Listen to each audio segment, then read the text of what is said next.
Chapter 588. Wait, County Count Who, Old Master Xiao's status is different. How many people have you used this penicillin on? How dare you use it on Old Master Xiao? If something goes wrong, can you bear the responsibility, County Count Who? Liu Fengyu, let me ask you, are there any precedents for the illnesses that County Count Who says can be cured by penicillin? How many patients have you cured? Zhong Baozong's question was not wrong. Although Xiao Yu had been removed from his position as Prime Minister by Pai Lupi, he was not an ordinary person. Given his status, he could not be treated lightly. Zhong Baozong's words made Liu Shenwei's face turn red.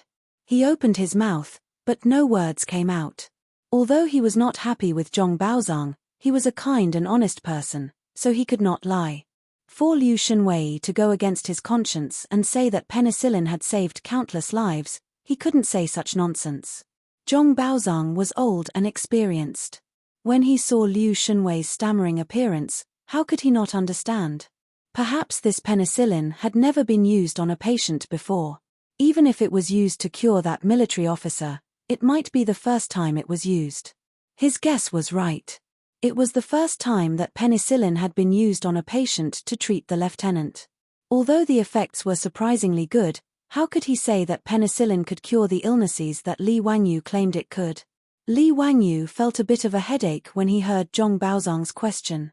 If it was a normal patient, he would have dared to pat his chest and say that he could cure them. However, Xiao Yu's status was honorable. How could he make such a promise?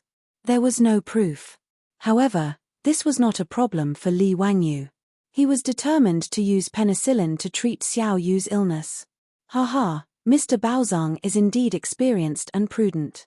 Your words are not wrong. However, just as Mr. Baozong said, this penicillin has not been used on patients with wind heat disease. However, Li Wangyu purposely paused here. His words caused Xiao Yu, who was full of anticipation, to turn cold. Naturally, he wouldn't be willing to test this new medicine and become a guinea pig. However, when he heard Li Wangyu say but, a glimmer of hope appeared in his heart. He hurriedly asked, County Count Who, but what? But it's not hard to prove. Li Wangyu smiled and said, in Chang'an, there are naturally many patients who suffer from wind heat disease. As long as we find some patients who are willing to be treated by Liu Fengyu and inject penicillin, Master Xiao will be able to see the effect in a few days. At that time, won't Master Xiao be at ease and allow Liu Fengyu to boldly drug him? Li Wangyu's words made Xiao Yu's eyes light up. He nodded repeatedly. County Count Who, if that's the case, I'm naturally willing. Zhong Baozong's face darkened. That was not what he meant. If he followed Li Wangyu's plan and found those patients to be cured by penicillin, wouldn't he be looking for trouble? He and Li Wangyu were betting on who could cure more patients in 10 days. Now, most of the patients came to him for treatment. How could he be willing to give Li Wangyu such an opportunity to add more battle results? However, before Zhong Baozong could think of a reason to stop him, he heard the imperial physician clap his hands and cheer. Good, this is good. Let's leave this matter to the imperial physician department. Everyone, please wait for a moment. I'll have the doctors go to those houses to find patients with wind heat disease and bring them to Liu Fengyu for treatment. In the imperial physician department, there were more than 100 doctors in the medical department. In the Tang dynasty, it was not easy to become a doctor recognized by the imperial court. After the basic courses such as Su Wen and Shen Nong's Herbal Classic, they had to study specialized courses. According to the Tang dynasty's 6 classics, it took 7 years for physical treatment, 5 years for minor ailments, and 2 years for ear, eye, mouth, and teeth diseases. In other words, these doctors had to study in the imperial physician department for 2 to 7 years according to the subject. Moreover, the imperial physician department had strict requirements. There were examinations every month, every quarter, and every year. According to the Tang dynasty's 6 classics, it was recorded that there was a monthly examination for the doctor, a quarterly examination for the imperial physician, and a year-end examination for the Grand Minister. If one's skills were too good, he would be replaced by an official. If one did not succeed after 9 years of study, he would be forced to retire. If one did not succeed after 9 years, he would be expelled. This was much stricter than the university in the future. Studying medicine was not just about studying. One had to have enough clinical experience. However, what kind of place was the Imperial Physician Department? It was for treating the families of officials. How could they let these doctors who were still studying treat the patients' families? Therefore, the doctors of the Imperial Physician Department were arranged to treat patients in the various medicine shops in Chang'an City. Although the doctors of the Imperial Physician Department were medical students, they had received formal medical education and training. Their standards were much better than those of Liu Yang's medical workers. These doctors of the Imperial Physician Department were naturally loved by the people of Chang'an City when they went to practice in the medicine shops. They were also very clear about which patients were in the various medicine shops in Chang'an City. As soon as the Imperial Physician said this, a few doctors of the Imperial Physician Department immediately stood up and bowed. Replying to the Imperial Physician Department, Mr. Xiao, the Count of Huxian, and Liu Fengyu, I know of a patient with wind heat disease in his lungs. His family is poor and has no money to treat him. If Liu Fengyu is willing to treat him, he will definitely be willing. I also know of a patient with wind heat disease in his lungs. The words of the doctors made Xiao Yu overjoyed. He looked at Li Wangyu expectantly. Li Wangyu naturally would not refuse. He smiled and nodded. Then I'll have to trouble you to quickly invite the patients' families over. We can test the medicine today. If it's fast, we will see the results in 2 or 3 days. The Imperial Physician Department immediately nodded and arranged carriages for the doctors. He asked them to bring the patients' families to the Imperial Physician Department. The doctors immediately took the order and ran out. Not long after, the carriages arranged by the Imperial Physician Department came back and brought back 4 or 5 patients. These patients were all ordinary people of Chang'an City. They suffered from wind heat disease in their lungs and had no money to treat it. They were basically waiting for death. They heard that Feng Yu of the Shangyao Medical Department was willing to treat them for free. There was no reason for them to refuse. As for what medicine was used and whether it was a new medicine, they did not care at all. Since they were waiting for death if they did not treat it, they were naturally willing to give it a try. Zhong Baozong's face was gloomy. He checked the patient's pulse one by one and confirmed that their symptoms were similar to Xiao Yu's. They were all wind heat disease in their lungs. Liu Shenwei also checked the patient's symptoms and nodded to Li Wangyu. Zio, these people all have the same symptoms. They are the same as Mr. Xiao's. Okay, then let's give them a skin test first. Li Wangyu did not hesitate. Although it seemed a little immoral to experiment on ordinary people, in fact, with the medical conditions of the Tang dynasty, his willingness to treat these dying people was already a bodhisattva's kindness. Even if there was an accident during the treatment, the patients' families could not say anything except kowtowing to them and thanking them. Medical trouble? There was no need to think about this kind of thing. It would never happen in the Tang dynasty. Under Xiao Yu's eager gaze, Liu Shenwei once again gave the patients a skin test of penicillin in front of everyone. However, an accident happened this time. Chapter 589. The few patients who underwent the skin test were all negative and could receive penicillin injections. However, there was a middle-aged man who was coughing non-stop and had a red hue on his arm. This was a positive reaction to penicillin. Naturally, he could not continue injecting penicillin or he would die. Li Wangyu shook his head regretfully. Patient, please go back. This penicillin is not suitable for your treatment. Hearing that he could not receive Li Wangyu's treatment, the middle-aged man fell to his knees in front of Li Wangyu. He coughed non-stop and kowtowed repeatedly. Please have mercy, please have mercy. Please save me. Cough cough. I'm willing to take the medicine regardless of the consequences. Please don't let me go back and wait for death. Cough cough, cough, I'd rather take the medicine. Even if I die because of it, I won't say a word. Li Wangyu continued to shake his head. Since the penicillin skin test was positive, he could not continue injecting penicillin. Otherwise, he would not be saving people, but harming people. Anaphylactic shock could really kill people. Li Wangyu remembered that when he was young, his mother had a colleague who passed away from anaphylactic shock due to penicillin injection. His mother had been talking about this matter from time to time many years later. It was a pity. Although it was an accident with a small probability, since the skin test showed a positive reaction, he could not continue injecting penicillin.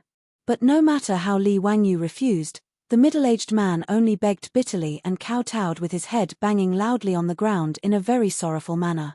Liu Shenwei looked at the pitiful man from the side and understood his feelings. If it were not for a wealthy family like Xiao Yu, who had doctors from the Imperial Physician Bureau and the Shangyao Bureau to treat him and take all kinds of medicine, the wind heat disease would be fatal. As for these ordinary people, they would only be treated by Lu Yang's doctors from the pharmacy. Not to mention their medical skills, just the cost of seeing a doctor and getting medicine was unbearable. It was not an exaggeration to say that pneumonia in the Tang dynasty was not an incurable disease, but it was not much different from a terminal illness. It was just waiting for death. Zio, are you sure it's positive? Didn't you tell me that there's another type of false positive reaction in the skin test? Liu Shenwei asked in a low voice. Li Wangyu was stunned by his question. He had indeed told Liu Shenwei that the results of the skin test were mostly negative, positive, and false positive. In fact, there were not many people who were allergic to penicillin. He seemed to remember that in his previous life, only about 10% of the people showed a positive reaction in skin test, and most of them were false positives. The proportion of people who were really allergic to penicillin was only about 1%. However, he only knew how it was done, not why it was done. Other than knowing that no reaction was negative and could be injected, how could he know what kind of reaction was a false positive? What was positive? To be on the safe side, Li Wangyu naturally categorized all those who had a reaction to the skin test as positive and did not inject them. This was the safest method. Li Wangyu was at a loss for words, not knowing how to answer. He took a closer look at the middle-aged man's arm. There was only a redness, and there didn't seem to be any other symptoms. Li Wangyu hesitated for a moment, not knowing what to do. The middle-aged man begged bitterly, and even Xiao Yu couldn't bear it. Count Huxian, can this person really not be treated with medicine? I feel that he's quite pitiful. If you send him back, he won't live for long. How about you write a life and death contract and have him sign it? Then, Liu Fengyu can treat him as he pleases. If something happens, you can't blame Count Huxian and Liu Fengyu. When the middle-aged man heard Xiao Yu's words, he quickly replied, this lowly one is willing. Cough, cough, willing. Cough, cough, cough.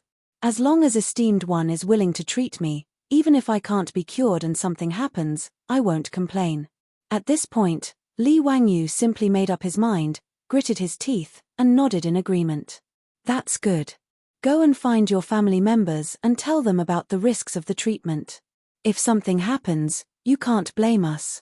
Of course, of course. Many thanks, esteemed one. When the middle-aged man heard that Li Wangyu had relented, he quickly got up from the ground and ran to the Imperial Physician Department's main hall to call for his family. Soon, a woman followed the middle-aged man into the main hall. She hadn't even wiped away the tears on her face when she knelt in front of Li Wangyu and the others. Esteemed one, please treat my husband. Regardless of life or death, if anything happens, this lowly woman will not complain. This was clearly the middle-aged man's wife. In response to her words, Li Wangyu could only shake his head and sigh. Now that things had come to this, he could only brace himself and try to see if the middle-aged man's life was tough or not. If it was a false positive reaction, then there would be no problem. If it was a positive reaction, then it would be difficult for even a deity to save him. He could only watch as the middle-aged man died. Once again, he told the couple about the possible reactions that might occur after the injection of penicillin. In the end, he asked the doctor from the Imperial Medical Department to help the middle-aged couple write a life and death contract and let them sign it with their fingerprints. After a while, Li Wangyu indicated for the woman to leave. Liu Shenwei began to prepare the medicine for the pneumonia patients. It was still the same procedure. Although the patients were baffled that they had to take off their pants in public, they didn't dare to disobey. However, they didn't dare to disobey. They could only take turns to take off their pants under the watchful eyes of hundreds of people and let Liu Shenwei inject them with injections. Xiao Yu was also watching from the side. It was his first time seeing such an injection method, so he was puzzled. The imperial physician beside him had already seen it twice, so he had a rough understanding of it. He quickly explained to Xiao Yu, "Old Master Xiao, the medicine developed by Old Immortal's son is different from ordinary medicine. The needle is hollow, so the medicine can be injected directly into the patient's body through the bamboo tube.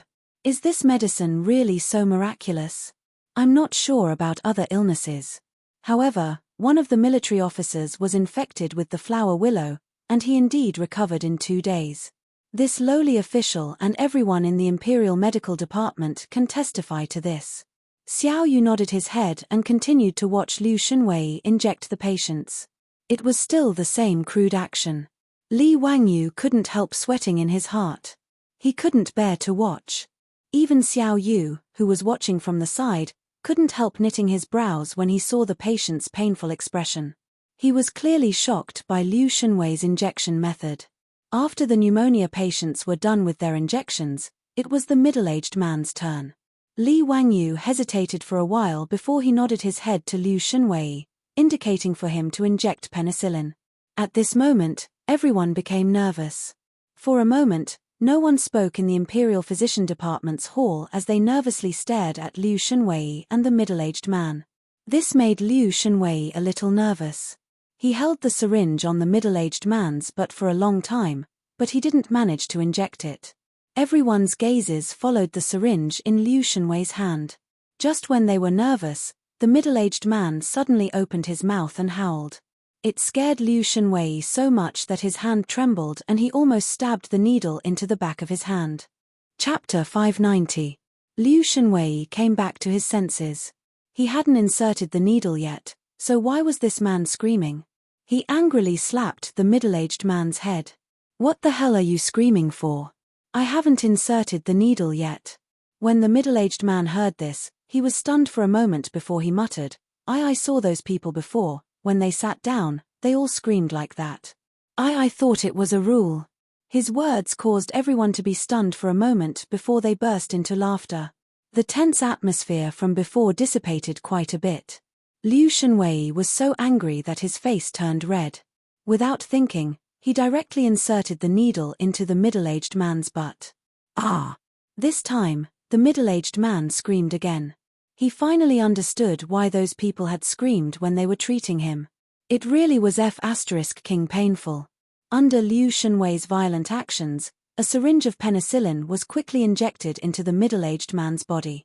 Li Wangyu gestured for him to put on his pants. "Go and call your wife in. Let's stay here for a while. If you're fine in an hour, you'll be considered to have passed through the gates of hell. Whether or not you can live will depend on your fate." The middle-aged man had already mentally prepared himself. To him, if he couldn't treat this illness, he would only be waiting for death when he returned. He would also be a burden to his family. It would be better to end it today. If he could live, then he would have a free life. If he couldn't, then his wife would suffer less. He respectfully knelt down and kowtowed to Li Wangyu and Liu Xunwei. Then, he left the main hall to find his wife. Outside the main hall, his wife had been silently crying. When she saw him come out, she hurriedly went forward to support him. "Dalang, how are you? Did the noble person give you medicine? Do you feel unwell?" The middle-aged man nodded. "Wait for an hour. If I can live, then I can probably keep my life. If, Sai, my wife, I've dragged you down. If something happens, cough, cough, cough, you should take the children with you before marrying. I only have one request. Can you find someone who treats the children well?" "Dalang, what nonsense are you talking about? If you're gone, I'll naturally raise the children. If you go there, wait for me. I'll look for you after I raise the child." The woman cried miserably. Her hands gripped the middle-aged man's sleeves tightly, unwilling to let go. It was as if her husband would leave her if she let go. Just like that, the two of them supported each other and stood outside the lobby of the Imperial Medical Department, crying and talking at the same time. Seeing this, Li Wangyu and the others felt uncomfortable in their hearts. Liu Xunwei even felt that the corners of his eyes were a little wet. He couldn't help but ask, Zio, what if there's really an allergic reaction like you said? Is there no way to save him? Li Wangyu slowly shook his head. The Tang dynasty only had such medical facilities. How could they save him? He couldn't bear to look at the couple any longer, so he simply turned his head away and cupped his hands towards Xiao Yu. Master Xiao, I estimate that the patients will recover in 2 to 3 days if they're quick, or 4 to 5 days if they're slow. Master Xiao, you can continue to take the decoction for the next few days. When you see the effect in a few days, you can rest assured and use the medicine.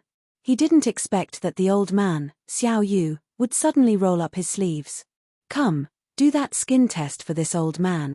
Master Xiao, what do you mean by this? Li Wangyu didn't react for a moment. Injection of penicillin. This old man doesn't need to wait for those patients to recover. This old man has been open and above board all my life, but I almost made a big mistake today. Since those commoners can use the medicine, why can't this old man use it? It's beneath me to let others test the medicine for this old man. Haha, but this old man doesn't regret it. If it can cure those patients, it'll be a good story. Come, Liu Fengyu, do the skin test for this old man. Xiao Yu's words shocked Zhong Baozong, the imperial medical officer, and the others. They all tried to dissuade him. Master Xiao, you can't. You can wait a few more days. It won't be too late to use the medicine after the effects of the medicine have taken effect. Master Xiao, please reconsider. This penicillin is a new medicine. It's better to wait. Xiao Yu shook his head firmly. This old man is already ashamed to let the commoners test the medicine. Everyone, please don't try to dissuade me. Since this medicine can be used by the commoners, why can't this old man use it? Liu Fengyu, please do the skin test for this old man. Liu Shenwei hesitated. Giving acupuncture to commoners was different from giving acupuncture to a big shot like Xiao Yu. Li Wangyu, on the other hand, solemnly bowed to Xiao Yu. Master Xiao is righteous. This penicillin is a good medicine. If it's promoted, it can save countless lives. Since Master Xiao dares to test the medicine for the common people, how can we not take responsibility? He turned his head to look at Liu Shenwei. Brother Shenwei, please do the skin test for Master Xiao. If there's any accident, I'll go and ask for forgiveness from the saints. Li Wangyou's words made Liu Shenwei's eyes turn red. Zio, what are you saying? I'm the one who used this medicine. Naturally, I'll take responsibility for it. What does it have to do with you? Go away. This matter has nothing to do with you. After he finished speaking, he pushed Li Wangyu to the side and picked up a bottle of alcohol to disinfect Xiao Yu's wrist. Xiao Yu twirled his beard and laughed. Haha, what does this have to do with the two of you? I'm the one who let you use this medicine. If there's any problem, I'll take responsibility for it. Everyone, listen carefully. If anything happens after I use this medicine, it has nothing to do with Count Huxian or Liu Fengyu. I ask that you all testify when the time comes. Xiao Yu's words moved the faces of the teachers and students of the Imperial Physician Bureau. They all bowed to him. Master Xiao is righteous. Zhong Baozong and the Imperial Physician Bureau could only look at each other and sigh. They didn't say anything to stop him. Liu Shenwei steadied his mind and, in a rare moment of gentleness, pierced the needle into the skin above Xiao Yu's wrist and injected some penicillin medicine. A doctor from the Imperial Physician Bureau came forward and helped Xiao Yu to the side to rest. The atmosphere in the hall was a bit tense. After 15 minutes, Li Wangyu came forward to check. He couldn't help but let out a long sigh. It was negative, no reaction at all. He suppressed his excitement and nodded to Liu Shenwei. Brother Shenwei, it's negative. When the teachers and students of the Imperial Physician Bureau heard this, they all clapped and cheered. The tense atmosphere in the hall relaxed. Master Xiao, please untie your belt. I'll give you the medicine and the needles. Liu Shenwei also let out a long sigh and smiled at Xiao Yu. Xiao Yu laughed loudly. I never thought that there would be a time when I would take off my clothes in front of everyone. Why are you all staring at me? I'm not that little girl from Peace Square. Scram, scram, scram, scram, scram to the side. His joke caused everyone to laugh. They were too embarrassed to look at the old man's butt, so they all cast sidelong glances at him. After Liu Shenwei injected Xiao Yu with the penicillin, he instructed, "Master Xiao, please continue to drink the mulberry apricot soup. Drink more warm water and eat less spicy food. Remember to keep warm to prevent catching a cold. In a few days, you should be able to recover from your wind heat disease." Good, good. I want to see how miraculous Daoist Sun's medicine is. Haha. Li Wangyu let Xiao Yu rest in the hall for another 15 minutes. When he saw that there were no adverse reactions, he prepared to send him out. Just as she was about to help Xiao Yu out of the hall, a doctor from the Imperial Physician Department suddenly cried out in alarm, "Oh no." Chapter 591. Oh no, an hour has already passed. Why hasn't the patient appeared yet? Could it be? The doctor from the Imperial Medical Department suddenly spoke up, reminding everyone of the middle-aged man who had signed the life and death contract. According to Li Wangyu, if nothing happened in an hour, then everything would be fine. Everyone had been busy giving Xiao Yu injections and had forgotten about this matter. With the doctor's reminder, everyone suddenly came to their senses.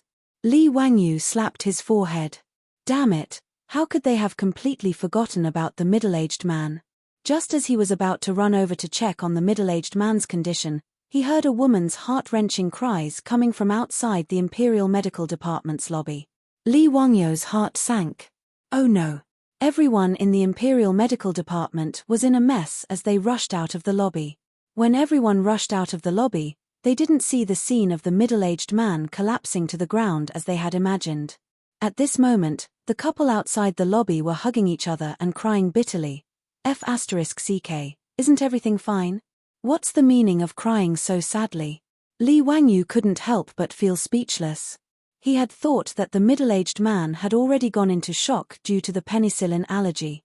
Are the two of you crying in grief here? Why are you crying all of a sudden? An Imperial Medical Department doctor couldn't help but reprimand them. Suddenly awakened by his words, the wailing couple looked up in shock. They didn't know when the two of them had been surrounded by people, but they couldn't help but be shocked. Replying to "Noble sir, this lowly one and my wife were only grieving for a moment and couldn't control ourselves. Please forgive us for disturbing you. Seeing that this lowly one doesn't have long to live, please don't blame my wife. She was just sad for a moment." Li Wangyu was so angry that he laughed. Get lost, get lost. What do you mean you don't have long to live? Didn't I say it before? You'll be fine in an hour and your illness will be cured. What are you yelling for? Go back. Remember to come back tomorrow at this time to continue the injection. In a few days, your lung disease will be cured. What? Noble lady, please don't lie to this lowly one. Will this lowly one really not die? The middle-aged man could not help but tremble as he spoke. His wife grabbed his sleeve tightly. Not only did she not stop crying, she cried even louder. Dalang, did you hear what Gui Ren said? You won't die, you won't die. Li Wangyu rolled his eyes speechlessly. This middle-aged man really had a false positive penicillin skin test. He only decided to take the risk because he saw that there was only a red flush on her wrist and no hard lumps. Now that the middle-aged man was fine, his pneumonia would naturally be cured. The couple wailed for a long time before finally venting the misery in their hearts that had been pent up for many days. The two of them knelt down again and kowtowed respectfully to the crowd. Only then did they support each other and leave. Li Wangyu looked at their backs and could not help but shake his head and sigh. Everything about the Tang dynasty was good, but the medical conditions were really speechless. It was just pneumonia, but in the Tang dynasty, it was enough to destroy a family. As for penicillin, although Sun Simiao had developed it, there was no way to mass-produce it. Not only was the effect of the artificial small-scale production unstable, but it was also difficult to popularize. Li Wangyu could foresee that penicillin would only be used by the rich and powerful for a long time in the future. As for the common people, it was impossible to even think about it. Li Wangyu had never thought about how to make penicillin. It was not that he was reluctant, but that he did not dare. It was very difficult to extract penicillin, and the effect of artificially extracted penicillin was also unstable. If he had not observed that the staphylococci were really killed under the microscope, he would not have dared to use penicillin on the patient. Even so, it was still a great risk. If he had rashly spread the extraction method of penicillin, he really did not know how many people would have died. There were not many doctors in the Tang dynasty who could be relied on. While Li Wangyu was sighing, Xiao Yu twirled his beard and smiled. County Count Hu, Liu Fengyu, you have saved this couple. It is also a great merit. Lord Xiao is too kind. Speaking of which, it is also Lord Xiao's credit. Haha, this old man is ashamed to accept such praise. It was just a moment of selfishness, but this old man is also gratified to have such a good result. Everyone chatted and sighed before dispersing. However, just as Li Wangyu returned to his residence in Kaihua Square, he was summoned to the Taiji Palace by a servant sent by Pai Lupi. Naturally, the 100 Cavalry Department had already reported to Pai Lupi about the bet between him and Zhong Baozang in the Imperial Medical Department. Pai Lupi originally thought that Li Wangyu had gone crazy when he dragged Liu Shunwei to compete with Zhong Baozang. However, when Pai Lupi found out that Li Wangyu had used the miracle drug penicillin on the patient's family, he could not help but be shocked. Early on, when Li Wangyu had performed an appendectomy to cure Li Chengqian, he had already reported to Pai Lupi about the miracle drug penicillin. At the time, he had only said that Sun Simiao was still in the process of developing it. Pai Lupi had also been very excited by the described curative effects. He had even given Sun Simiao quite a few copper coins for research purposes. He had not expected that the penicillin that Li Wangyu had said could prevent wound infections would be developed by Sun Simiao just like that. Pai Lupi had originally planned to wait and see what the effects of the penicillin were. However, he had not expected that the penicillin that he had only thought of as preventing wound infections would actually be able to cure a flower willow disease. He immediately ordered people to summon that military officer into the palace and have the doctors of the Shangyao Bureau examine him again. After confirming that he had truly recovered, Pai Lupi's opinion of penicillin increased by several degrees. When the 100 Horsemen Department came to inform him that the Count of Huxian wanted to use penicillin to cure Xiao Yu's wind heat disease, Pai Lupi could no longer sit still. He did not care that the evening drum had already been sounded in Chang'an. He ordered me to send people to summon Li Wangyu into the palace. In the Taiji Palace's Yinyang Hall, Li Wangyu respectfully bowed to Pai Lupi. He smiled and asked, "Uncle, for you to summon me into the palace in such a hurry, is there a reason?" "Mph, you scoundrel. If penicillin is so important, why didn't you inform me?" Li Wangyu laughed awkwardly and said, "Hey, uncle, this penicillin has just been developed by old Immortal Sun and its effects have not been confirmed. How could I rashly report it to uncle? I originally wanted to wait until I finished my competition with Zhong Baozang and saw the actual effects of penicillin before reporting to uncle." "That's enough. Hurry up and tell me clearly. What are the effects of penicillin? You scoundrel, you have some guts. You actually dared to use a newly developed medicine on Master Xiao. If something bad happened to him, I'd like to see how you'll explain it to Uncle Xiao." Pai Lupi glared at him unhappily. Li Wangyu rubbed his nose and said, "Uncle, wasn't that because Master Xiao was righteous and could not bear to see the commoners test medicine on him?" He saw that Pai Lupi was about to blow his beard and glare again, so he quickly changed the topic. "Uncle, this penicillin is a rare and good thing. Apart from what I said before, it can prevent wounds from getting infected, it can also cure all kinds of illnesses." Li Wangyu explained everything he knew about the illnesses that penicillin could cure to Pai Lupi. After listening, Pai Lupi was flabbergasted. This penicillin is truly a miracle medicine. "Zio, how much does penicillin cost? Can it be mass-produced?" When Li Wangyu heard this, he could not help but smile bitterly and shake his head. "Uncle, this is the biggest problem. Penicillin is not easy to extract and its price is high. It's comparable to gold. It's really difficult to popularize." Pai Lupi was not very disappointed when he heard this. He just sighed and said, "Since it's a miracle medicine, it's rare and expensive. That's normal. It's just a pity. I originally thought that if this medicine could be popularized in the army, the casualties of the Tang dynasty's soldiers would be reduced by 70 to 80%.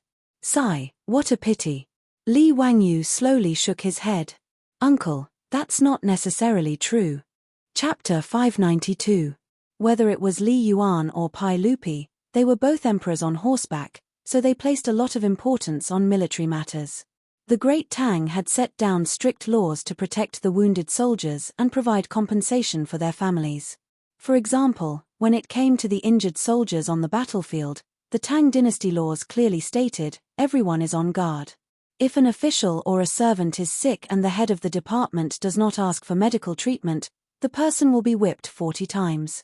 If the deceased is killed, the disciple will be imprisoned for a year. In other words, whether it was on the battlefield or at the border, if a soldier was injured and did not receive timely treatment, his superiors would be punished. If the person died because of this, the person responsible could be sentenced to a year in prison. The military also had specialized statistics and records, including the number of injured soldiers, their conditions, and their recovery, to manage the injured soldiers. There was also a rule in the military: if a sick child is abandoned and is not taken care of or fed, the inspector and the person responsible for the sick child will each be caned 100 times. If a sick child is buried alive, they will be beheaded. As for the injured or dead soldiers, there were also detailed plans for their families. Whether it was money, cloth, land, cattle, tax relief, or even official positions, there were many more. From this, it could be seen how much importance Pai Lupi placed on the injured soldiers in the military. Pai Lupi was still regretting that he could not use a miracle drug like penicillin to reduce the casualties in the military. Li Wangyu's not necessarily made Pai Lupi unconsciously raise his eyebrows. Ziyu, what do you mean? Are there other ways to reduce the casualties in the military? Yes, uncle. As long as there are first aid, disinfection, and bandages on the battlefield, it might not lead to a large number of deaths due to injuries. I estimate that it should be possible to reduce the casualty rate by 50%.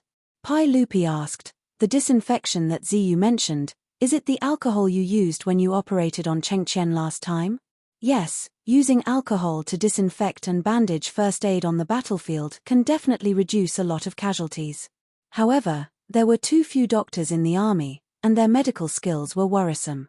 Little nephew earnestly requests uncle to establish a military medical system and set up a military medical department to train military doctors and paramedics to learn first aid on the battlefield, suturing surgery, disinfection, and other medical skills to save the lives of our Tang dynasty's soldiers. Uncle, don't let the soldiers bleed and cry. Li Wangyu's words were sincere. What he said about the poor medical system in the Tang dynasty was also true. The Tang system was installed. Military doctors were sent by the Taichung Temple, but the number was pitifully small. For every 500 men and above in the marching army and military service area, one physician is usually assigned. If there were more than 5,000 people, they would be given to 2 people. Henceforth, he led 5,000 men plus 1 man. Every doctor will be given 2, to reduce the number of injured doctors. An army of 5,000 with only 2 physicians. What use would they be in a war? Not to mention the extremely crude medical skills and treatment conditions. It was estimated that if they just sprinkled a handful of the so-called golden sore ointment on the wound, it would be considered a cure. Whether or not the soldiers could survive after being injured would depend on the heavens. Pai Lupi frowned. Zio, I can understand the military doctors you mentioned. Are you referring to the doctors assigned to the army? What do you mean by paramedics? Uncle, paramedics are also soldiers. In addition to carrying weapons and attacking with the army, they also need to carry medicine packs with them, including bandages, alcohol, golden sore ointment, and other first aid medicines. These paramedics need to learn first aid on the battlefield. When someone is injured, the paramedics can immediately stop the bleeding and send the injured to the rear for military doctors to treat. In my opinion, every 100 men in a brigade can be assigned 2 paramedics. In this way, the casualties on the battlefield will be greatly reduced. After hearing his words, Pai Lupi couldn't help but stand up and pace back and forth. After a long time, Pai Lupi slowly shook his head. Zio, your idea is very good. I think the paramedics you mentioned are very good, but it will be difficult to realize. Uncle, why is that? My Tang dynasty has hundreds of thousands of government soldiers. According to your idea, how many paramedics do we need? At least tens of thousands, right? With so many soldiers who can save the injured, do you think I can copy Han Xin and conjure up soldiers out of beans? Even if we recruit soldiers who are slightly literate and train them, where would we find so many medical doctors to teach them first aid? Pai Lupi's words were also true. The literacy rate in the Tang dynasty was very low, and there were even fewer scholars who were willing to study medicine. Even the Imperial Medical Department only had a few hundred students. Among them, there were no more than 100 medical students. And these people still had to study for 7 years before they could graduate. Teaching medicine to a few hundred people was completely different from teaching medicine to tens of thousands. Even if Pai Lupi wanted tens of thousands of paramedics, he couldn't find enough people to train them. Li Wangyu laughed and suddenly changed the topic. Uncle, do you know why I made a bet with Mr. Treasure? Oh, why? Pai Lupi didn't understand why he suddenly brought it up. Li Wangyu laughed mischievously.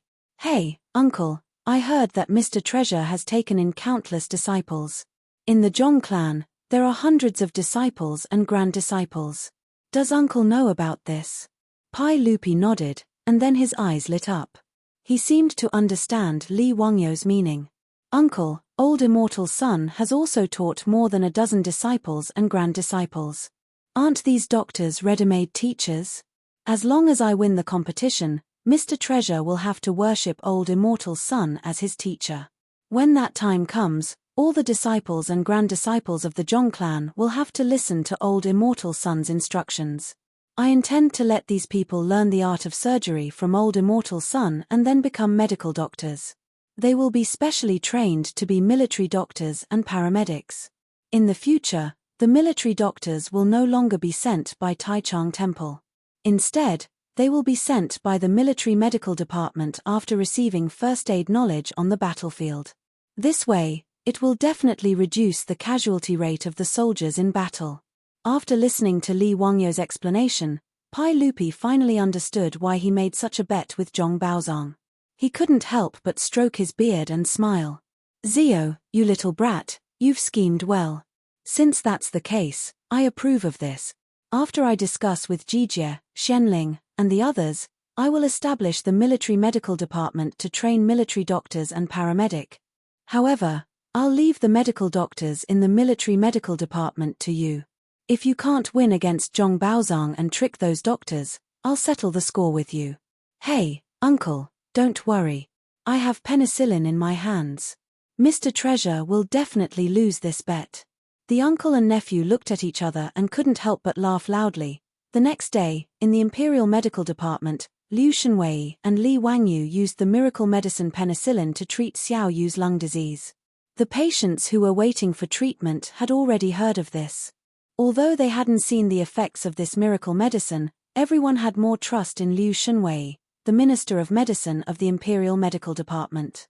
After the 4th day of treatment, the number of patients who chose to seek treatment from Liu Shenwei was more than twice the number of patients compared to Zhong Baozong. This angered Zhong Baozong so much that his expression became increasingly ugly. Chapter 593. It was the same on the 5th and 6th days. Zhong Baozong's face was as dark as the bottom of a pot, but there was nothing he could do. It was just like Liu Shenwei a few days ago. He couldn't possibly force those patients to come to him for treatment, right? Xiao Yu and the other pneumonia patients in Chang'an City still came to the Imperial Physician Bureau for injections every day. It had to be said that penicillin was too effective for the Tang people, who didn't have any antibodies. In the future, pneumonia patients usually needed 10 days of treatment to fully recover. As for Xiao Yu and the other patients, they had only been injected with penicillin for 3 days, but they were almost fully recovered.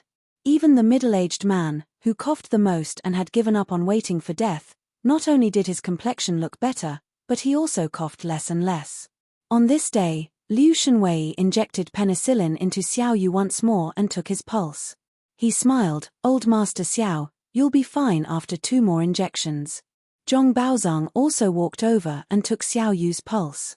After a long time, the old man put down his arm and sighed. He didn't say anything and walked back. Zhong Baozong was already filled with regret. He initially thought that he would win the medical competition, but now, it looked like he was doomed. When he thought about how he would have to kowtow to Sun Simiao if he lost, Zhong Baozong felt his heart twitching. But he couldn't think of any way to save himself. Even as a famous physician, he could only sigh helplessly in the face of penicillin, a miracle medicine that shouldn't exist. On the 7th day of the competition, no one came to ask for Zhong Baozong's medicine. There was no other reason other than that some of the patients who received the penicillin injection had already recovered. Even if pneumonia could be treated in the Tang dynasty, it was still a long process. In the future, pneumonia patients had to be hospitalized for half a month, let alone in the Tang dynasty. But now, there were patients who recovered in just 4 days. This was simply a miracle in everyone's eyes. The teachers and students of the Imperial Medical Department had long since stopped crowding around Zhong Baozong. Hundreds of people swarmed around Liu Shunwei's side, attentively pouring tea and water for him and Li Wangyu. They only wished to be able to learn this miraculous medical skill. Some smart doctors even volunteered to help Liu Shunwei inject the medicine after seeing him inject it a few times. Li Wangyu was speechless at Liu Shunwei's brutal injection technique. Li Wangyu could not help but feel heartache for the patients as he watched those young doctors perform acupuncture under Liu Shunwei's guidance clumsily. What a sin! He picked up the teacup, took a sip of tea, and pretended not to hear the screams of the patients. On the 8th day, Xiao Yu recovered from his pneumonia. The people who were originally invited to test the medicine also recovered from their pneumonia. Now, everyone in Chang'an City began to talk about penicillin, the magic medicine. Legend had it that it was a magic medicine that could revive the dead. It was an elixir that the old immortal, Sun Simiao, asked for from the heavens. Li Wangyu could only shake his head and smile bitterly at these unreliable rumors. The result was that the threshold of the Imperial Medical Department was almost flattened by the patients. Even though the Imperial Physician Department only treated hundreds of officials, the number of people who were qualified to be treated by the Imperial Physician Department in the vast Chang'an City was also very large, including hundreds of officials and their families, as well as a large number of civil servants. And these patients who came to seek medical treatment were all here for Liu Shunwei and penicillin. In fact, 90% of the patients did not need antibiotics like penicillin. Even if they did, Li Wangyu and Liu Shunwei would not be willing to let them use it unless it was absolutely necessary. The amount of penicillin that Sun Simiao extracted was really small. In the past few days, most of it had been used up. Liu Shunwei kept a straight face and refused all the patients who begged him to give them a shot of penicillin even when they caught a cold. But even so, Liu Shunwei was the imperial physician of the Shangyao Bureau and Sun Simiao's eldest disciple. He was not a mediocre person. Without the use of penicillin, it was not difficult for him to cure these ordinary patients who came to seek medical treatment. Zhong Baozong could only sigh at this situation. On the 8th day, the consultation in the Imperial Medical Department ended. Zhong Baozong stood up with difficulty with the help of his disciples and walked to Li Wangyu. Count who, there is no need to continue this competition. I have lost. I have lost. Tomorrow, I will go find Daoist Sun and kowtow to him. As soon as these words were spoken, the disciples beside Zhong Baozong became anxious. Teacher, you can't. Daoist Sun's medical skills are only on par with yours. Zhong Baozong waved his hand disinterestedly at his disciples' dissuasion. Don't say anything more. I can't even beat Daoist Sun's disciple. Saying something like this will only make me laugh. Teacher, Liu Shunwei only relied on penicillin, a miracle drug. How can his medical skills be compared to teachers? Fool. Since Daoist Sun was able to develop a miracle drug like penicillin, it means that his medical skills are above mine. What have I taught all of you on a daily basis? As long as you are a doctor, you must be gentle and courteous. Yes, this disciple knows his mistake. After Zhong Baozong finished lecturing his disciple, he cupped his hands toward Li Wangyu and Liu Shunwei and left with his disciple's help. Looking at the old man's skinny back, Li Wangyu felt that although Zhong Baozong was arrogant, he did not lose the demeanor of a famous doctor. The disgust he had for Liu Shunwei lessened a bit. After Zhong Baozong left, Li Wangyu and Liu Shunwei looked at each other and smiled. Imperial Physician Token, since Mr. Baozong has already admitted defeat, then there's no need to continue the 10 days agreement. Tomorrow, Brother Shunwei and I won't be coming to the Imperial Physician Bureau. Li Wangyu had been in Chang'an City for 8 days and was already impatient. Since Zhong Baozong had admitted defeat, there were only 2 days left. There was no need to continue the competition. He still needed to hurry back to Dingju village. When the Imperial Physician heard his words, he shook his head. County Count Hu, you absolutely cannot. Originally, I had someone inform the patient's family that Liu Fengyu would be in the Imperial Physician Bureau for 10 days. It's only been 8 days. There are still 2 days left. How can we cancel it? Won't the patient's family find trouble with me? I ask that County Count Hu and Liu Fengyu persist for 2 more days. The Imperial Physician was so insistent for 2 reasons. On one hand, it was as he said. It would be difficult to explain to the patient's family. On the other hand, he was unwilling to let go of this opportunity for the teachers and students to learn. Although Liu Shunwei's medical skills were still lacking compared to Zhong Baozong's, the gap between him and the doctors in the Imperial Physician Bureau was quite large. In the past few days, even without the penicillin, just Liu Shunwei's diagnosis and treatment had greatly benefited the teachers and students of the Imperial Physician Bureau. Thus, how could the Imperial Physician be willing to let Li Wangyu and Liu Shunwei leave early? In this regard, Li Wangyu could only rub his nose helplessly and nod his head in agreement. He agreed to continue seeing patients in the Imperial Physician Bureau for the next 2 days. However, Li Wangyu didn't expect that agreeing to continue seeing patients in the Imperial Physician Bureau would give him a huge surprise. Chapter 594. Li Wangyu and Liu Shunwei's consultation in the Imperial Physician Department had finally reached the last day. After sending off the last patient in the line, Li Wangyu stretched his body. It's finally over. Brother Shunwei, I will return to Dingju village in a bit. Do you want to come along? Liu Shunwei helplessly shook his head. I still have many things to do at the Imperial Physician Department. I took 10 days of leave and it has already been delayed. I can only wait for my rest day to go back and visit my teacher. Li Wangyu smiled and nodded his head. Being an official was troublesome, which was also the reason why he did not want to become an official. However, now that he thought about it, he could use the excuse of observing filial piety for Li Ju. What if 2 years later, Pai Lupi forced him to become an official? Every day, when the rooster crows, he would have to wake up and go to court. He also had to deal with official matters. Just thinking about it made him feel bitter. Forget it, he would think about the matter 2 years later. There was no point in thinking about it now.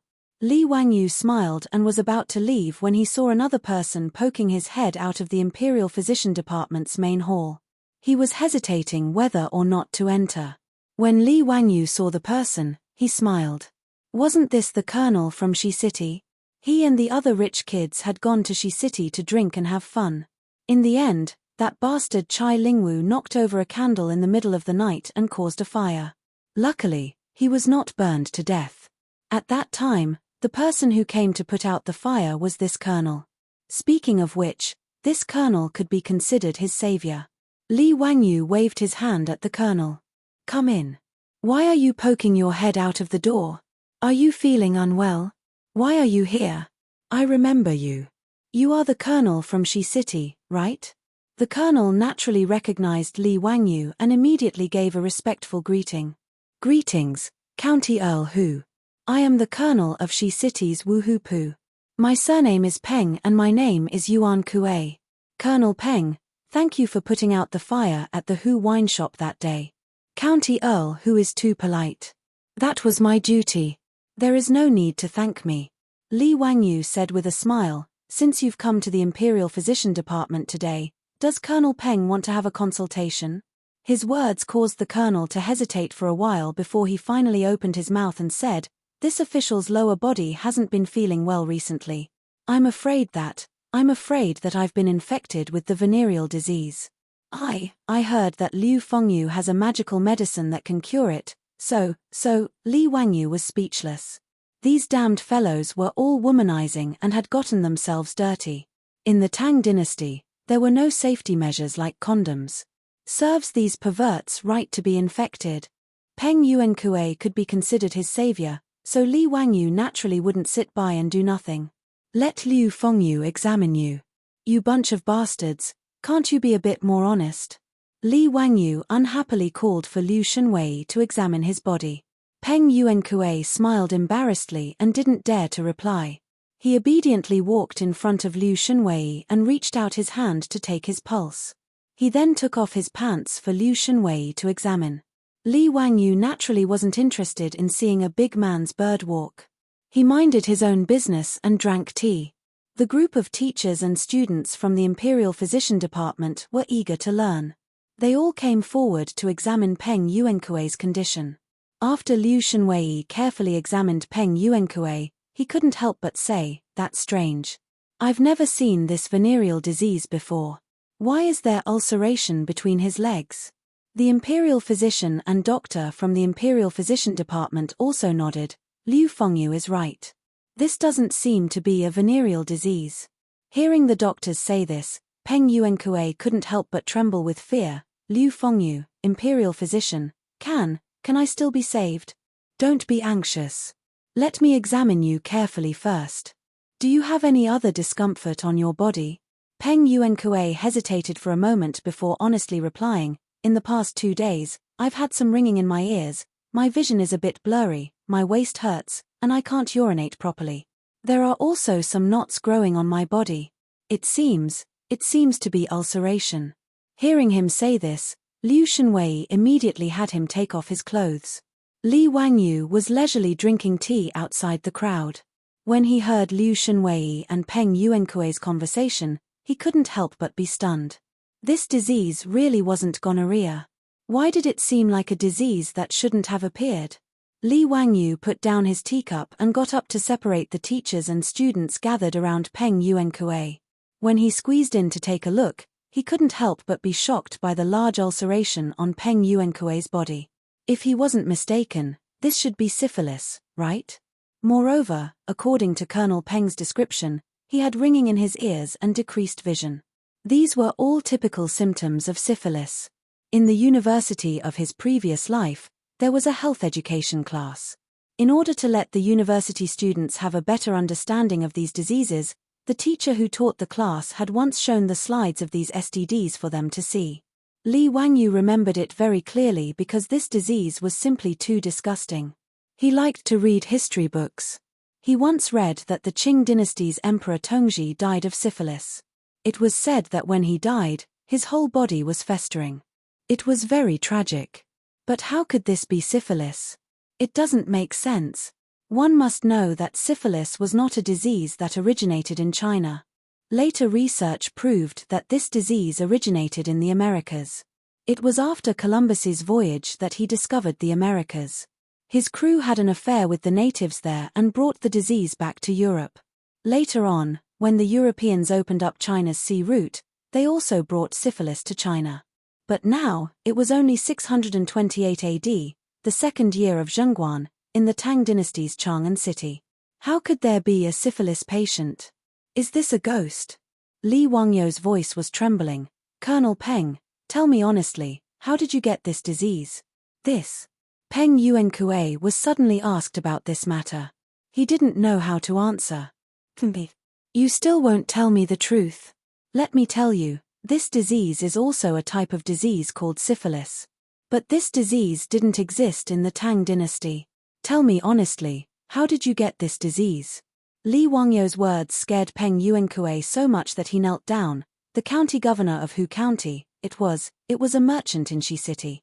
He invited me to his residence for a banquet. After I got drunk, I had sex with the merchant's concubine.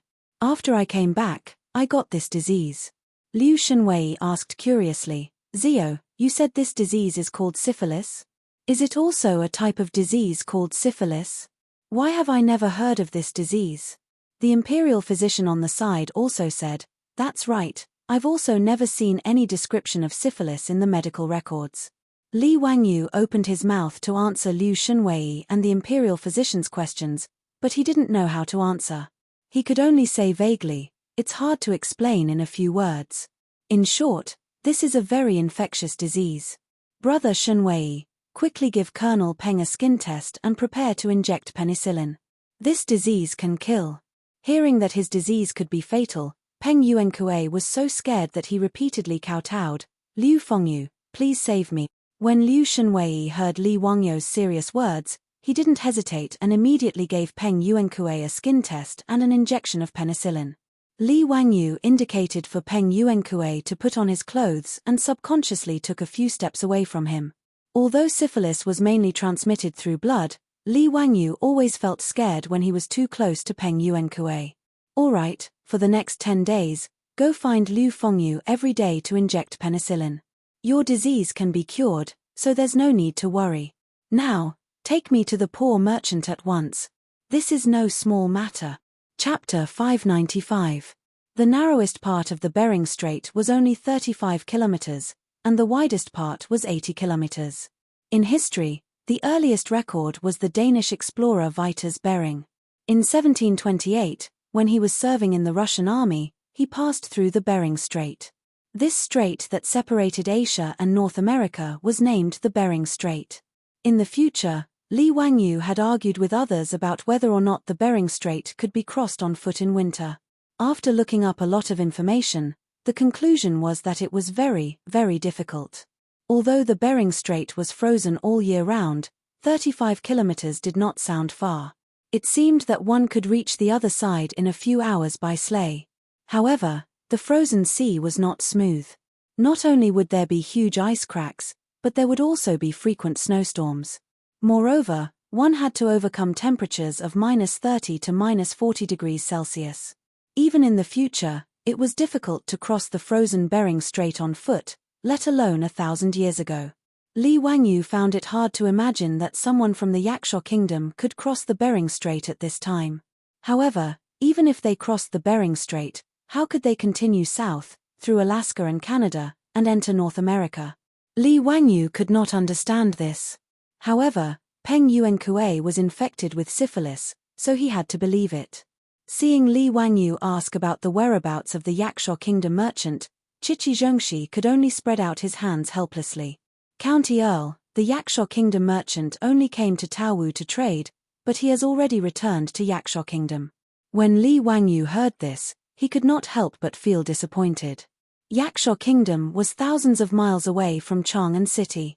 Where could he find someone? It seemed that there would be no results even if he continued to investigate this matter. Regardless of whether or not someone from the Yaksha nation had accidentally run to America, there were no clues now. Even Bayan was a few thousand miles away. It would take at least a few months for him to arrive. How could he find someone else? Chichi Zhengxi's concubine had been infected with syphilis by the Yaksha Kingdom merchant in Taowu. It was also an accident that she was brought to Chang'an City. With his interest waning, Li Wangyu planned to get up and leave. Chichi Zhengxi respectfully prepared to send Li Wangyu out, but after taking 2 steps, Li Wangyu suddenly turned his head and asked, "Chichi Zhengxi, did the concubine you beat to death give her anything from the Yaksha Kingdom?" Li Wangyu was still a bit unwilling. Since the concubine had served the Yaksha Kingdom, perhaps they had given her something as a gift. What if there were some specialties from America? He didn't believe that the people from the Yaksha Kingdom only brought back syphilis, the only specialty of the Americas. Beggar Zhongxi shook his head, replying to County Uncle, "After that lowly servant was beaten to death by me, she was dragged outside the city and buried. Apart from gold, silver, and jewelry, everything else in her room has been burned. There's nothing special about it." When Chichi Zhengxi, Chichi was Chichi Zhengxi, Chichi Zhengxi Chichi not, Chichi, Cho Chichi a Chichi yes. "County Earl, please come with me." That concubine had just returned to Chang'an from the north with the merchant caravan a month ago. She did not have any valuables with her. Chichi Zhengxi Kingdom led Li Wangyu and his group to a room in the middle of the courtyard. This is the room that concubine used to live in. Li Wangyu pinched his nose and asked someone to open the door. He went in and looked around. Naturally, it was empty. He helplessly retreated.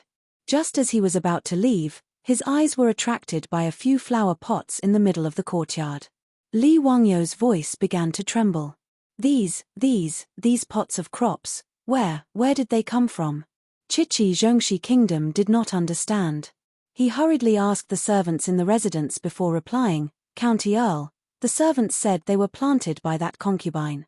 May I ask if there is anything wrong? Li Wangyou ignored him and directly shouted at Niu Wu and the others, Niu Wu, immediately have people surround these plants. If anyone dares to damage these plants, kill them without mercy. Yes. Niu Wu and the troops were confused by Li Wangyou's order. However, this was the first time they had seen their Langjun give such a nervous order. Naturally, they did not dare to be negligent. Immediately, some of the troops stepped forward and pulled out their sabers from their waists. They surrounded the pots of crops that Li Wangyou was pointing at and forbade others from approaching. Beggar Zhong, she was scared out of his wits by this scene. After a while, he stuttered, May I ask County Earl who, is there something wrong with these pots of crops? Don't ask so many questions. Niu Wu. Li Wangyou ignored him and turned to shout at Niu Wu. What orders do you have, Langjun? Niu Wu saw Li Wangyou's disposition and knew the importance of this matter. He did not dare to be negligent. Li Wangyou tore off his goldfish talisman and threw it to him. Go, take my goldfish talisman and immediately ride to Duke Lu's mansion. Have Uncle Cheng lead the Imperial Army of the Jinwu Guards to surround Huaiyuan Square. This matter is of great importance and cannot be delayed. Go quickly. Yes. Niu Wu took the goldfish talisman and did not dare to hesitate. He immediately rushed out of Chichi Zhongxi Kingdom's mansion and jumped on his horse to rush out of the square. Although he did not know what had happened, since Li Wangyou was so nervous and even had Cheng Yaojin lead the Imperial Army, it must be something big. Niu Wu did not care about the ban on horses in Chang'an City. He directly urged his horse to rush into the middle of the street and rushed towards Duke Lu's mansion.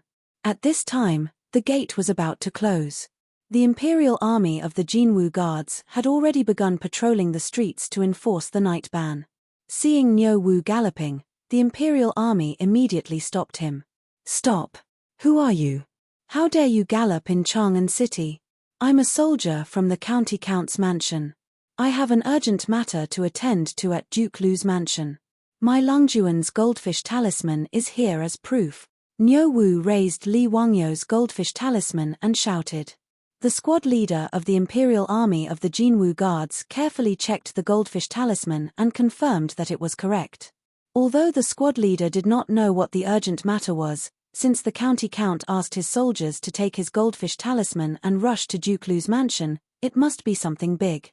The squad leader pondered for a while and led his Imperial Army of the Jinwu Guards to escort Niu Wu to Cheng Yaojin's mansion. Li Wangyou anxiously paced back and forth in Chichi Zhongxi Kingdom's mansion. From time to time, he would go to the pots of crops and carefully examine them. His soldiers did not understand what these pots of crops were to make their Langjun so nervous. Chichi Zhongxi and Peng Yuankue were even more at a loss as they stood aside uneasily. The maidservants in Chichi Zhongxi Kingdom's mansion were chased far away and did not dare to show their faces. While Li Wangyou was waiting anxiously, the gate of Chichi Zhongxi Kingdom's mansion was slammed open with a bang. A large group of Imperial Army of the Jinwu Guards in full armor and holding shiny weapons rushed in. Bastard, if you don't explain yourself today, you won't be able to escape this beating. When Li Wangyou heard that, he was about to explain to Cheng Yaojin. When he looked up, he was shocked to see that other than Cheng Yaojin, there was another person standing beside him. Who else could it be other than Pai Lupi? Chapter 596. When Li Wangyou saw that Pai Lupi actually came personally, he was somewhat surprised. Uncle, why did you come personally? Pai Lupi glared at him with dissatisfaction. Nonsense, you already had Jijia transfer the Jinwu Guards here, how could he not inform me? Quickly speak, what is it that made you transfer the Jinwu Guards here? If you don't give me a satisfactory answer, don't blame me for carrying out the family law today. At this time, Li Wangyou was no longer in a hurry. He signaled Niu Wu to lead the troops away and had the Jinwu Guards chase away the group of people, including the beggar Zhongxi. Only then did he lead Pai Lupi and Cheng Yarojin to the several pots of plants in the courtyard. Uncle, it's not that this little nephew is impulsive, it's just that these pots of plants are too precious. Pai Lupi and Cheng Yarojin curiously looked over and saw that there were many plants in the courtyard. Among them, there were 4 or 5 pots of plants with many flowers blooming. There were white, pink, purple, and various other colors that were bright and dazzling. Oh, What kind of flowers are these? It's rare to see flowers blooming in November. It's quite beautiful. How come I've never seen this kind of flower before? Cheng Yarojin curiously asked. He even reached out to grab a flower to see what it was. Li Wangyu grabbed his arm in fright. Uncle Cheng, you can't touch it. This is the life of the common people. What? Cheng Yarojin was so frightened by his words that his hand trembled. He asked in disbelief, "You little bastard, what did you say? This is just a pot of plants. What nonsense are you talking about?" Pai Lupi was also stunned. He originally wanted to reach out his hand, but he quickly withdrew it. He was prepared to listen to Li Wangyu's explanation. "Uncle Cheng, this little nephew isn't joking. Otherwise, when this little nephew is full, I'll ask you to bring the Jinwu guards and surround this square. Zio, speak clearly, what is this flower?" Pai Lupi knew that Li Wangyu wasn't a person who fooled around. Otherwise, he wouldn't have agreed to his request to transfer the Jinwu guards and come with him to see what was going on. Li Wangyu wasn't in a hurry to answer. Instead, he asked, Uncle Cheng, how much grain does the Tang dynasty produce from farming?" "1 dan more than 2 dan. Why are you asking this?" Cheng Yarojin asked. Li Wangyu nodded and continued, "If there are crops that can produce 10 dan, or even more, what do you think?" When he heard this, his eyes couldn't help but widen his eyes. "Zio, what nonsense are you speak? 10 dan? How is that possible? How can there be such a crop? If there is such a crop, how can you Tangs thinks? But aren't you taking things for granted? You're simply dreaming." Cheng Yarojin had the same attitude. "Zio, what the hell are you doing? Crops produce Tang dan dan? If there is such a crop, I'll kneel down and let you ride me." The reactions of Pai Lupi and Cheng Yarojin were within Li Wangyu's expectations. He wasn't annoyed by their questioning and just pointed at the pots of plants. "Hehe, Uncle Cheng, don't think this little nephew is fooling around. These pots of plants can produce 10 dan per mu, or even more. This little nephew calls them potatoes." That's right, the few pots of plants that Li Wangyu saw in Chichi Zhongshi's house were the sprouts of potatoes. As a child who grew up in the countryside, if Li Wangyu couldn't recognize potato seedlings, then he wouldn't be able to live up to his identity as a transmigrator. He didn't expect that in this era, someone really went to America and brought back a crop like potatoes. Li Wangyu even thought that maybe in Yakshaw, someone had already grown potatoes, but not as a crop, but as a kind of beautiful flower. This was probably the reason why the concubine who was beaten to death by Chichi Zhongshi planted it in a pot. Presumably, it was taught by the Yakshaw merchant. As for using potatoes as ornamental plants, it wasn't unusual. Potatoes were first brought to Europe by Spanish colonists from South America. They were planted as flowers because of their beautiful flowers. During the reign of Louis XVI, the French nobles wore potato flowers as the noblest and most fashionable decoration. They even planted potatoes on the outskirts of Paris specifically for this purpose. At that time, the French also believed that eating potatoes would cause leprosy, syphilis, sudden death, and sexual mania. Some even believed that potatoes were created by witches and devils to deceive people. The French would rather starve than eat potatoes, and they called potatoes the devil's apple. These pots of potatoes were planted as flowers in Chichi Zhongshi's house. Other than Li Wangyu, no one else knew the actual value of these potatoes. Even if his beautiful boss saw these pots of flowers, she wouldn't say anything. Because she didn't know what a potato looked like when it bloomed, and she didn't know what a potato seedling looked like. Li Wangyu really didn't expect to see potatoes in the Tang dynasty. His heart almost stopped beating when he saw the potato blossoms.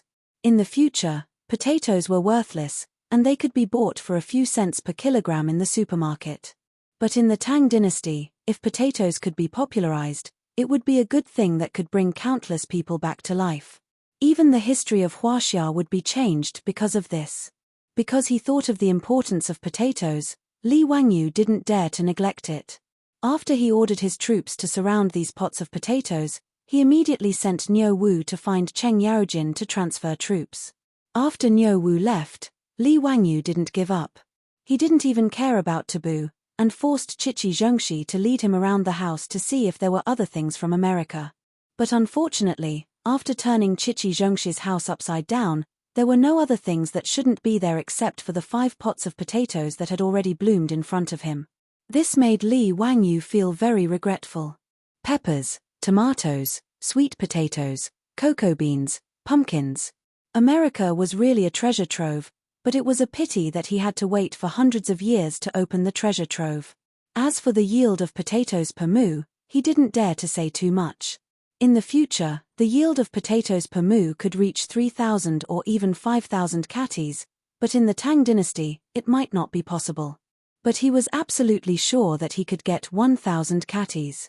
Li Wangyu's words made Pai Lupi and Cheng Yaojin stunned at first, and then they both laughed. Zio, don't make trouble. These pots of beautiful flowers and plants can produce 10 dan per mu of crops.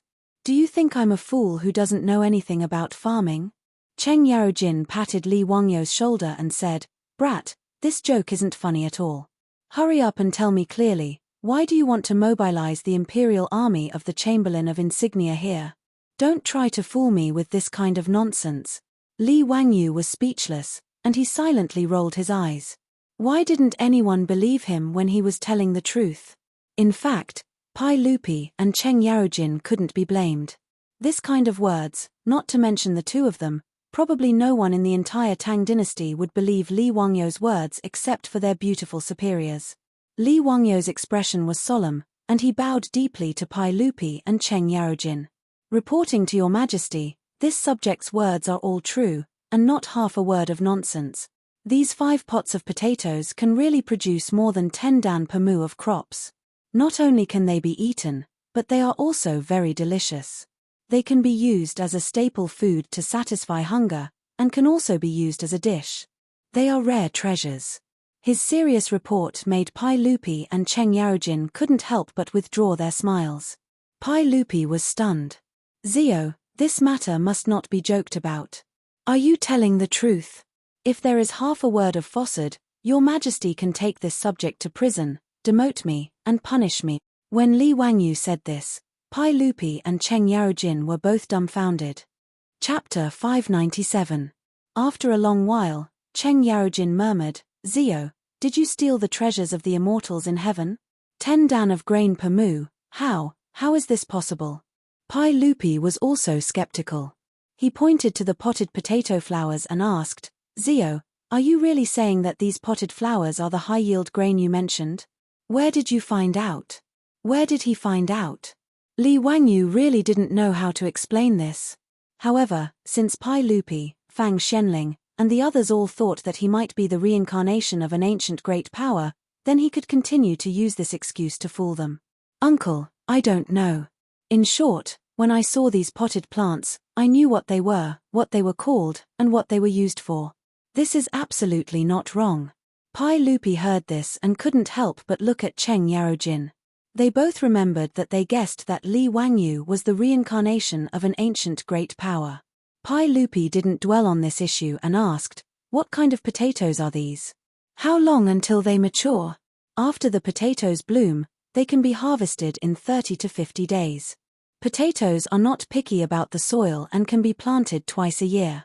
They are sowed in February and March, harvested in June and July, sowed in September and October, and harvested from December to January. Li Wangyu explained. Oh, Like rice or wheat, it bears fruit. No, since this thing is called a potato, naturally its fruit is hidden in the soil. When harvesting, it needs to be pulled out by the roots. Pai Lupi couldn't help but be curious. If it is as Zio said, why would such a precious species appear in the residence of the Bayan people? Zio, do you know where this thing comes from? Why have I never heard of it? Li Wangyu had actually thought about whether to tell Pai Lupi about the American continent. After thinking about it, he decided not to tell him about it for the time being. Anyway, the American continent was even more illusory than the Penglai immortal island to the current Tang dynasty. Although it did exist, it was difficult to reach, so it was better not to mention it. Otherwise, if he told Pai Lupi that this guy had a sudden impulse to sail out to explore the new world, wouldn't he have killed the crew in vain? Without enough navigation technology and ship development, it was simply unrealistic to explore the new world with the current Tang dynasty's ships like Columbus. After thinking about this, Li Wangyu roughly explained what he knew. Uncle, according to what I know, this potato was a gift from a sea merchant of the Yaksha kingdom to a concubine of the owner of this mansion, the merchant beggar Zhongxi of Baian, when he sailed to Baian to do business. But I don't know where he got this potato. Chong. Where is that? Why have I never heard of it? Pai Lupi was stunned and asked curiously. In history, Pai Lupi learned about the Chong in the 14th year of Zhengguan. At that time, the king of the Liugui kingdom sent his son to the Tang dynasty to pay tribute. The Tang dynasty only learned about the existence of the Chong in the north of the Liugui kingdom from the attendant of the Liugui kingdom's tribute envoy. However, the distance between the Chong and the Tang dynasty was too far, so there had never been any communication in history. Li Wangyu explained the location of the Chong to Pai Lupi, which made Pai Lupi and Cheng Yaojin speechless. It was hard for them to imagine that there was a kingdom in the distant and cold north. After no longer thinking about the origin of the potato, Pai Lupi walked around the 5 pots of potatoes a few times with his hands behind his back and said, "Since this potato is so precious, I will immediately ask the imperial army to move it away and send it to the agriculture temple. I will order people to take good care of it. In a month's time, we will know whether what you said is true or false. If it is true, I will definitely record it as a great merit for you." If it was true, Pai Lupi felt that it would not be excessive to immediately confer Li Wangyu the title of prince. In an agricultural society, food was the key to a country's prosperity. It was also the embodiment of a country's strength. Pai Lupi did not think that Li Wangyu asking the imperial army to come was inappropriate. It was natural for them to be nervous about such an important crop. Although Li Wangyu's words were without proof, Pai Lupi did not dare to fully believe it because he had not seen it with his own eyes. However, since Li Wangyu had already said so, he had no choice but to believe it. No matter what, the truth would be revealed in a month's time. Li Wangyu quickly said, "Uncle, the agriculture temple does not have any experience in taking care of potatoes. To be on the safe side, why don't you give me 2 pots and let me take care of them in Dingju village in case of any accidents? Uncle, what do you think?" "Okay." Pai Lupi felt that it was reasonable and naturally nodded in agreement.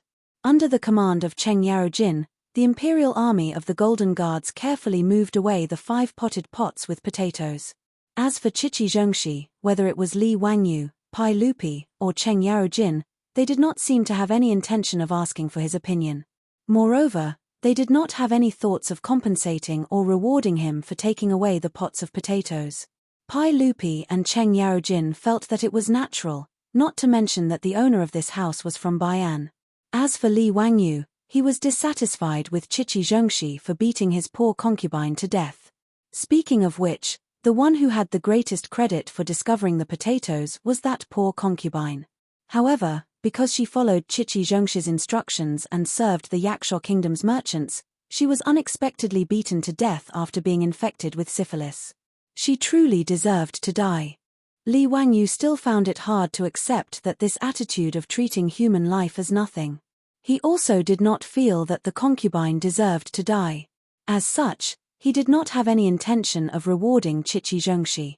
After the imperial army moved away the pots of potatoes, the imperial army surrounded Pai Lupi, Cheng Yaojin, and Li Wangyu and left Chichi Zhongxi's residence like a tide. Even now, Chichi Zhongxi, the Baian, did not know what had happened, and he did not dare to ask. After sending Peng Yuankue away, Chichi Zhongxi immediately ordered people to close the door. For a long time, he did not dare to take half a step out of his residence. Many years later, Chichi Zhongxi followed the caravan and passed by a field. When he saw the blooming flowers in the field, he felt that they were very familiar. After thinking about it, He remembered that they were the same as the pots of flowers that Huxian County Count had taken away from his residence. He found a farmer and found out that these flowers were the potatoes that he and the others loved to eat the most. At this point, Chichi Zhongxi suddenly realized what had happened in his residence that evening a few years ago. Putting aside the fear in Chichi Zhongxi's heart, Li Wangyu was too lazy to continue staying in Chang'an City. After saying goodbye to Pai Lupi and Cheng Yaojin, Li Wangyu simply led the imperial army that was escorting the potted potatoes out of Chang'an City and returned to Dingju village before the city gates closed. A large group of imperial army soldiers escorting their Langjun back to the residence scared the villagers of Dingju village and the old housekeeper Li Heng. His beautiful superior hurriedly came out to greet him and saw Li Wangyu anxiously instructing everyone to move 2 pots of flowers into the castle. He was going to send them to the top of the castle that faced the sun to be cultivated. He also arranged for guards to guard the 2 pots of flowers 24 hours a day. His beautiful superior was naturally confused. She looked at the 2 pots of flowers for a long time and did not understand what was going on. Wangyu, what are you doing? Why are the 2 pots of flowers so nervous? Hehe, Changqing, do you know what kind of plants these 2 pots of flowers are? The beautiful superior shook her head. The flowers were quite beautiful, but they were not common flowers in the flower shops of the modern era. She did not recognize them. Li Wangyu moved closer to her ear and softly said 2 words, potatoes. 2 simple words, but the beautiful superior felt as if she had been struck by lightning. She froze for a long time before looking at him in disbelief. Are you sure? Aren't potatoes in America? How did you find them? Li Wangyu burst out laughing and proudly described the events that had taken place today. Just as he was waiting for the beautiful superior to praise him, he saw the beautiful superior take a few steps back in disgust. So disgusting. You actually came in contact with a syphilis patient. Stay away from me and go take a bath. Li Wangyu was speechless. Damn, a woman with misophobia. Chapter 598. During this period of time, Li Wangyu was in a really good mood. Zhong Baozong kept his word and really went to the Xianwei temple to kowtow to Sun Simiao. Actually, this was not an insult to him. After all, Sun Simiao was almost 90 years old and was close to becoming a famous person. Although Zhong Baozong was 70 years old, in front of Sun Simiao, he was just a kid. Previously, when he spoke rudely to Sun Simiao, the old priest was too lazy to argue with him. He just treated him like an ignorant kid. There was no choice. Living for a long time was an asset. Not to mention the Tang dynasty, even in the future, people who were 100 years old were not common. The country with the longest average life expectancy was only 82 years old. It was not surprising for the 90-year-old Sun Simiao to take in a 70-year-old disciple. Since their teacher was Sun Simiao's disciple, the disciples of the Zhong family could only kowtow to him. There was no choice. In this era, the teacher was the most important. After Li Er discussed with Cheng Yaojin, Li Jing, Qin Xiong, and Yuqi Jingda, these big shots in the military, they all felt that the ambulance soldiers that Li Wangyu had proposed that day were good things. They could greatly reduce the percentage of soldiers who were injured or even killed in battle. After all, in the era of cold weapons, most of the injured could recover as long as the bleeding was stopped and treated in time. This was not just a matter of 1 + 1 = 2. For every soldier who was injured or killed, there would be 1 more veteran soldier. The so-called veteran soldiers were just soldiers who had been through many battles and were lucky enough to survive. More importantly, this could increase the courage of the soldiers in battle. If there were immediately medics to treat an injured soldier, this would be a huge morale booster for the soldiers. The military medical department naturally did not have any accidents and started to prepare. Li Er and the other big shots in the military planned to recruit 1,000 soldiers who were somewhat literate and smart from the Imperial Army and the Magistrate Army and train them. This matter could be implemented in 3 years in Zhangguan, and the initial results could be seen in 4 years. On the other hand, Li Wangyu never imagined that he would encounter a syphilis patient like Peng Yuankue in a competition with Zhong Baozong on a whim. Furthermore, he never imagined that he would be able to dig out a treasure like the potato. Potatoes were really good stuff. They had a high yield per mu and were also resistant to cold. They could be grown even in sandy soil. The land of the Tang dynasty could be used to grow wheat or rice for one season, and then potatoes for the winter. Once the potato plantation was expanded, food would no longer be a problem. At the very least, no one would starve to death during a famine. When Li Wangyu thought of stewed beef with potatoes, hot and sour shredded potatoes, potato biscuits, fried potatoes, baked potatoes, potato roast meat, these delicacies, he couldn't help but swallow his saliva. Damn, why didn't potatoes taste that good in the future? Even his beautiful boss couldn't help but check on the growth of the potatoes every day when she found out that the 2 pots of beautiful flowers were potatoes. She was also looking forward to the potato. As the days passed, Li Wangyu and his beautiful boss spent the winter in the Tang dynasty for the first time. However, they didn't feel cold at all. When he was building the castle, Li Wangyu was afraid of the cold winter, so he specially designed and installed many fireplaces. However, he didn't expect that they would be useless. In order to keep out the cold, he also spent a lot of money to ask the craftsmen to make many copper pipes and install them in the castle. He originally planned to connect the hot spring water from the mountain to the pipes during the winter and use it as a heater in the castle. However, he didn't expect that his efforts would be in vain. Now it was mid-December, but Li Wangyu hurried. The temperature in Chang'an was about 5 or 6 degrees.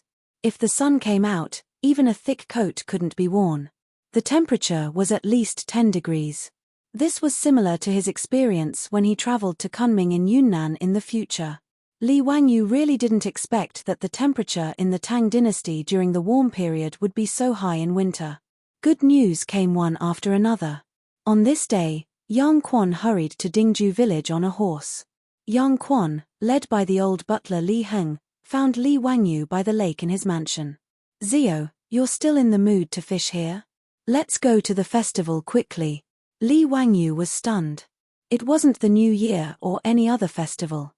What was the festival about? Brother Shuqing, what festival? Harvest. The harvest festival. The rice is ripe. What? Li Wangyu didn't react for a moment. What rice is ripe? The next second, he threw the fishing rod away and jumped up. "Brother Shuqing, what did you say? The rice is ripe. Really? Haha, Zio, you don't believe me? You were the one who proposed to change the planting of rice in September. Why don't you believe it yourself? Do you know that the hundreds of thousands of people in Hu County worship you like a living Buddha? The prefectures and counties around Hu County are now regretting their decision. Ha ha ha, those bastards. That's what they get for laughing at me." Li Wangyu couldn't help but sweat when he heard Yang Quan, who was always gentle and refined, laugh like a Cheng Yarojin. He also knew that when he proposed to change the planting of rice in September, Yang Quan was the one who was under the most pressure. After all, when Li Wangyu proposed this plan, he, as the official of Hu County, supported it wholeheartedly. Although Li Wangyu promised that if the planting of rice failed, he would provide rations for the hundreds of thousands of people in the following year until the new crop was ready, Yang Quan would still be in a lot of trouble. Li Wangyu already knew that Yang Quan's promotion this time was likely to jump several ranks. He would be directly appointed by Pai Lupi as a rank 5 imperial censor and become a subordinate of Wei Zheng. However, if the planting of rice in Hu County failed, Yang Quan would be removed from his position as county magistrate at the beginning of spring. It was hard to guarantee that there wouldn't be any problems with his promotion. Li Wangyu was naturally grateful for this. Fortunately, ever since the planting of rice, it had been growing well. Those who used this as an excuse to secretly criticize Li Wangyu and Yang Quan could only obediently shut their mouths. Li Wangyu hadn't paid much attention to the rice during this time. Now that he heard Yang Quan say that the rice had ripened, he was delighted. "Zio, let's go." "Haha, I've been an official for many years, but this is the first time I've seen a harvest festival in the 12th month." Yang Quan pulled Li Wangyu and walked out. Li Wangyu naturally had to follow along. Not only was he happy for Yang Quan and the people of Hu County, but he himself would also benefit greatly from this. Back then, Pai Lupi's words were like gold and jade. He had clearly said that the imperial court wouldn't take the rent from Hu County this year and would hand it all over to Li Wangyu. Now that the hundreds of thousands of people in Hu County had successfully switched to rice, the rent handed over to his family would be quite a bit. According to the previous records of Hu County, that was 100,000 dan of grain. Moreover, since Hu County had switched to rice this year, the rent paid by the people was naturally rice. The price of rice was much higher than wheat. This year, the Guangzhou road was hit by a locust plague. Although the locusts were eliminated in time, the price of grain was still high.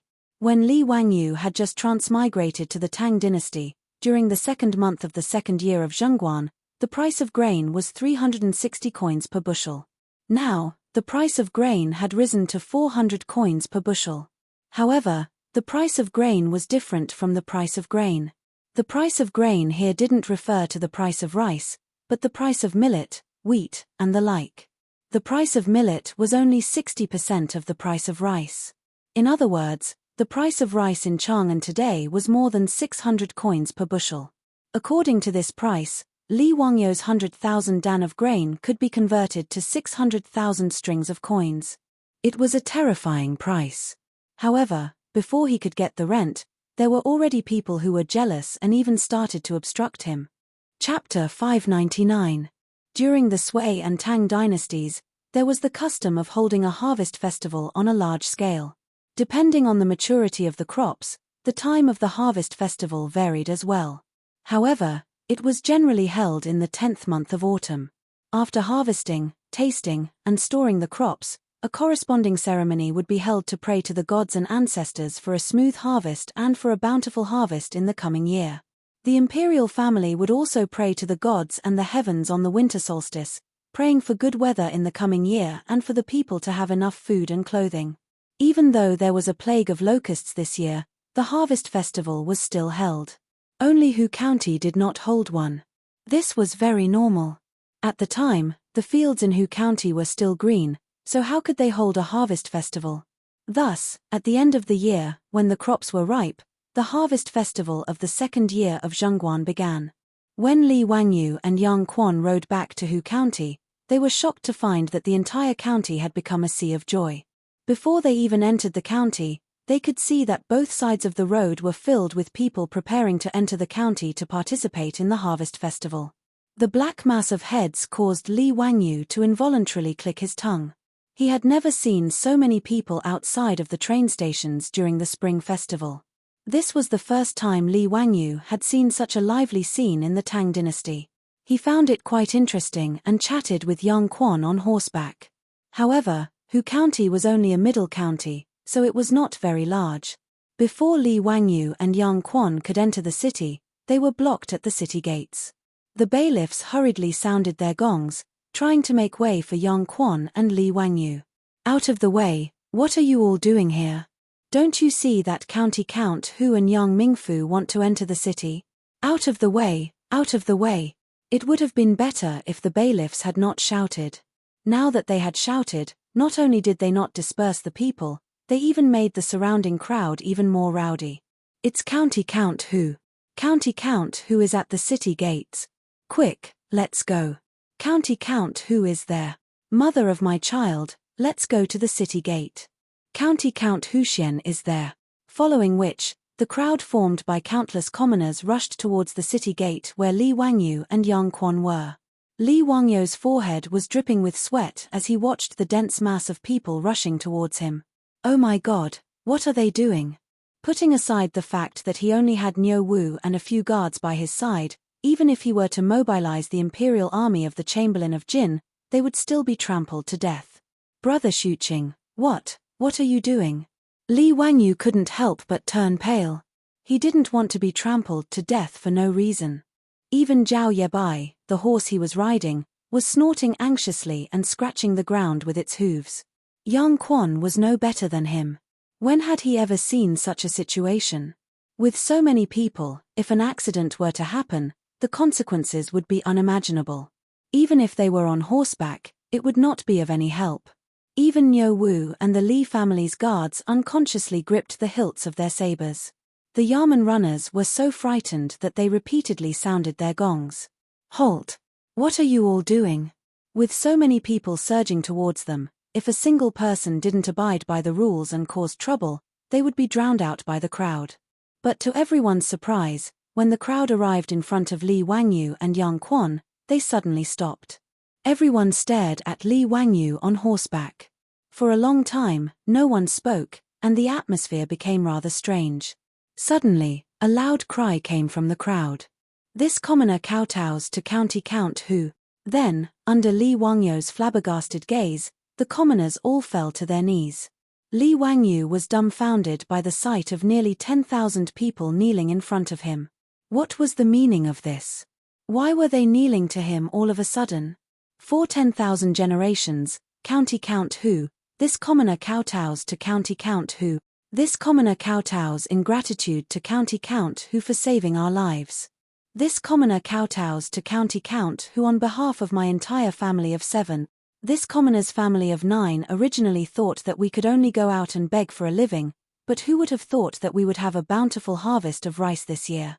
This commoner is endlessly grateful. This commoner kowtows to County Count Hu. Tao ancestor, please bless County Count Hu with a long life of 100 years. There were also quite a few people who didn't forget to thank Yang Quan. This commoner kowtows to County Count Hu and Yang Mingfu.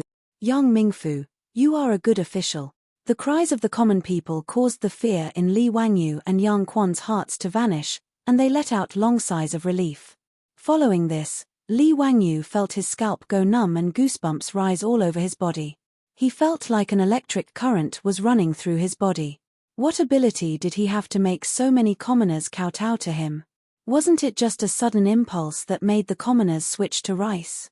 Was he worthy of such praise? Li Wangyu hurriedly rolled off his horse and jogged over to an old man to help him up. Old sir, please don't, please don't. Please get up. The old man stubbornly kowtowed to Li Wangyu a few more times. Old me had many misunderstandings with County Count Hu. I thought that County Count Hu wanted us to switch to rice in the 9th month to harm the commoners. Old me was stupid and didn't understand County Count Hu's love for the commoners. Old me truly deserved to die. Please forgive me, County Count Hu. Li Wangyu's eyes also became somewhat moist. He motioned to Niu Wu to quickly help the old man up. Old sir is too serious. I was just blindly giving you an idea. If you really want to thank someone, you should thank Yang Mingfu. However, he ordered people to build water wheels for each village, cultivate rice seedlings, and supervise you all to switch to rice. His contributions cannot go unnoticed. Li Wangyu pointed at Yang Quan and said with a smile. The commoners naturally kowtowed to Yang Quan again, causing Yang Quan to become flustered. He repeatedly waved his hands. At this moment, Yang Quan, a middle-aged man who had been an official for many years, also had red eyes. At this moment, he seemed to truly understand the will of the people and the will of the people. The commoners were truly easily satisfied. Give them a mouthful of food to eat and let them pass through difficult times, and they would be unswervingly loyal and grateful. Originally, during the year of the Great Disaster, the surrounding provinces, counties didn't have much yield left. The government had already begun to prepare for disaster relief. However, because of Li Wangyu's persistence and perseverance, and Yang Quan's support and supervision, the hundreds of thousands of commoners in Hu County changed to rice in the 9th month for the first time in history. They even had a great harvest today. How could the commoners not be deeply grateful to the two of them? In front of Hu County's gate, countless commoners rose and fell. They stood up and kowtowed again. They were so busy that Li Wangyu and Yang Quan helped them up and kowtowed again. Yang Quan and Li Wangyu looked at each other and smiled bitterly. However, their hearts were filled with pride. As the saying goes, when a real man lives in this world, he must establish a great reputation. Above, he must protect the ruler. Below, he must protect the people. If it is beneficial to the country, he will die 100 deaths without hesitation. The hubbub outside Hu County's gate fell into the eyes of a group of people on a nearby hill. Chapter 600. During the Sui and Tang dynasties, there was the custom of holding a harvest festival on a large scale. Depending on the maturity of the crops, the time of the harvest festival varied as well, but it was generally held in the 10th month of the golden autumn. After harvesting, tasting, and storing the crops, a corresponding ceremony would be held to pray to the ancestors and gods, praying for a smooth harvest and for a bountiful harvest in the coming year. The imperial family would also pray to the gods and the heavens during the winter solstice, praying for good weather and for the people to have enough food and clothing.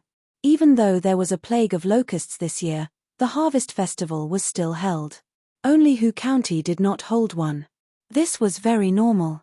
At the time, the fields in Hu County were still green, so how could they hold a harvest festival? Thus, at the end of the year, when the crops were ripe, the harvest festival of the second year of Zhongguan began.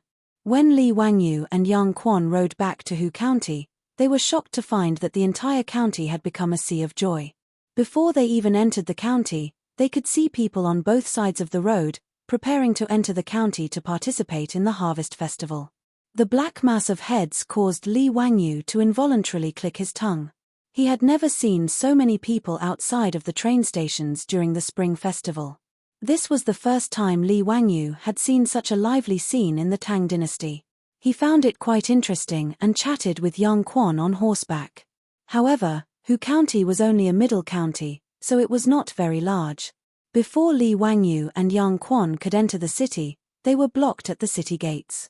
The bailiffs hurriedly sounded their gongs, trying to make way for Yang Quan and Li Wangyu. "Get out of the way, what are you all doing here? Don't you see that County Count Hu and Yang Mingfu want to enter the city? Get out of the way, all of you get out of the way." It would have been better if the bailiffs had not shouted. Now that they had shouted, not only did they not disperse the crowd, but they also made the crowd even more noisy. "It's County Count Hu. County Count Hu is at the city gates. Quick, let's go. County Count Hu is there. Mother of my child, let's go to the city gate. County Count Huxian is there." Following which, the crowd formed by countless commoners rushed towards the city gate where Li Wangyu and Yang Quan were. Seeing the black mass of people coming towards him, Li Wangyu's forehead was soaked with a few drops of sweat. Oh my God, what are they doing? Putting aside the fact that he only had Niu Wu and a few guards by his side, even if he were to mobilize the imperial army of the Chamberlain of Jin, they would still be trampled to death. "Brother Xuqing, what are you doing?" Li Wangyu couldn't help but turn pale.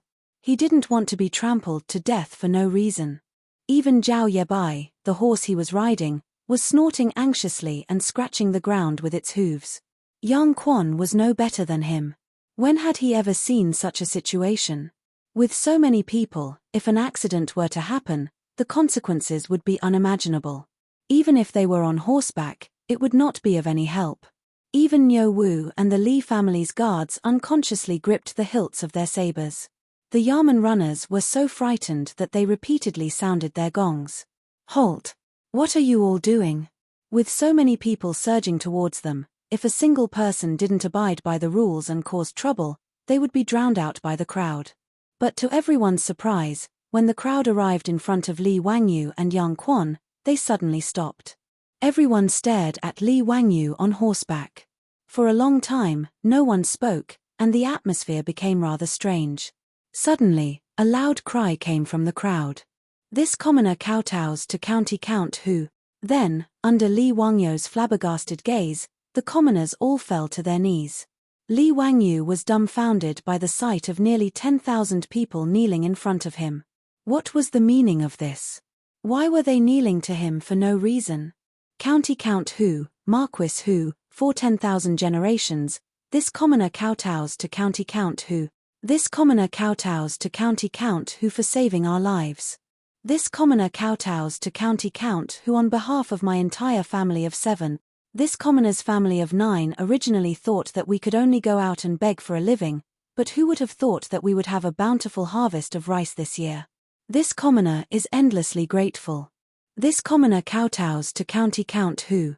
Dao ancestor, please bless County Count Hu with a long life of 100 years. Quite a few of them didn't forget to thank Yang Quan. This commoner kowtows to County Count Hu and Yang Mingfu. Yang Mingfu, you are a good official. The cries of the common people caused the fear in Li Wangyu and Yang Quan's hearts to fade away, and they let out long sighs of relief. Li Wangyu felt his scalp go numb and goosebumps rise all over his body. He felt like an electric current was running through his body. What ability did he have to make so many commoners kowtow to him? Wasn't it just a whim that made the commoners switch to rice? Was he worthy of such praise? Li Wangyu hurriedly rolled off his horse and ran to an old man to help him up. "Old sir, you can't do this, you can't do this. Please get up." The old man stubbornly kowtowed to Li Wangyu a few more times. Old me had many misunderstandings with County Count Hu. I thought that County Count Hu wanted us to switch to rice in the 9th month to harm the commoners. Old me was slow-witted and didn't understand County Count Hu's love for the commoners. Old me truly deserved to die. Please forgive me, County Count Hu. Li Wangyu's eyes also became somewhat moist. He motioned to Niu Wu to quickly help the old man up. "Old sir, you are too serious. I was just blindly giving you an idea. If you really want to thank someone, you should thank Yang Mingfu." However, he ordered people to build water wheels for each village, cultivate rice seedlings, and supervise you all to switch to rice. His contributions cannot go unnoticed. Li Wangyu pointed at Yang Quan and said with a smile. The commoners naturally kowtowed to Yang Quan again, causing Yang Quan to become flustered. He repeatedly waved his hands. At this moment, Yang Quan, a middle-aged man who had been an official for many years, also had red eyes. At this moment, he seemed to truly understand the will of the people and the will of the people. The commoners were truly easy to satisfy. Give them a mouthful of food to eat and let them pass through difficult times, and they would be unswervingly loyal and grateful. Originally, during the year of the Great Disaster, the surrounding provinces and counties didn't have much yield left. The government had already begun to prepare for disaster relief. However, because of Li Wangyu's persistence and perseverance, and Yang Quan's support and supervision, the 100,000 commoners of Hu County were able to switch to rice in the 9th month for the first time in history. They even had a great harvest today. How could the commoners not be deeply grateful to the two of them? In front of Hu County's gate, countless commoners rose and fell. They stood up and kowtowed again. They were so busy that Li Wangyu and Yang Quan helped them up and kowtowed again. Yang Quan and Li Wangyu looked at each other and smiled bitterly. However, their hearts were filled with pride. As the saying goes, when a real man lives in this world, he must establish a great reputation. Above, he must protect the ruler. Below, he must protect the people. If it is beneficial to the country, he will die 100 times without hesitation. The hubbub outside Hu County's gate fell into the eyes of a person riding on a nearby hill. Chapter 601. Wahahaha, Your Majesty, that brat Zio and that Yang Quan really surprised me. Planting rice in September actually succeeded. Cheng Yaojin's signature hoarse voice boomed. The group of people on the hillside outside the county town of Hu County was naturally Li and a group of important officials of the court. During the morning court session, an official reported that Hu County had successfully switched to planting rice. They had already begun harvesting and storing the rice. Today, Hu County would also hold a harvest festival to celebrate.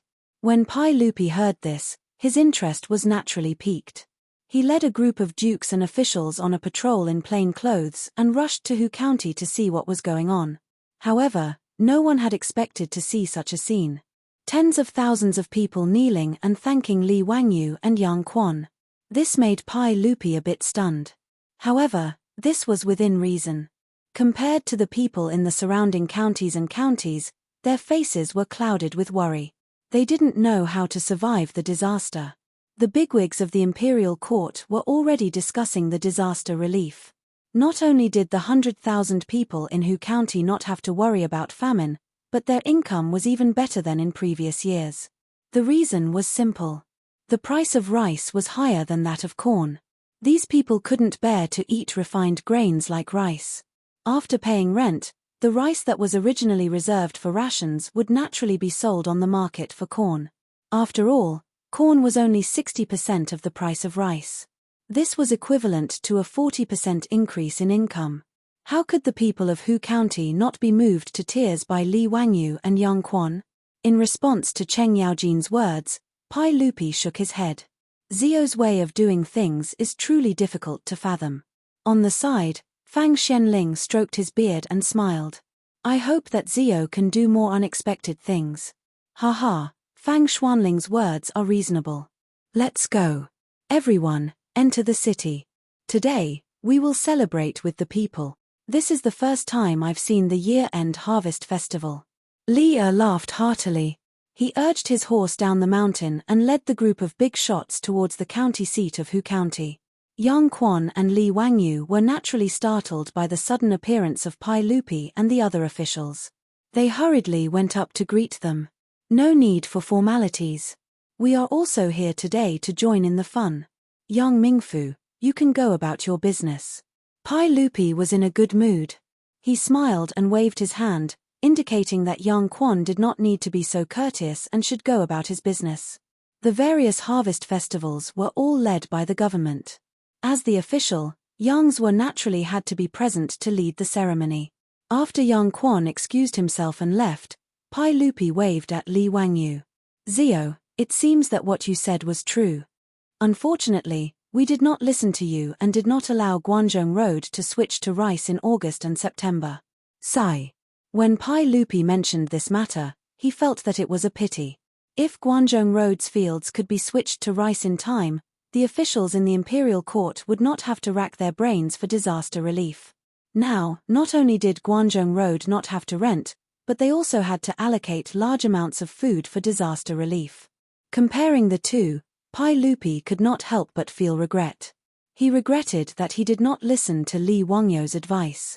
Uncle, you can't say that. When I first proposed this matter, I was actually just trying it out.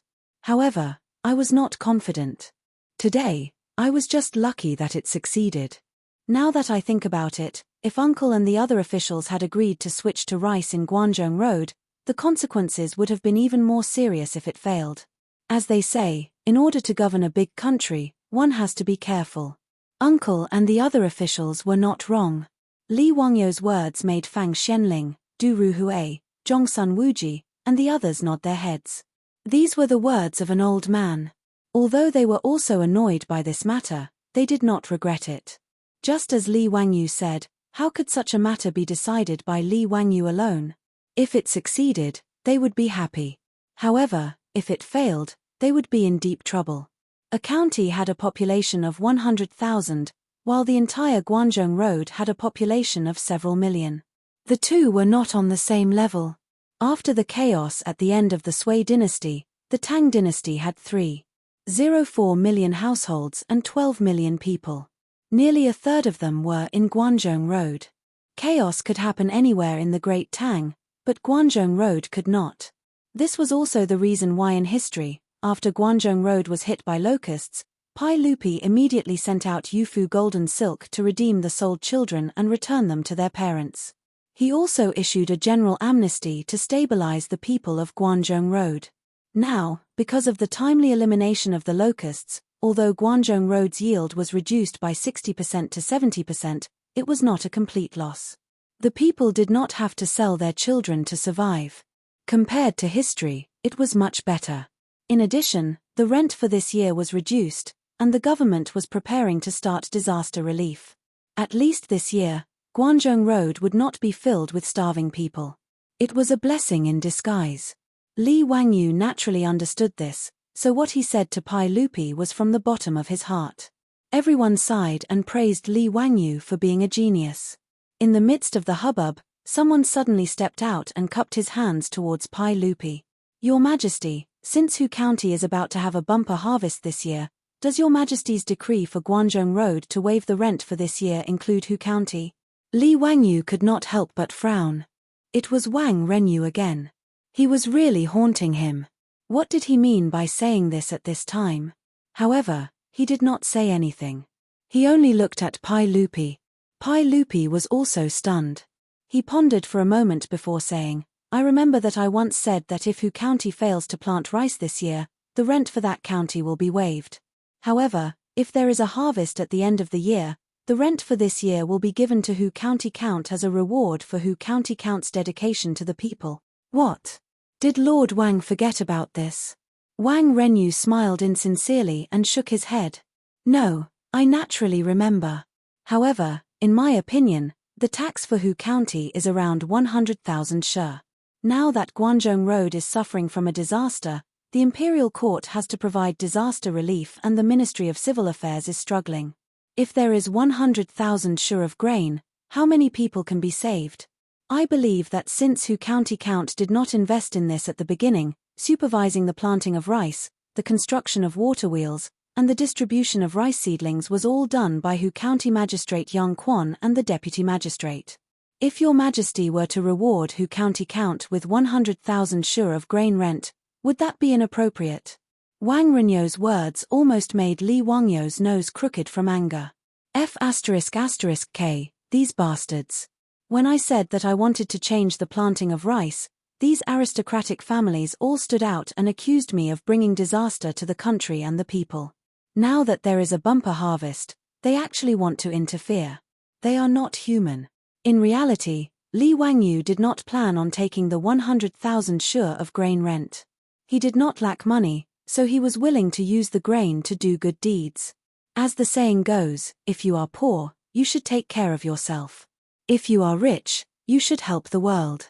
Now that Li Wangyou had money, of course he was willing to use it to do good deeds and help the people. Originally, he had been thinking about using the 100,000 shi of grain to the newly established Wangyou Charity Hall to help the people of Guangzhou Road. However, if he donated it, it would be different from Wang Renyou stealing the grain that belonged to him. How could Li Wangyou let this old thief succeed? Li Wangyou laughed coldly. No, Lord Wang is wrong. Chapter 602. Wang Renyou sneered and glanced at Li Wangyou. What? Does County Count who think I'm wrong? Or does County Count who not want to part with the 100,000 dan of grain? I'm thinking for the common people. If County Count who doesn't want to part with the grain, that's fine. I'm just asking for the common people to share His Majesty's burden. The common people are crying piteously for food, and we have received His Majesty's favor. How can we turn a blind eye and not hear? His words sounded righteous and concerned for the common people, but Li Wangyou inwardly cursed. This kind of pseudo-moral guardian was indeed equally shameless, and the degree of shamelessness was the same. Li Wangyou was sure that if he said that he was unwilling, the aristocratic families would definitely ruin his reputation among the common people. They would say that he was rich but heartless, that he was extravagant, and that he was an evil person who was indifferent to the common people. If he was pressured by morality and agreed not to take the land rent, that would be even better. Not only would Li Wangyou have worked for nothing, but Wang Renyou would also be able to claim that he was asking for the common people.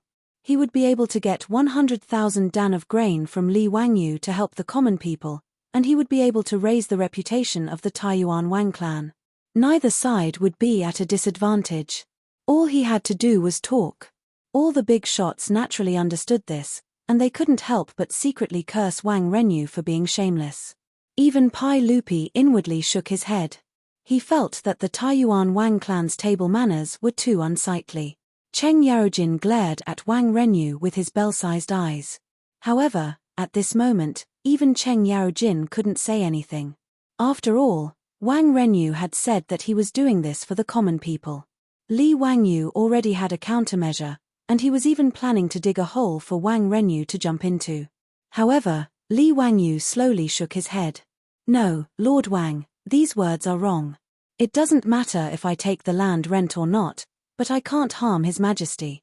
Nonsense, what does this have to do with His Majesty? How is it not related? His Majesty is the Emperor. How can he go back on his words? Was His Majesty's reputation only worth 100,000 dans of grain? You want His Majesty to take back his order for the sake of 100,000 dan of grain.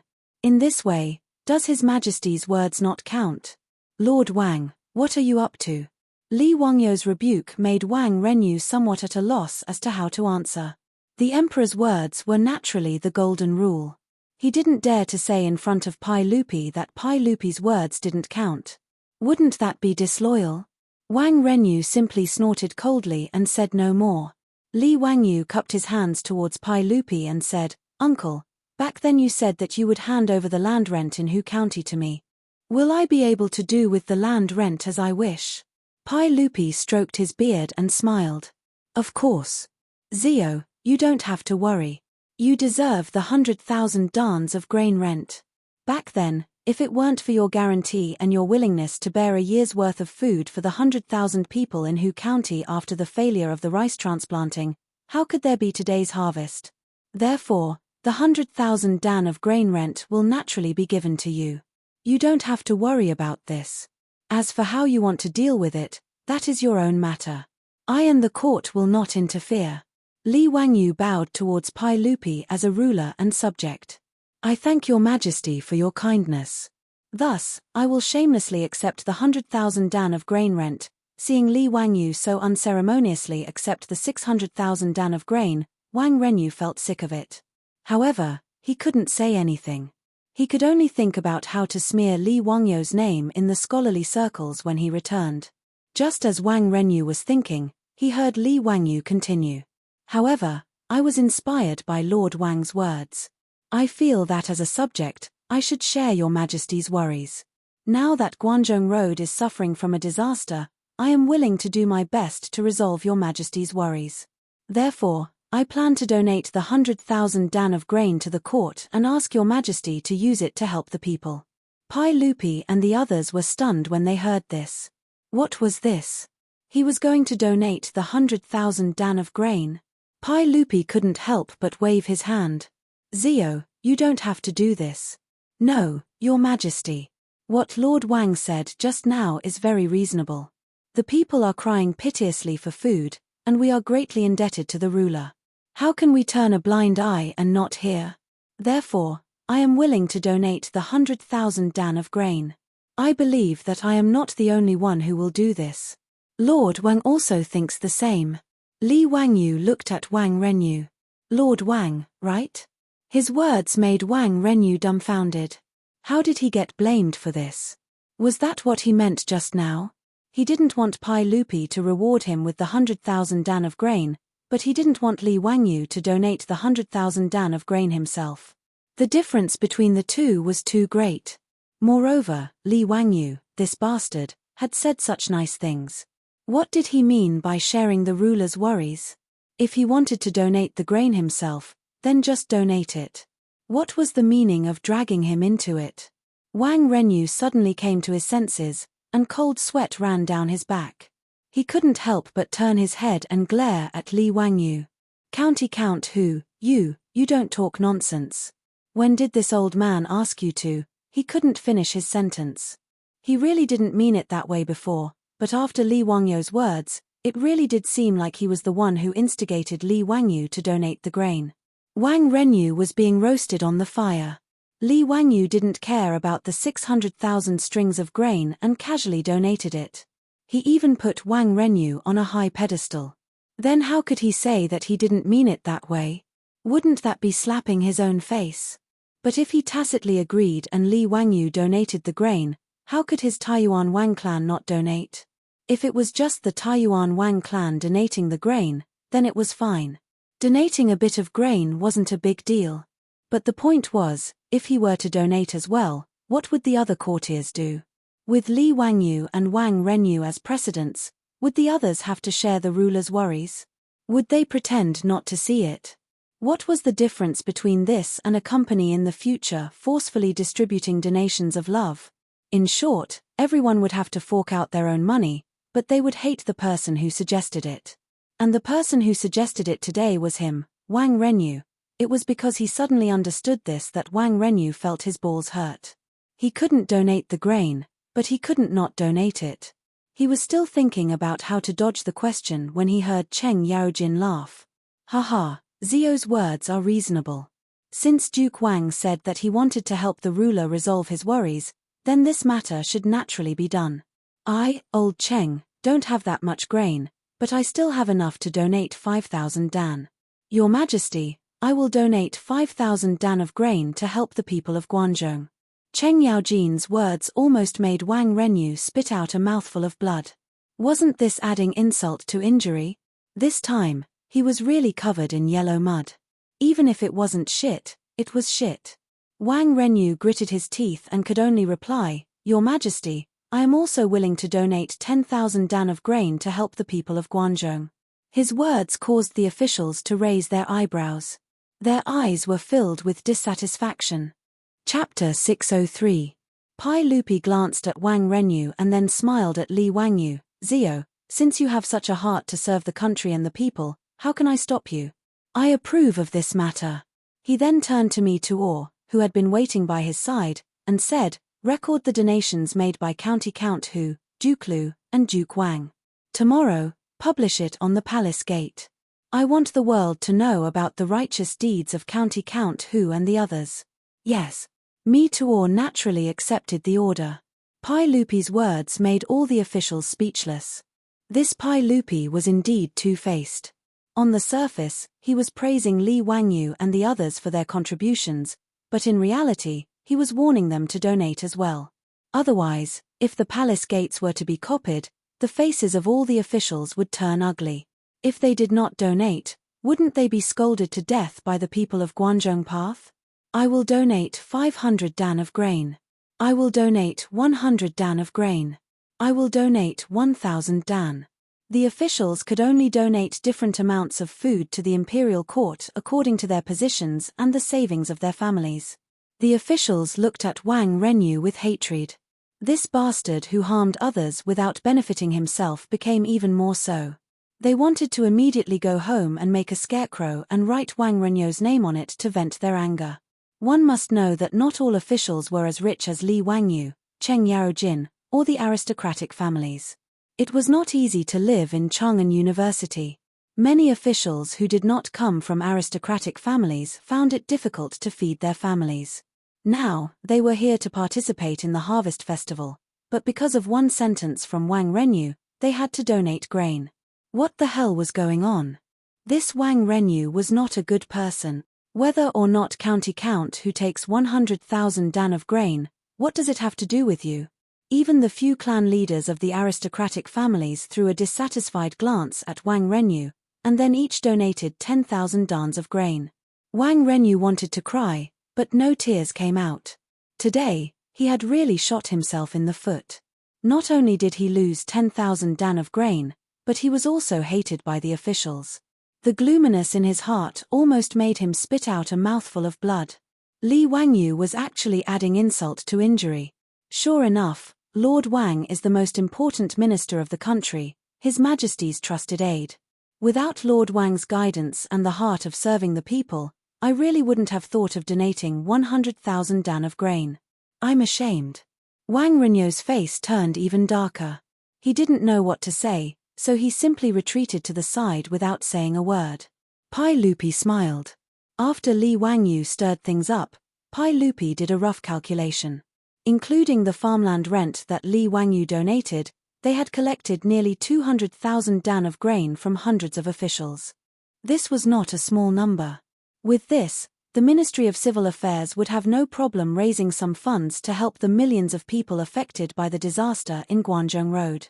Thinking of this, Pai Lupi was in a good mood. He couldn't help but tease Li Wangyu. Ziyu, since you've already spent so much, you don't have to send any more gifts for my birthday. I'll take the 100,000 dan of grain as your gift, haha. Li Wangyu waved his hand. Uncle, hehe, I've already prepared the gift. How can you not accept it? This gift is something that I racked my brains and spent countless manpower and resources to come up with. I guarantee that it will surprise you. Hearing this, Pai Lupi couldn't help but feel curious. He smiled and nodded. If that's the case, then I'll wait for your gift. But Li Wangyu hesitated. He planned to take advantage of Pai Lupi's good mood today to explain the matter of him holding back the 73 palace maids. He donated 100,000 dan of grain in exchange for Pai Lupi's palace maids. He thought that Pai Lupi wouldn't be reluctant to part with them, right? But what? Seeing that Li Wangyu suddenly stuttered, Pai Lupi felt that something was wrong. This kid might be up to something again. Hehe, uncle, but of the 300 palace maids that I brought back to practice, hehe, 73 of them were punished because they made mistakes. Uncle won't blame me, right? Hearing this, Pai Lupi didn't think it was a big deal. He casually waved his hand. Ziyu, you can do as you see fit. I've already said that if those palace maids are disobedient, You can punish them however you want. However, Li Wangyu's next words almost made Pai Lupi's nose crooked from anger. Li Wangyu lowered his voice and smiled embarrassedly. Yes, yes. Since uncle has said so, I'm relieved. I've already punished the 73 palace maids that made mistakes. I've punished them by marrying them to my fu and forbidding them from ever returning to the palace. What? Pai Lupi couldn't help but raise his voice. He pointed at Li Wangyu, who had an innocent expression. What did you say? What? Uncle? But I didn't punish them properly. Those 73 palace maids were unbearably vulgar. I felt that if they returned to the palace, they would be an eyesore. That's why I punished them by marrying them to avoid sending them back to the palace and disgusting uncle. Pai Lupi took a few deep breaths to stabilize his mood. He suppressed the urge to slap the little bastard in front of him to death.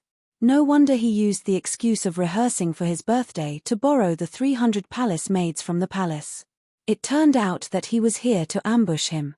This little bastard, he wanted to learn from his 3 kingdoms, where Liu Bei borrowed Jingju and didn't return it. He still has the nerve to say that my palace maids are unbearably vulgar. Does he have any shame? Pai Lupi really didn't want to continue arguing with Li Wangyu. He coldly snorted and didn't say anything. He turned around and left. Mi Tuor, return to the palace. Yes. Mi Tuor didn't hear the conversation between uncle and nephew, so he didn't understand. Wasn't His Majesty in a good mood just now? Why did he want to return to Chang'an? However, Pai Lupi said that he wanted to go back, so he naturally didn't dare to say anything. He could only immediately order someone to bring a horse over and help Pai Lupi onto the horse's back. On the horse's back, Pai Lupi used the horsewhip in his hand to point at Li Wangyu. He angrily said, "In a few days, if I don't see the surprise you mentioned, you will go to the censorate prison to report yourself." After Pai Lupi finished speaking, he whipped the horse and left. Mi Tuor and a group of palace guards naturally hurried to follow. Seeing this, although the officials didn't understand why Pai Lupi suddenly left, they also followed back to Chang'an. However, Cheng Yaojin didn't hurry to leave. Instead, he went to Li Wangyu and asked, "Zio, what did you say to His Majesty? What made him so angry?" Li Wangyu smiled and touched his nose. "Hey, Uncle Cheng, nothing, nothing." Cheng Yaojin raised his big hand threateningly. "Are you going to say it or not?" "Hey, it's really nothing. It's just that I detained dozens of His Majesty's palace maids." Due to Cheng Yaojin's threat, Li Wangyu whispered to Cheng Yaojin that he secretly married 73 palace maids. Cheng Yaojin raised his head and laughed. "Wahahaha, you're amazing. It's okay, I've wanted to do this for a long time, but I'm not as bold as you.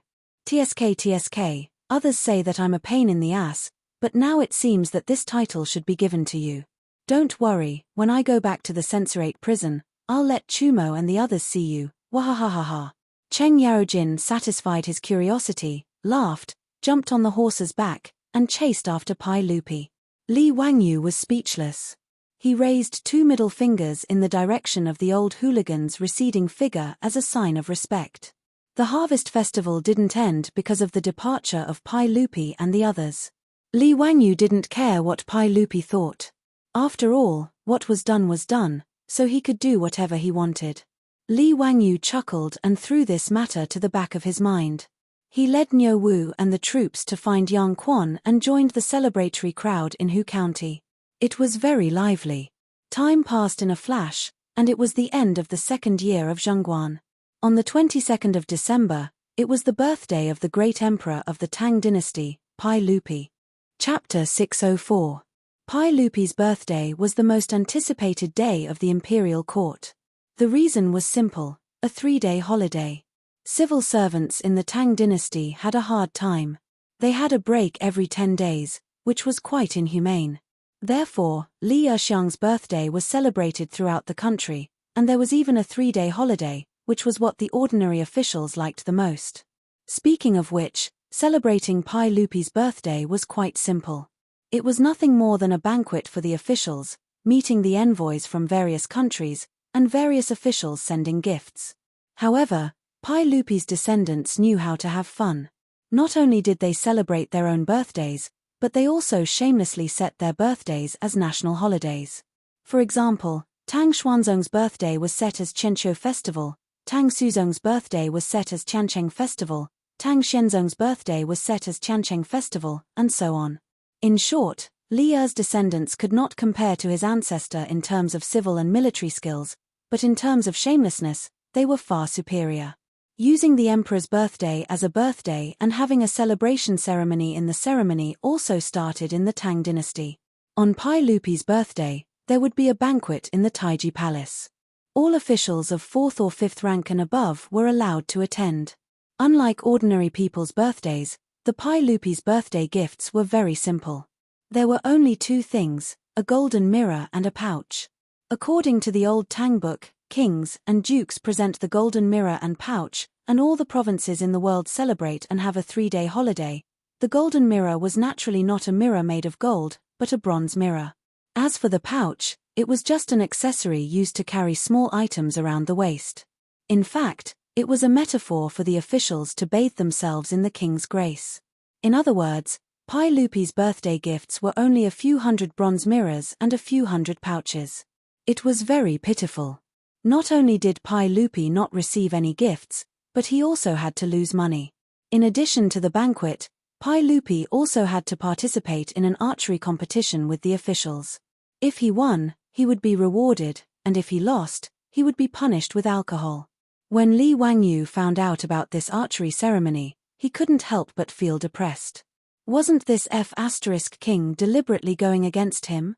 Was archery something that a jade-faced young man like him should know how to do? The archery ceremony was held in front of the martial virtue hall. A target was set 90 paces in front of the palace gates for Pai Lupi and the officials to shoot. However, the archery targets used in the Tang dynasty were not circular targets. Instead, they were made of various animal skins and were called hu. When Pai Lupi shot bear skins, they were called bear marquis. When the officials shot deer skins, they were called deer marquis. On the left and right sides of the target, there were also piles of arrows to block the arrows. This was naturally to prevent officials like Li Wangyu, who were careless, from shooting arrows and accidentally injuring others. It was Li Wangyu's first time participating in this kind of activity.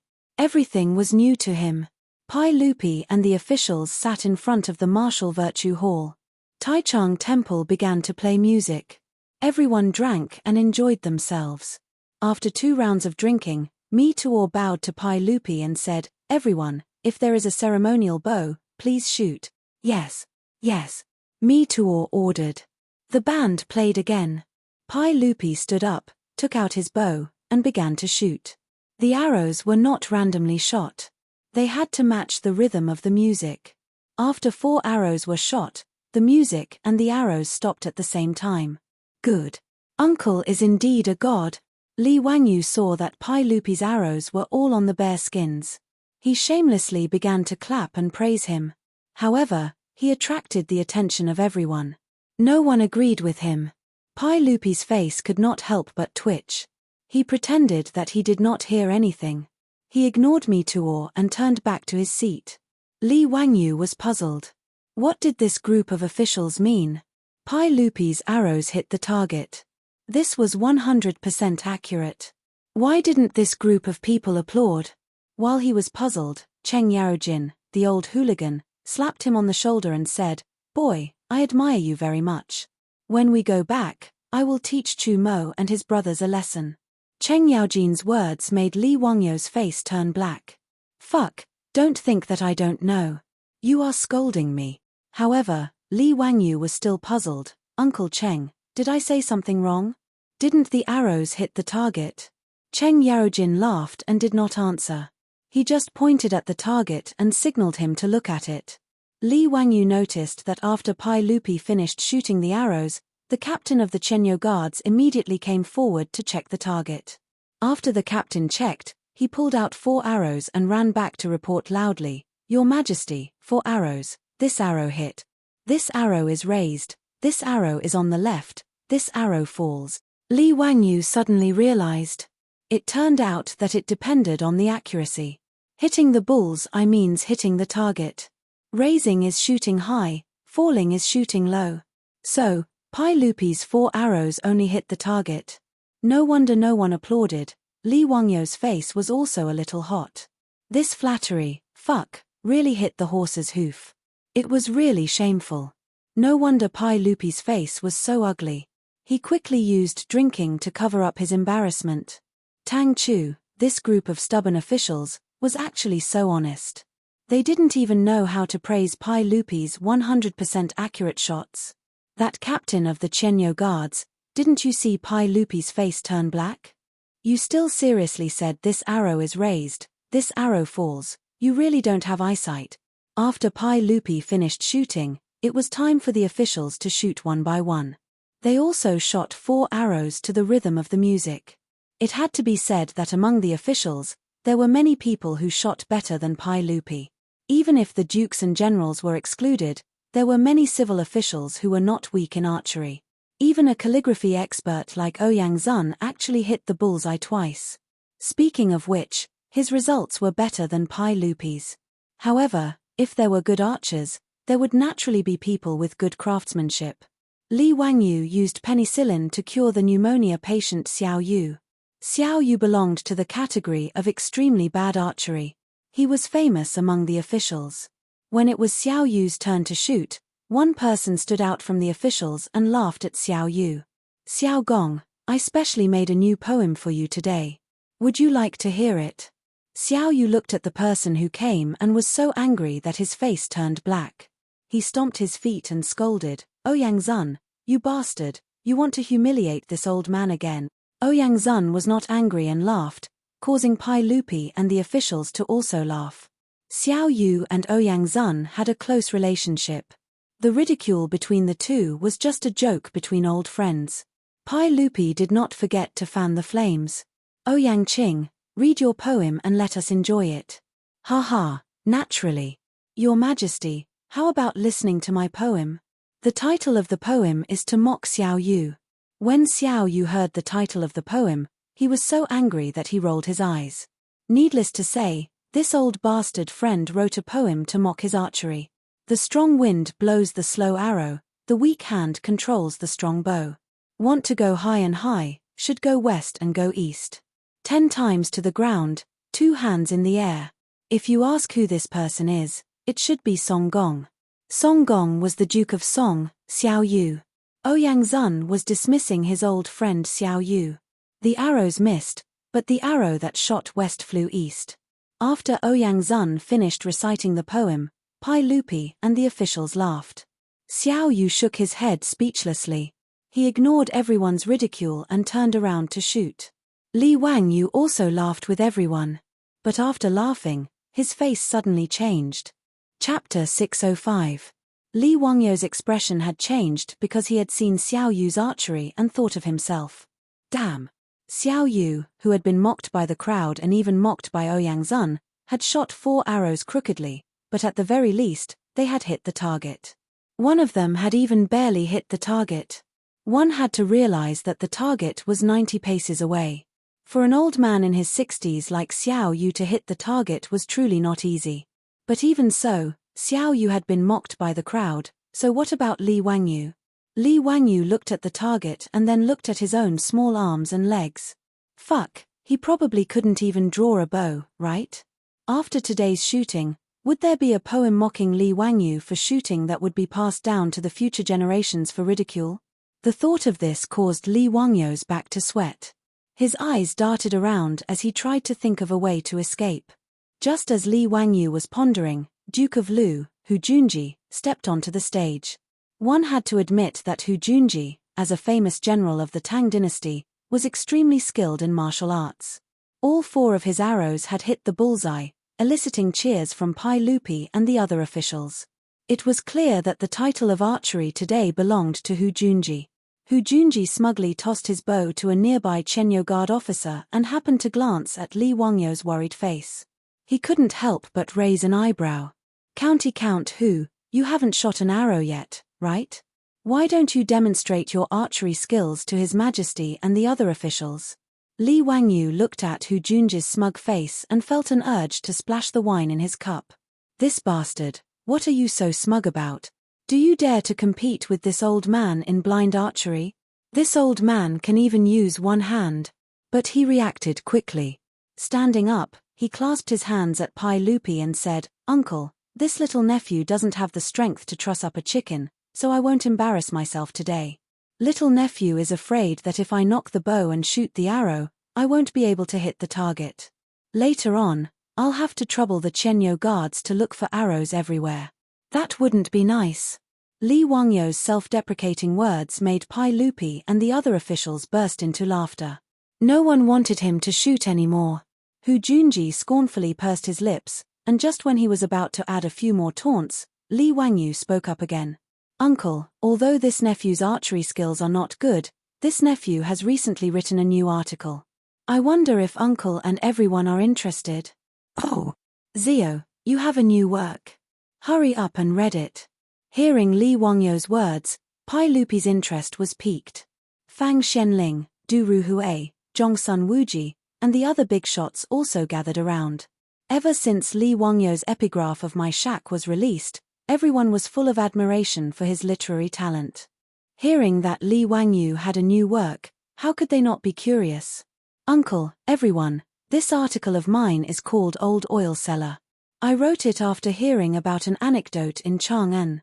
Li Wangyu cleared his throat and began to recite, "In the capital, there is an expert archer who is unparalleled in the world. The Duke is also proud of this. Trying to shoot in the family's garden, there is an old oil seller who is relieved of his burden and gazes at it for a long time. Seeing that the arrow is 80 or 90% accurate, he slightly nods his head. The Duke asked, 'Do you also know how to shoot? Am I not also good at shooting?' The old man said, 'There is no other way, but you are skilled.'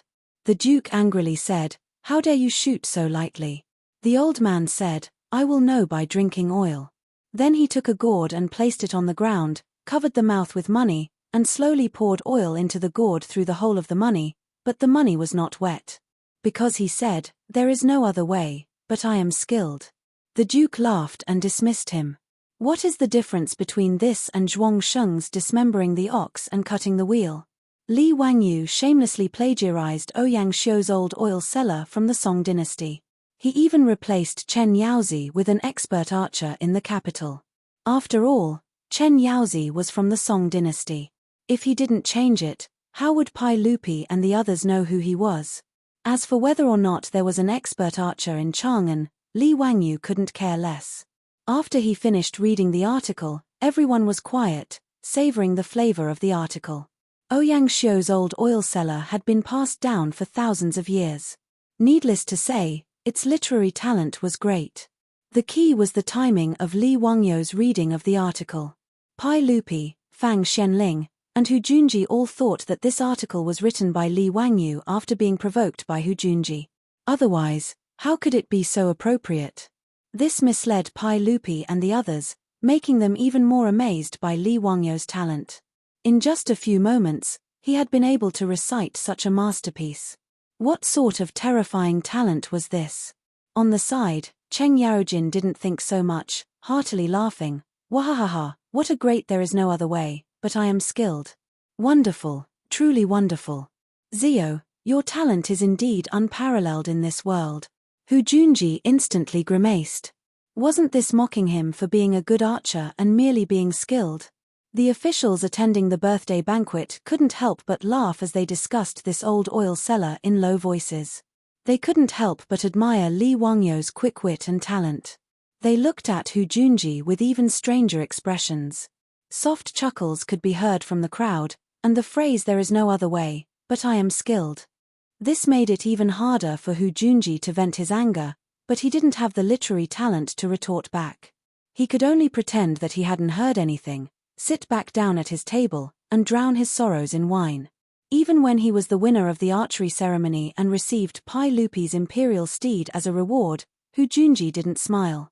He felt like all the officials were looking at him with the words "there is no other way, but I am skilled" written all over their faces. Li Wangyu didn't seem to care. Laughing and laughing, he and Xiao Yu went to receive their punishment wine and downed it. Li Wangyu's old oil cellar had made Hu Junji feel like he had swallowed a fly, but he had nowhere to vent his anger, and he was left feeling extremely aggrieved. After the archery ceremony, Pai Lupi and the officials returned to Taiji Palace to formally begin the birthday banquet. The banquet began at noon. First, the various envoys of the various provinces and prefectures offered tributes and nectar pouches to Pai Lupi. In the Tang dynasty, offering tributes was an extremely important task for the local government. The copper used to forge these mirrors had been refined several hundred times to ensure its purity, and it was known as 100 refinements copper. The craftsmen would design exquisite designs for the 100 refinements mirrors and cast them on the backs of the mirrors. Then, they would use jade shavings and gold paste to polish the surface of the mirrors until they shone brightly. The production of these 100 refinements mirrors required a great deal of time and effort, and the cost of each mirror was no less than 100 strings of copper coins. Of the tributes, the Yangju tribute mirror was the most famous, and it was also known as the River Heart mirror. Bai Juyi had once written a poem praising the Yangju tribute mirror. The 100 refinements mirror is unconventional. Placed in the sun, it is miraculous and miraculous. The waves of the River Heart mirror are cast on a boat. On the 5th day of the 5th month, at noon, the powder and gold paste are polished and translucent, transforming into the water of the autumn pond. The mirror is presented to Penglai Palace, and the governor of Yang Prefecture will seal it. Li Wangyu also couldn't understand why the Tang liked mirrors so much. Moreover, in his view, these bronze mirrors were very ordinary. These tributes from various provinces were placed in Taiji Palace for the officials to enjoy and play with. In front of the River Heart mirror from Yangju, most of the officials were gathered to play with and admire it. From time to time, there would be waves of exclamations from the crowd. But in Li Wangyu's view, even the River Heart mirror from Yangju was just so. It was just that the carvings on it were more exquisite. But when it came to the function of the mirror itself, these bronze mirrors were not praiseworthy. Li Wangyu even felt that if Pai Lupi used a copper basin to collect water, his appearance would be much clearer than these bronze mirrors. Li Wangyu even maliciously thought that the poor emperor of the Tang dynasty, the great and upright His Majesty Pai Lupi, might not have carefully looked at his appearance from birth until now. Thinking of this, Li Wangyu couldn't help but laugh out loud, which attracted the attention of the surrounding officials. They didn't understand what was wrong with the county earl. On the other hand, the prideful Yangju envoy standing to the side was provoked by Li Wangyu's laughter. "Dare I ask County Earl who, is there any flaw in the River Heart mirror that my Yangju tribute mirror can make the County Earl laugh?" Li Wangyu was stunned. "What the hell are you talking about? I'm laughing at myself. What does it have to do with you?" Chapter 606. Li Wangyu was too lazy to respond to the Yangju emissary's dissatisfied questioning. He turned around and prepared to leave. The emissaries of the Tang dynasty were usually assassins or other high-ranking local officials.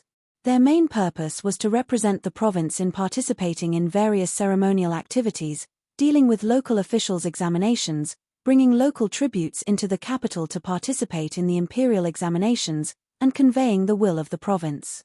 The Yangju emissary was a different one from Yangju, a lower 5th-rank official. Seeing that Li Wangyu was about to leave, the Yangju imperial envoy was still unwilling to let him go. He raised his voice and asked, "Dare I ask County Count Hu, is there any flaw in the River Heart mirror that my Yangju offered that made County Count Hu laugh? County Count Hu, please give me some pointers." His words naturally attracted the attention of many people in the hall. Even Pai Lupi, who was on the imperial staircase, looked over to see what was going on. Li Wangyu originally didn't want to be nosy. His laughter had nothing to do with the River Heart mirror that Yangju had offered. However, the Yangju emissary's unwillingness to let it go made him a little annoyed. Li Wangyu turned around and smiled faintly. "This River Heart mirror is very good. The workmanship is exquisite. This is a mirror with 4 bronze statues surrounding it. They have different postures and a unique charm. It can be said that it is cast in Guangling City, and the water caltrop flower comes out of a box." However, Li Wangyu's words of praise made the Yangju imperial envoy nod his head repeatedly, thinking that Li Wangyu was apologizing in disguise. In particular, the phrase "cast in Guangling City," and "the water caltrop flower comes out of a box" made him so happy that his eyebrows jumped. However, Li Wangyu's but made the smile on his face freeze again. However, what? Li Wangyu raised his eyebrows. However, you seem to have forgotten what the bronze mirror is used for. Oh. What does Count who mean? The Yangju emissary didn't understand. Li Wangyu was just about to answer that the most basic function of a mirror was to see people clearly, but just as he was about to speak, he suddenly saw Pai Lupi on the royal stairs and couldn't help but have a mischievous thought. If you use bronze as a mirror, you can fix your clothes. If you use ancient times as a mirror, you can know the rise and fall. If you use people as a mirror, you can see the gains and losses. Li Wangyu said seriously, do you still not understand the use of bronze mirrors? What he said was purely a joke. This was because the original author of these words was Pai Lupi himself. These words were spoken by Pai Lupi after Wei Zheng's death in the 17th year of Zhongguan. In the end, it was shamelessly plagiarized by Li Wangyu. The Yangju imperial envoy was startled by Li Wangyu's words. Count Huxian's words seemed to be very pretentious. If you use bronze as a mirror, history as a mirror, and people as a mirror, it was a very thorough summary. The surrounding officials were also shocked by Li Wangyu's words and began to lower their heads to ponder the meaning. When Li who was on the imperial staircase, heard this, he quickly walked down the imperial staircase, extremely excited. Good. Ziyu's words have touched the bottom of my heart. If you use bronze as a mirror, you can fix your clothes. If you use ancient times as a mirror, you can know the rise and fall. If you use people as a mirror, you can see the gains and losses. These three mirrors are truly wonderful. Li Wangyu secretly laughed in his heart. Wasn't Pai Lupi just saying nonsense? You said it yourself. I'm just helping you say it in advance. Me too, or bring paper and brush. Pai Lupi repeated it a few times, but he still felt that it wasn't enough. He immediately called for me to bring paper and brush and wrote down the words himself. Good. Ziyu's words are very good. Me too, frame these words for me and hang them in the legislative hall. I want to study them every day and reflect on myself 3 times. Pai Lupi continued to instruct. Seeing how Pai Lupi praised Li Wangyu so much, the officials in the hall all revealed expressions of admiration. This Count Huxian was truly amazing. Just a casual sentence could attract the attention of the saint. He was truly a genius. And since Pai Lupi admired his words so much, the officials naturally remembered them and planned to study them carefully when they returned. Li Wangyu didn't expect that he had just played a prank on Pai Lupi and pirated his words in advance. He had actually acted pretentious. Pai Lupi finished admiring his words and waved for me to put it away. Then he smiled and looked at Li Wangyu. Ziyu, don't worry about it. Since you said that you can use the bronze as a mirror, you can use it to fix clothes. Then let me ask you, what's the problem with Yangzhou's river heart mirror? Only then did the Yangzhou imperial envoy realize that he had been fooled by Li Wangyu's words. He was still thinking about using history as a mirror and using people as a mirror. He had forgotten to ask Li Wangyu what the words had to do with the use of the bronze mirror. After being reminded by Pai Lupi, the Yangzhou imperial envoy came back to his senses. He looked at Li Wangyu. Count Huxian, what you said just now was thought-provoking. I admire you very much. But what does this have to do with the use of the bronze mirror? What's wrong with my Yangzhou's tribute mirror? Li Wangyu chuckled. If you use the bronze mirror, you can fix clothes, but the key is that it has to be clear. But when I look at the Yangzhou tribute mirror, the surface of the mirror is not very clear. It makes people blurry. How can I fix clothes? His words immediately made the Yangzhou imperial envoy anxious.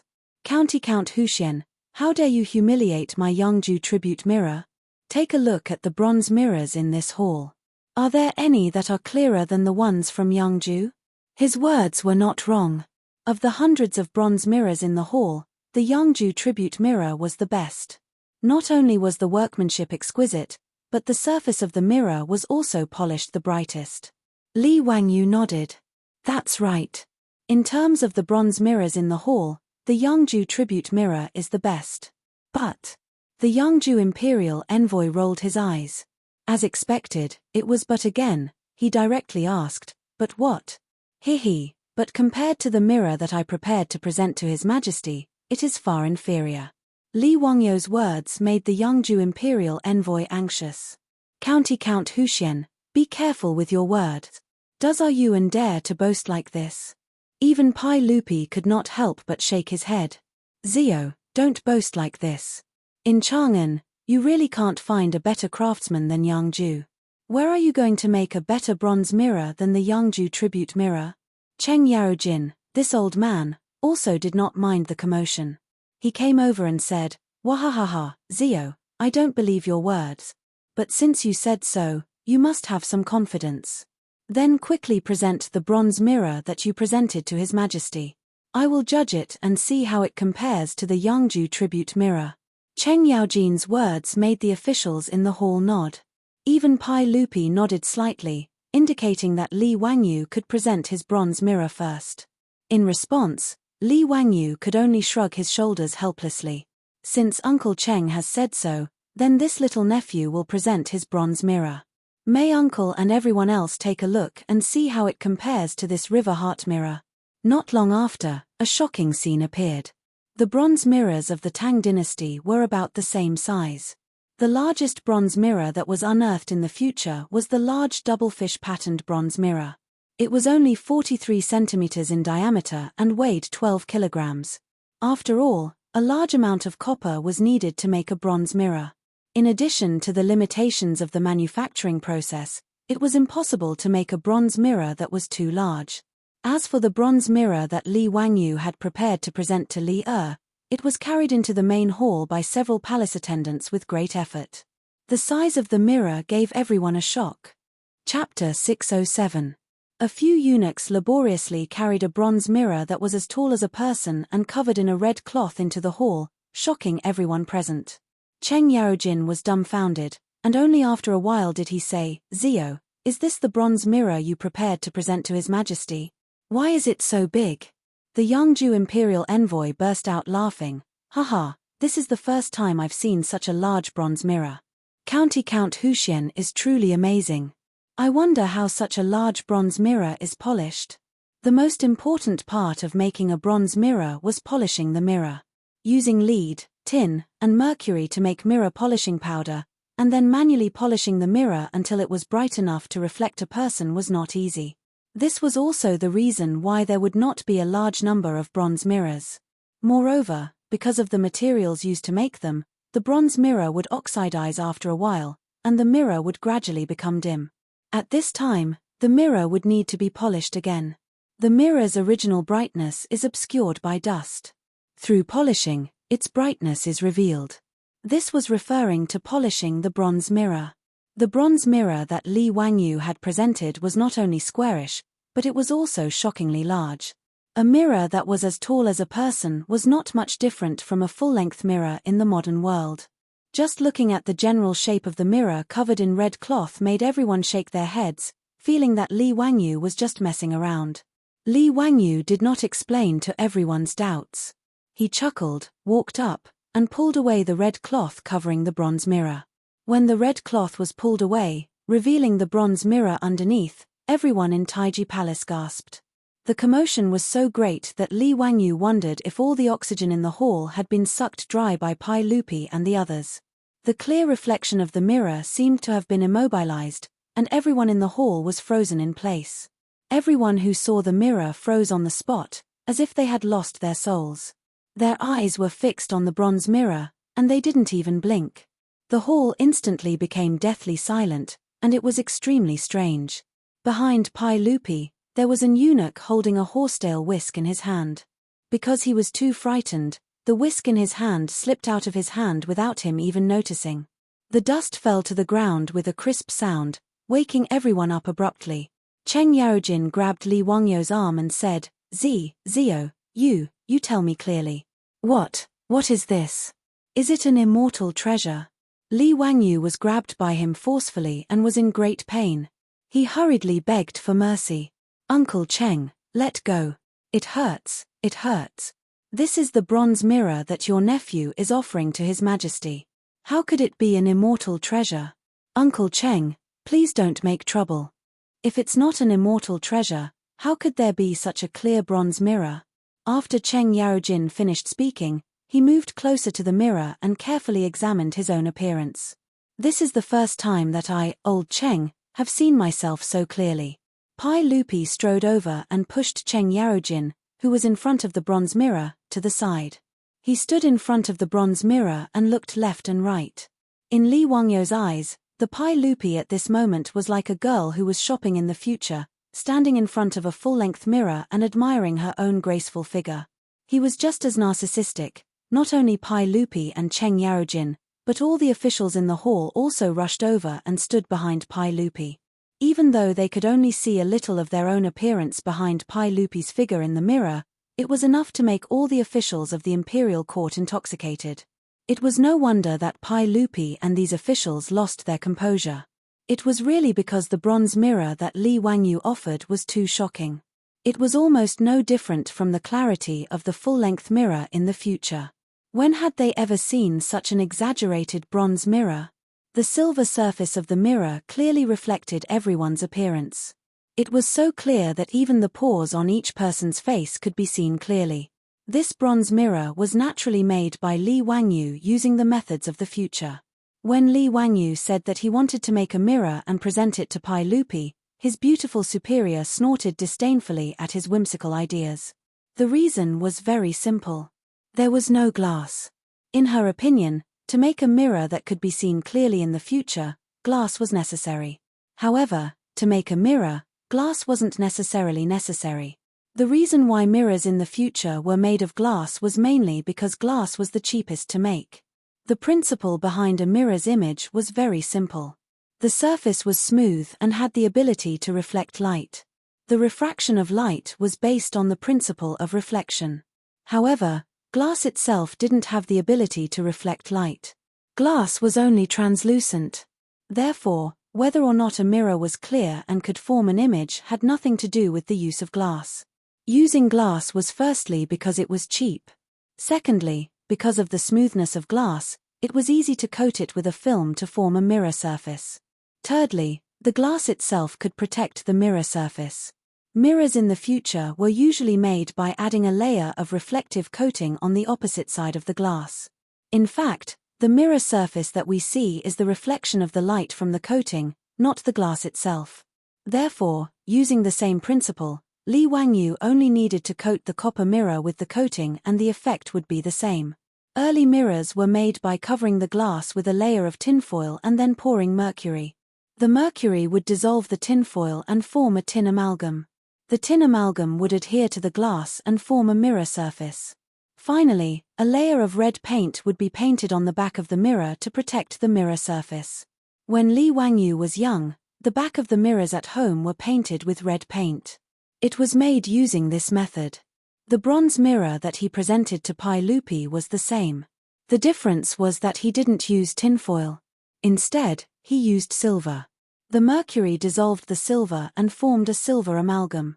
When the silver amalgam was plated on the smooth surface of the bronze mirror, it formed a shiny silver mirror surface. The reason why he used silver was because the silver amalgam was brighter and had better reflection.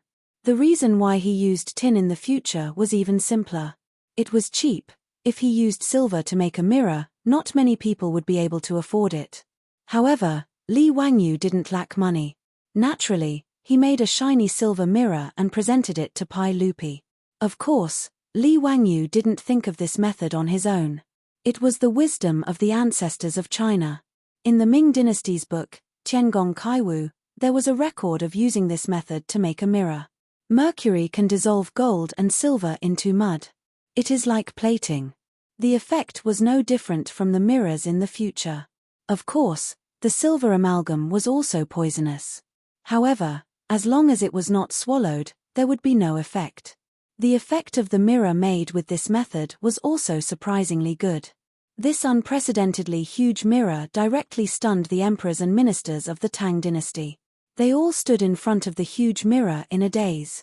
As for the Yangju imperial envoy, he had lost the ability to speak. He turned his head stiffly to look at the dim Yangju imperial tribute mirror and then looked at the huge mirror in front of him. The difference between them was like heaven and earth. He really didn't know how to express his feelings at this time. After a long time, Pai Lupi seemed to come back to his senses. He said in a low voice, "Zio, your bronze mirror is really a divine artifact. I like it very much." Cheng Yarojin, Fang Xianling, and the other big shots all looked at Li Wangyu with envy. Their eyes were full of naked resentment. They also wanted a mirror like this. Chapter 608. At Pai Lupi's birthday banquet, the original process of each province offering bronze mirrors and hundreds of officials offering bronze mirrors was all disrupted by Li Wangyu's shocking bronze mirror. With this bronze mirror in front of them, the other hundreds of bronze mirrors instantly became trash. Pai Lupi, who had always been fond of bronze mirrors, no longer had the slightest interest in them. Pai Lupi stood in front of the bronze mirror for a long time before reluctantly giving up his position to let the officials see it. After all, he also knew that this bronze mirror was a gift from Li Wangyu. In the future, he could use it however he wanted. Today, he had to let the officials in the hall enjoy it first. In order to not let anyone accidentally break this precious bronze mirror, Pai Lupi waved at Meteor and motioned him to arrange a few eunuchs to guard the bronze mirror, in case it was accidentally broken. "Yes, everyone, don't worry. If there is the slightest accident with this bronze mirror, you will cut off this servant's head." Meteor, as the provincial supervisor of the Department of Eunuchs, had seen all kinds of good things. However, the bronze mirror that Li Wangyu presented to Meteor had really frightened him. If he didn't have to serve Pai Lupi, Meteor would have picked up his Xiao Dao and guarded the bronze mirror. In order to seize the opportunity to look at the mirror, the top officials of the Tang dynasty almost fought over it. The old gangster shamelessly took advantage of his strength to seize the first opportunity to look at his own full-body portrait. The other dukes like Yuqi Jingde were not as thick-skinned as this guy, so they could only obediently run to the back of the line. Just like the rush to buy train tickets during the Spring Festival in the future, the officials and dukes of the Tang dynasty, according to their official ranks, consciously lined up in front of the mirror, ready to look at it one by one. Even the Yangju imperial envoy ran to line up with a thick face. As for his previous questioning of Li Wangyu, he no longer dared to mention it. Although Cheng Yarojin had snatched the first place and was flirting with the mirror for a long time, before he had his fill, he was chased away by the group of big shots behind him, lest he monopolize the bronze mirror all by himself. No matter how thick-skinned the old man was, he could not withstand the mockery of the officials and could only helplessly dodge. Zhongsun Wuji, who was behind him, immediately went forward and looked around in the mirror, tidying up his clothes. Li Wangyu was speechless at these country bumpkins who had never seen the world. Wasn't it just a mirror? Was it necessary? However, the behavior of this group of big shots made Li Wangyu rather satisfied. Even this group of men had such a reaction. Then, what would the noble women and young ladies of the Tang dynasty be when they saw this mirror? How much do you think a mirror like this would sell for? I think it's at least 2,000 strings of copper coins. 2,000 strings of copper coins is the cost. Starting from 4,000 strings of copper coins, don't think it's expensive and not give a discount. You have to study the customer's shopping psychology. Customers who are willing to pay 2,000 strings of copper coins for a mirror don't care about paying another 2,000 strings of copper coins. Do you know what a successful person is? Successful people buy whatever they want. They buy the most expensive one, not the best one. Therefore, our slogan for making bronze mirrors is not to ask for the best, but to ask for the most expensive. Li Wangyu couldn't help but think of the classic lines from the movie Big Shot, which amused him. The reason why he spent so much effort to make this bronze mirror plated with silver amalgam was, of course, not just to show off or to please Pai Lupi. He wanted to rely on this bronze mirror to add another business to his family. Today, using Pai Lupi's birthday banquet as an excuse to present this bronze mirror with great fanfare, it was better to say that it was Li Wangyu's advertising and marketing activity. Of course, this idea was also given to him by his beautiful boss. Now, it seemed that the effect was surprisingly good. When the silver-plated bronze mirror appeared, it caused all the officials to lose their composure. It could be said that it was a great success. Li Wangyu moved to Pai Lupi's side and whispered, "Uncle, are you satisfied with this bronze mirror?" Pai Lupi's face was naturally full of smiles. "Great. Zio, I didn't expect that you would give me such a bronze mirror. Good, it's really too good. Let me ask you, do you still have this bronze mirror? You mustn't forget about your aunt. Li Wangyu was speechless. This guy actually still wanted it, and he even used Empress Jungsuan's name. Shameless. Li Wangyu smiled. Uncle, the bronze mirror is naturally not a problem. But uncle, are you willing to do a business with me? Oh. What business? Li Wangyu pouted at the bronze mirror, selling bronze mirrors. Hey, uncle, you see, all the officials love this bronze mirror. If we sell this kind of bronze mirror, do you think we can make a profit? Pai Lupi couldn't help but open his eyes wide. Zio, you mean to say that this bronze mirror can be manufactured in batches? How much will it cost? Of course it can. Such a large bronze mirror is not easy to manufacture, but it's not difficult to make a smaller one. As for the cost, yes, a bronze mirror of this size will cost about 20 to 30 strings of coins. Li Wangyu pointed at the bronze mirrors that the various provinces had offered as tribute. Pai Lupi was very surprised when he heard this. Zio, are you wrong? According to what I know, these tribute mirrors cost no less than 100 strings of coins. Why is your bronze mirror so cheap? In response to Pai Lupi's confusion, Li Wangyu smiled. Uncle, this is not strange. These tribute mirrors need to be refined repeatedly, and they also need to use manpower to grind the surface of the mirror. It takes time, effort, and labor, so the cost is naturally high. Nephew's method of making mirrors does not need to be so troublesome. Pai Lupi's eyes lit up, and he lowered his voice. If that's the case, the profit from making mirrors is quite high. In my opinion, selling this bronze mirror for 1,000 strings of coins is not a problem at all. Zio, you can discuss this matter with your aunt. I approve. Li Wangyu naturally nodded. Needless to say, this was a good business that could bring in a lot of money every day. Pai Lupi had no reason to refuse. After the disturbance caused by Li Wangyu's mirror, the banquet that was supposed to start at noon could only continue after 2 hours. The palace musicians began to play again to liven up the atmosphere. As for the bronze mirror, Pai Lupi instructed me to carefully move it back to the legislative hall. After the banquet started again, the Yangju imperial envoy raised his wine cup and walked in front of Li Wangyu.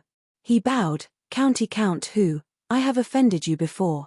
Please forgive me.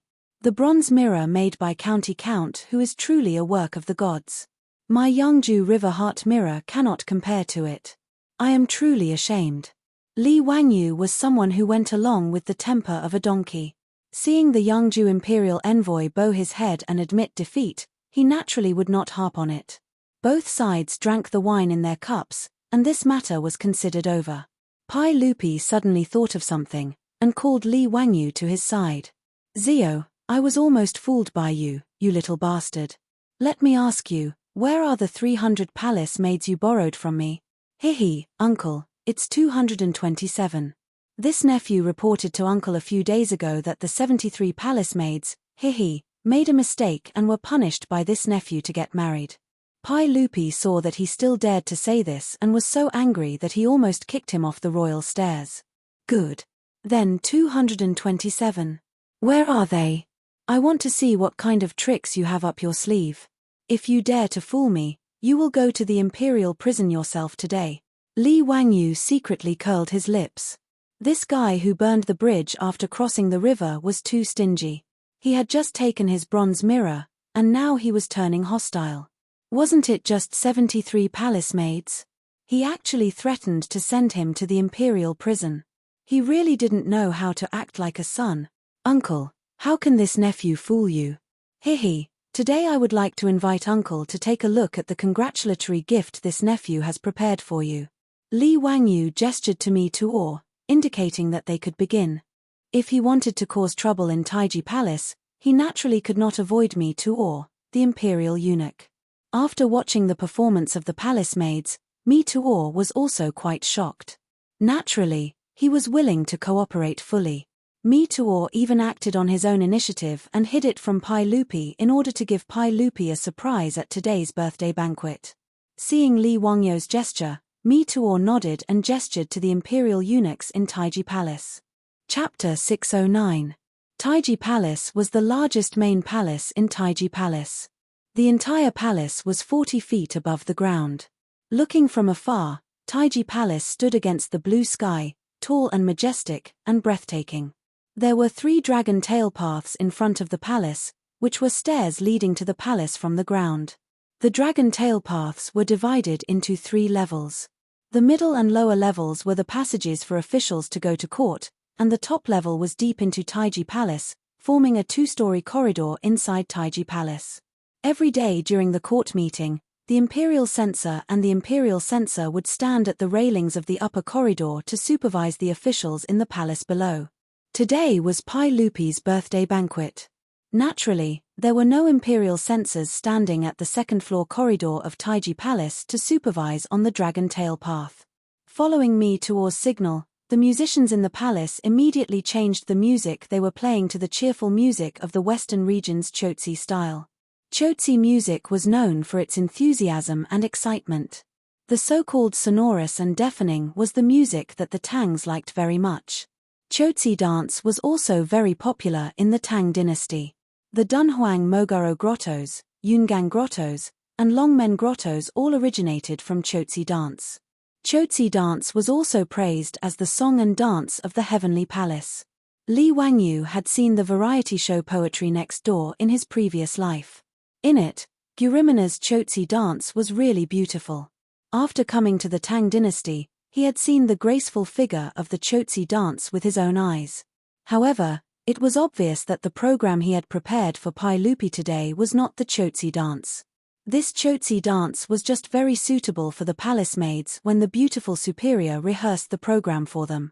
Hearing the Chotzi dance, Pai Lupi couldn't help but glance at Li Wangyu beside him. Zio, Chotzi dance is nothing new. Hehe, uncle, you'll know if you keep watching. Li Wangyu didn't explain. Accompanied by the Chotzi dance music, dozens of palace maids in Chotzi dance costumes danced from the dragon tail path in front of Taiji Palace to the second-floor corridor of Taiji Palace. This also attracted the attention of the officials in the hall. Cheng Yaojin and Yuqi Jingde cheered loudly as they watched. It was so satisfying. However, Pai Lupi snorted discontentedly and said, you still say it's not a Chotzi dance?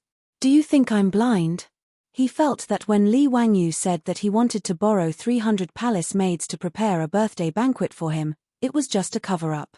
He was using this as a cover to find wives for the 73 troops in his mansion. In fact, Pai Lupi wasn't wrong. This was Li Wangyu's original plan. However, since he had tricked so many palace maids from Pai Lupi, Li Wangyu was not an unscrupulous merchant. Naturally, he had to be worthy of Pai Lupi's reward. As the musicians in the hall played the Chotzi dance, several hundred palace maids suddenly poured into the dragon tail path of Taiji Palace. They began to dance to the faster and faster rhythm of the dance. As the largest main hall of Taiji Palace was extremely spacious. Even with 100 palace maids pouring in, it didn't seem crowded at all. But the moment these palace maids appeared, Pai Lupi and the other officials gaped in shock, their pupils dilating as if they had seen a ghost. This is completely improper. An elderly official was so agitated that his beard trembled as he pointed at the palace maids with a trembling finger. As for Cheng Yaojin and the other generals, they were so happy that their molars were showing. They excitedly slapped the table a few more times and stamped their feet in praise. When Pai Lupi saw the dressing of these palace maids, he couldn't help but stand up. He pointed at Li Wangyu and then at the palace maids below. Zio, what do you take Taiji Palace for? What do you take our palace maids for? Absurd, truly absurd. He extended a hand, intending to call a halt to the music and dance in the hall. Li Wangyu unhurriedly said, Uncle, this is an Arabian dance, and this dressing is the essence of the Arabian dance.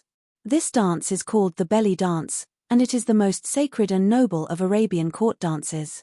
In Arabia, only the noble ladies of the court have the right to learn this belly dance. Your little nephew ordered people to rehearse it for Uncle's entertainment. Pai Lupi's face twitched at these words. You're not lying to us. Is this really an Arabian court dance?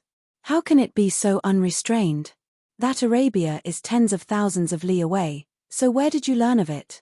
When faced with this sort of inexplicable question, Li Wangyu would always remain mysterious. In any case, Pai Lupi and the others would automatically come up with an answer. Your little nephew can't explain it clearly, but I know it in my mind. Uncle, even if your little nephew wanted to deceive you, he couldn't have come up with such a dance. Pai Lupi nodded at these words. Although this belly dance seemed a little absurd to him, he could tell that it wasn't a randomly choreographed dance. Its charm was in no way inferior to the popular dances of the Tang dynasty. Hihi, uncle, why don't we continue watching? This dance has its own beauty.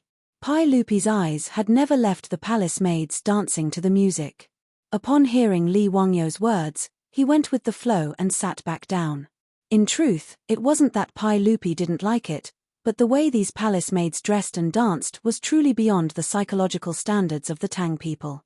After discussing it with his beautiful superior, he had suddenly come up with the idea of having her teach these palace maids belly dance. He wanted to open the eyes of these country bumpkins like Pai Lupi. In the future, his beautiful superior had specially learned belly dance in order to maintain her figure, so there was naturally no problem for her to teach these palace maids. She just felt that belly dance was too daring for the Tang people. Li Wangyu didn't care so much.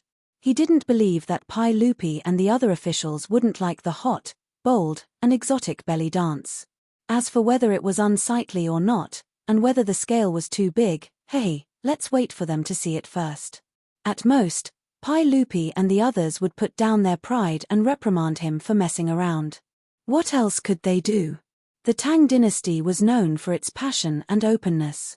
If Li Wangyu had transmigrated to the Ming and Qing dynasties, he wouldn't dare to play like this even if he was beaten to death. He would be drowned in a pig cage. Only in the Tang dynasty would Li Wangyu dare to be so impudent and come up with a belly dance. As Li Wangyu expected, when the palace maids dressed in belly dance appeared, they frightened all the civil and military officials. An old man with a weak heart stared at the palace maids while clutching his chest. He didn't forget to shout, "What a scandal!" As everyone knew, belly dance costumes were very hot and sexy. Even in the future, belly dance often caused waves of wolf howls, not to mention in the Tang dynasty. They were barefoot, their midriff-bearing tops, their waist belts inlaid with sequins, their low-waisted skirts, their bras inlaid with sequins, the jingling accessories on their bodies, and their translucent veils. All of this made the more than 100 palace maids full of temptation from head to toe. When the palace maids swayed their bellies, arms, and chests to the rapid rhythm of the Chotzi dance, no one in the hall spoke anymore. Sexy body movements, fast dance steps, intersecting and swaying movements, sometimes elegant, sometimes sensual, sometimes charming, and sometimes arrogant and mysterious. The captivating characteristics of belly dance were too much for the eyes to take in. The heads of the palace maids were like snakes, swaying their buttocks and bodies sexily. Some were tempting, some were provocative. None of the old officials who had shouted absurd and improper before opened their mouths again. They all stared at the dancing palace maids without blinking their eyes. The veils on the palace maids' faces added a lot of mysterious charm. For the Tang people, the mental impact of belly dance was too great. It was no less exciting than when Li Wangyu watched a Japanese action romance for the first time in the future. It could be called a mental bomb. Therefore, under the stimulation of music and dance, the old hooligan Cheng genially bit his lips so hard that he had 2 lines of nosebleeds. Chapter 610. Belly dancing was quite exhausting. More than 100 palace maids twisted their bodies to the music. After half an hour, they were all dripping with sweat. Cheng Yarojin, the old guy, wiped the blood from his nose with the back of his hand. He sat at the table and cupped his hands toward Pai Lupi. "Your Majesty, I see that these palace maids are having a hard time dancing. Why don't we let them rest?" "Yes, that's right. Jijie's words are reasonable." Yuqi Jingda, Chai Shao, and the other dukes also sat at their own tables and echoed. It wasn't that Cheng Yarojin and the others were unwilling to stand up. They really couldn't stand up. The group of civil and military officials was too stimulated. They didn't dare to stand up for fear of losing face. To be able to make this group of old hooligans, who had countless concubines and were used to seeing the wind, flowers, snow, and the moon, look so unbearably at a dance. It could be said that Li Wangyou's idea of opening the eyes of the emperor and officials of the Tang dynasty was a great success. Although the Tang dynasty also had bare-chested clothes, how could the effect of the shape be compared to the bras on these palace maids? The palace maids with well-developed bodies were all set off by the bras, and their cleavage was abnormally prominent. Coupled with the faintly discernible veils on their faces, these more than 100 palace maids exuded a fatal temptation from head to toe. Even Pai Lupi was like this. He sat upright on his throne and was too embarrassed to stand up. Although the robes of the Tang dynasty were loose, they were still not elegant. Li Wangyou heard this and was a little surprised. When did this group of old hooligans become so protective of the fairer sex? They even knew that the palace maids had a hard time dancing. But in the next second, he was speechless. This group of old hooligans was indeed hooligans. Cheng Yarojin, the old guy, actually shamelessly cupped his hands toward Pai Lupi and said, "Your Majesty, I really like this Western region's dance. I wonder if Your Majesty can reward me with a palace maid and let me take her back to the residence to teach the dancers in the residence. Your Majesty, I also have the same plan. Your Majesty, hey, this subject also likes this dance. May Your Majesty bestow this subject with a palace maid." After Cheng Yarojin took the lead to speak, all the dukes and nobles in the hall unceremoniously agreed and asked Pai Lupi for palace maids. Li Wangyou was dumbfounded. This group of old hooligans was really not reserved at all. In the main hall, apart from a few old officials like Yu Shenan, Fang Xianling was the only one who didn't make a sound. Li Wangyou glanced at the restless comrade old Fang and couldn't help but sympathize with him. He rolled his eyes and couldn't help but have a mischievous thought. "Master Fang, this dance is called the belly dance, a dance of the Abbasid Caliphate. Practicing this dance for a long period of time was very beneficial to a woman. It could slow down aging and protect the body.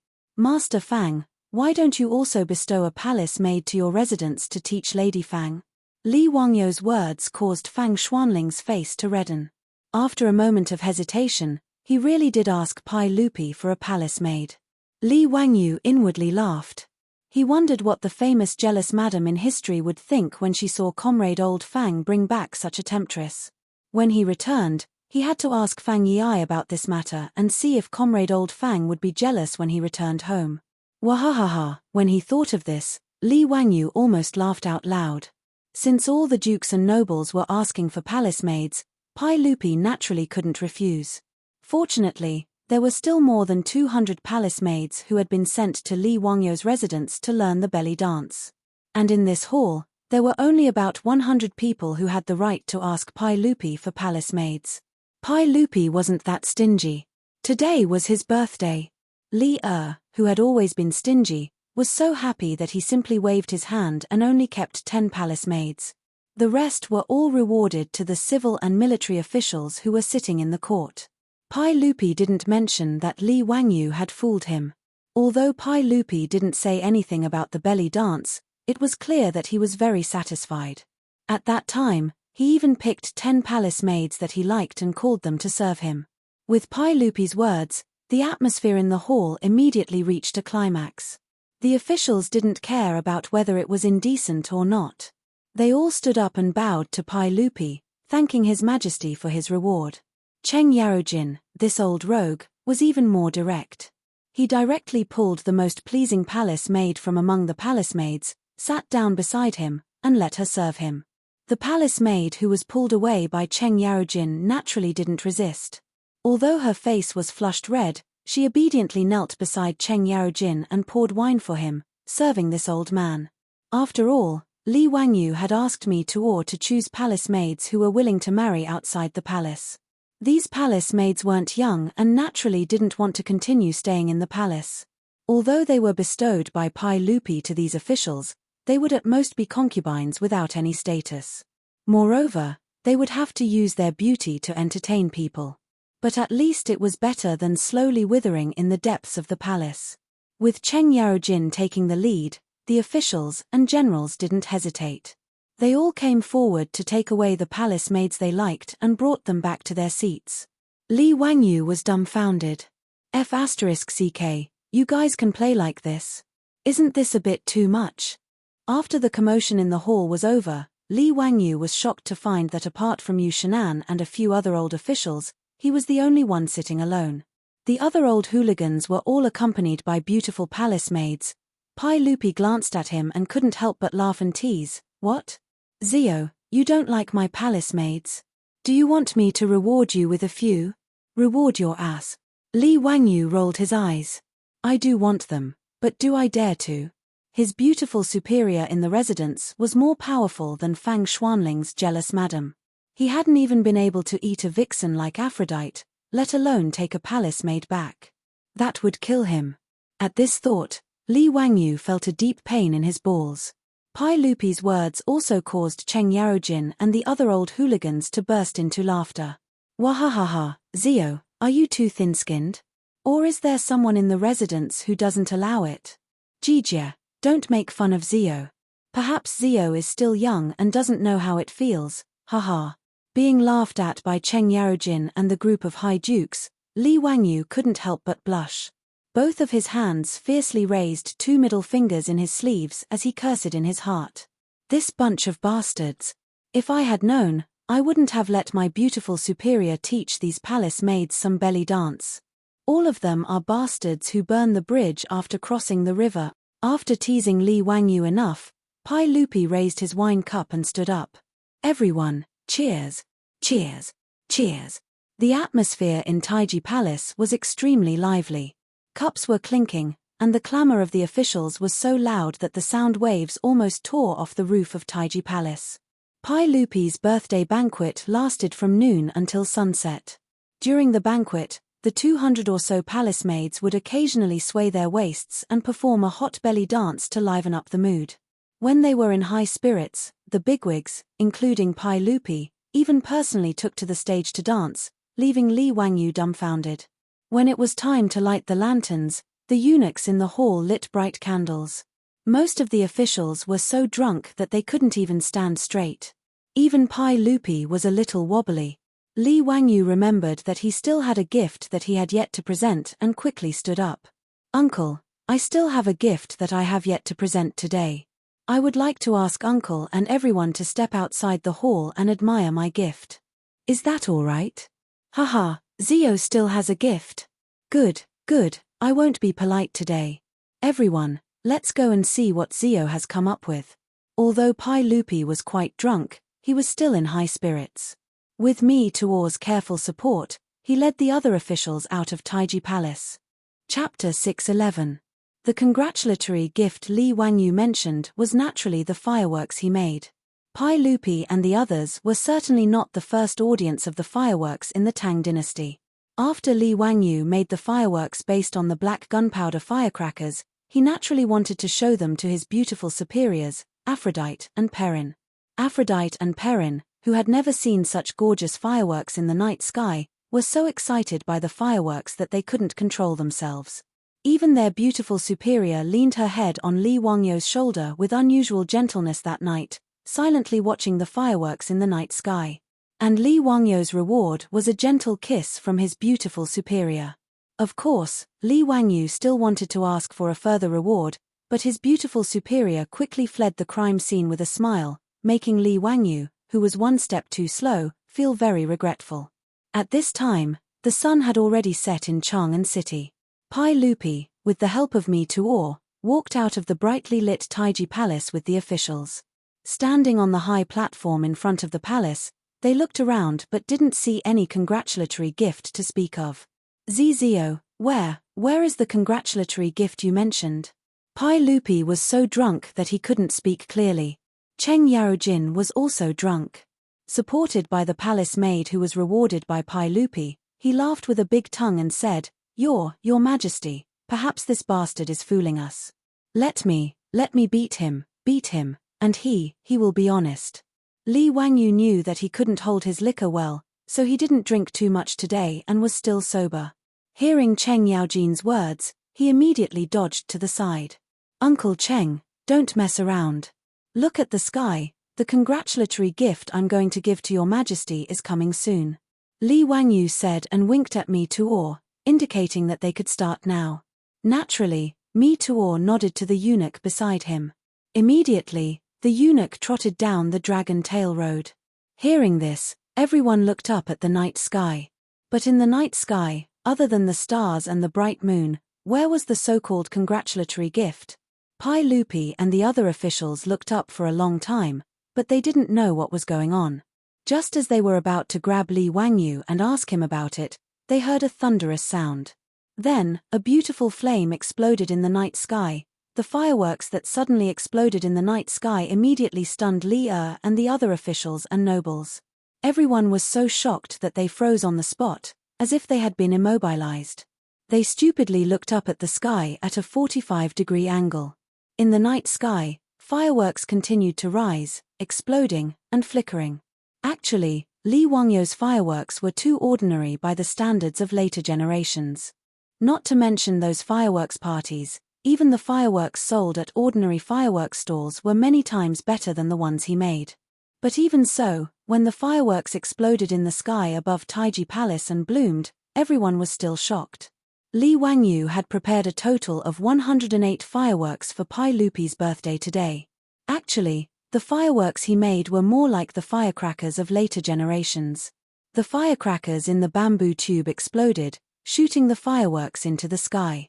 Then, the fireworks ignited and exploded. Various metal powders were added to the black gunpowder, causing the fireworks to display all kinds of gorgeous colors. The fireworks continued to bloom in the sky above Taiji Palace. In front of Taiji Palace, there were already many officials and nobles who directly knelt down and kowtowed in the direction of the fireworks in the night sky. They kept chanting, "The Tao ancestor has appeared, the Buddha has appeared." As for the 200 or so palace maids, facing the fireworks in the night sky, they covered their red lips tightly with their hands, their beautiful eyes flashing with disbelief.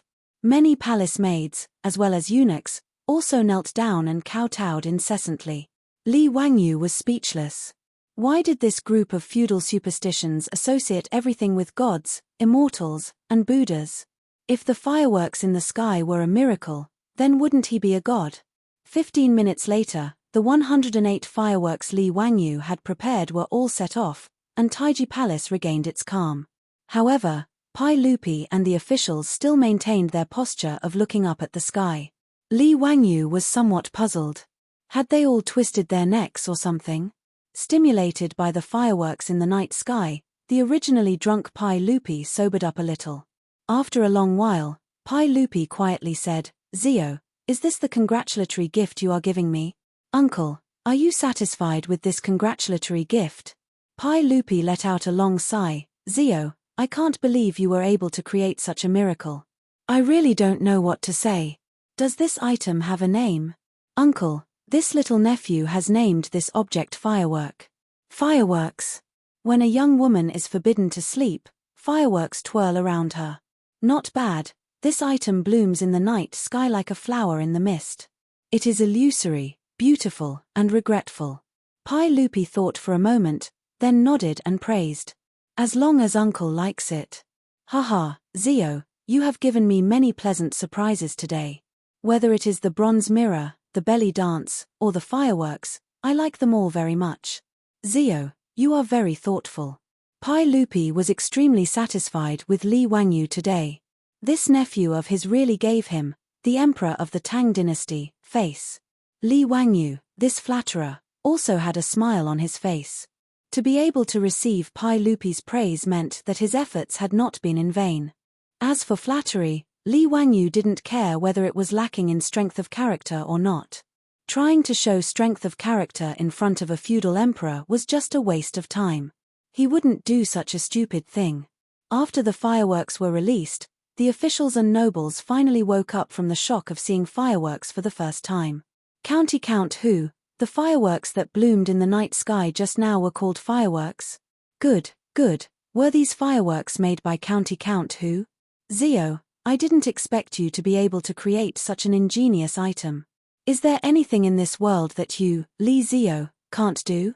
County Count Who? Are these fireworks really not miraculous? How could someone create such a commotion in the night sky? This old man doesn't believe it.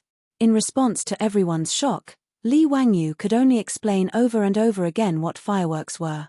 Hearing this, the officials and nobles repeatedly let out surprised cries. Looking at Li Wangyu, who was surrounded by everyone, Cheng Yaojin heavily slapped Yuqi Jingda's shoulder. Jingda Xiong, why do Laozi have the impulse to return to the Fu and slap those 3 disgraceful brats to death? Jijia, this old man also has the same idea. I really want to go back and beat up Dalang and Erlang to vent my anger. Yuqi Jingda looked at Li Wangyu and thought of his own twins, feeling very stifled. If Cheng Chumo and the others knew that they would have such an unexpected calamity, who knows what they would think. This was probably the result of the terrifying Great Demon King, a kind of other people's children.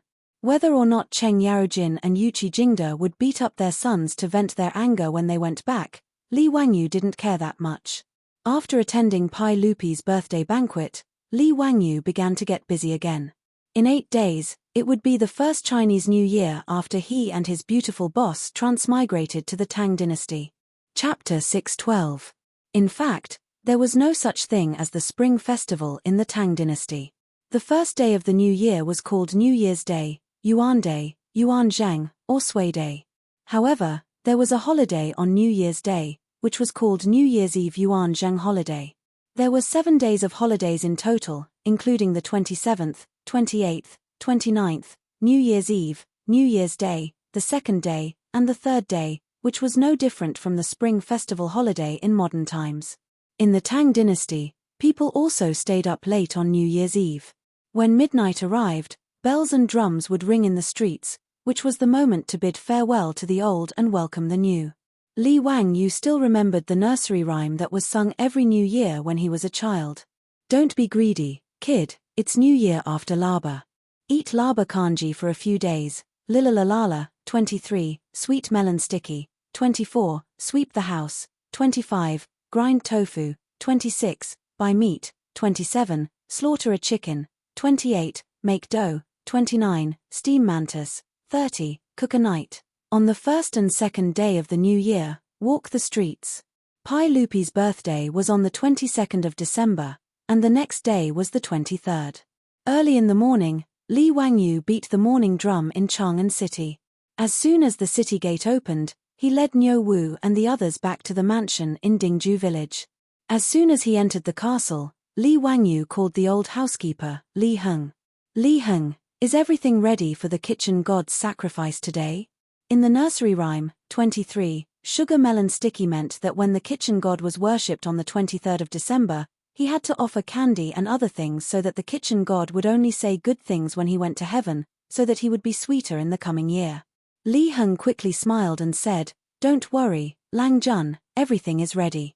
We're just waiting for you to come back to worship the kitchen god." However, his beautiful boss and Aphrodite were curious, not knowing how to worship the kitchen god. His beautiful boss was an urban woman in modern times, and she had never seen such a thing as worshipping the kitchen god. And it was Aphrodite's first time celebrating the new year in the Tang dynasty, so she naturally didn't know either. Worshipping the kitchen god in the Tang dynasty was not much different from that in modern times. After dusk turned into night, the enormous kitchen of the Li clan's castle was already filled with people from the Li clan. On both sides of the kitchen god's alcove on the east side of the kitchen, there was a couplet that read, "Heaven's words are good, the lower realm guarantees peace." In front of the shrine was an offering table, on which there were various tributes. Of course, Li Wangyu didn't believe in the kitchen god. He just missed the days when he was young and lived in the countryside with his grandfather. The older generation was not necessarily superstitious about these things. It was just a cultural custom. Of course, Li Wangyu would be the chief worshipper of the kitchen god shrine. However, when Li Wangyu knelt in front of the kitchen god shrine, he felt that something was wrong. He looked around and suddenly stood up, walked to his beautiful superior who was watching the fun with a smile, and grabbed her soft hand. "Hey, what are you doing?" Suddenly being pulled by Li Wangyu in front of everyone, the beautiful boss couldn't help but blush. Li Wangyu directly pulled her to the front of the kitchen god shrine and replied with a smile, "Hey, Changqing, you're the mistress of the house. You're going to worship the kitchen god with me." "Nonsense, who's the mistress of the house?" The beautiful boss, who was always shrewd and strong, couldn't help but panic. Li Wangyu whispered into his beautiful superior's ear, "Are you coming or not? If not, I'll call Aphrodite." He regretted it as soon as he finished speaking. There was no other reason other than the pain. This woman was really ruthless. She actually reached out and secretly pinched the soft spot on his waist, making Li Wangyu immediately shut up. The beautiful boss snorted proudly, which meant, "Don't you dare." Of course, Li Wangyu didn't dare. He chuckled and pulled his half-hearted beautiful boss to kneel beside him. He took the incense from the old butler, Li Heng, and prepared to worship the kitchen god. No one, including Li Heng, found it strange that their beautiful boss would worship the kitchen god together with Li Wangyu.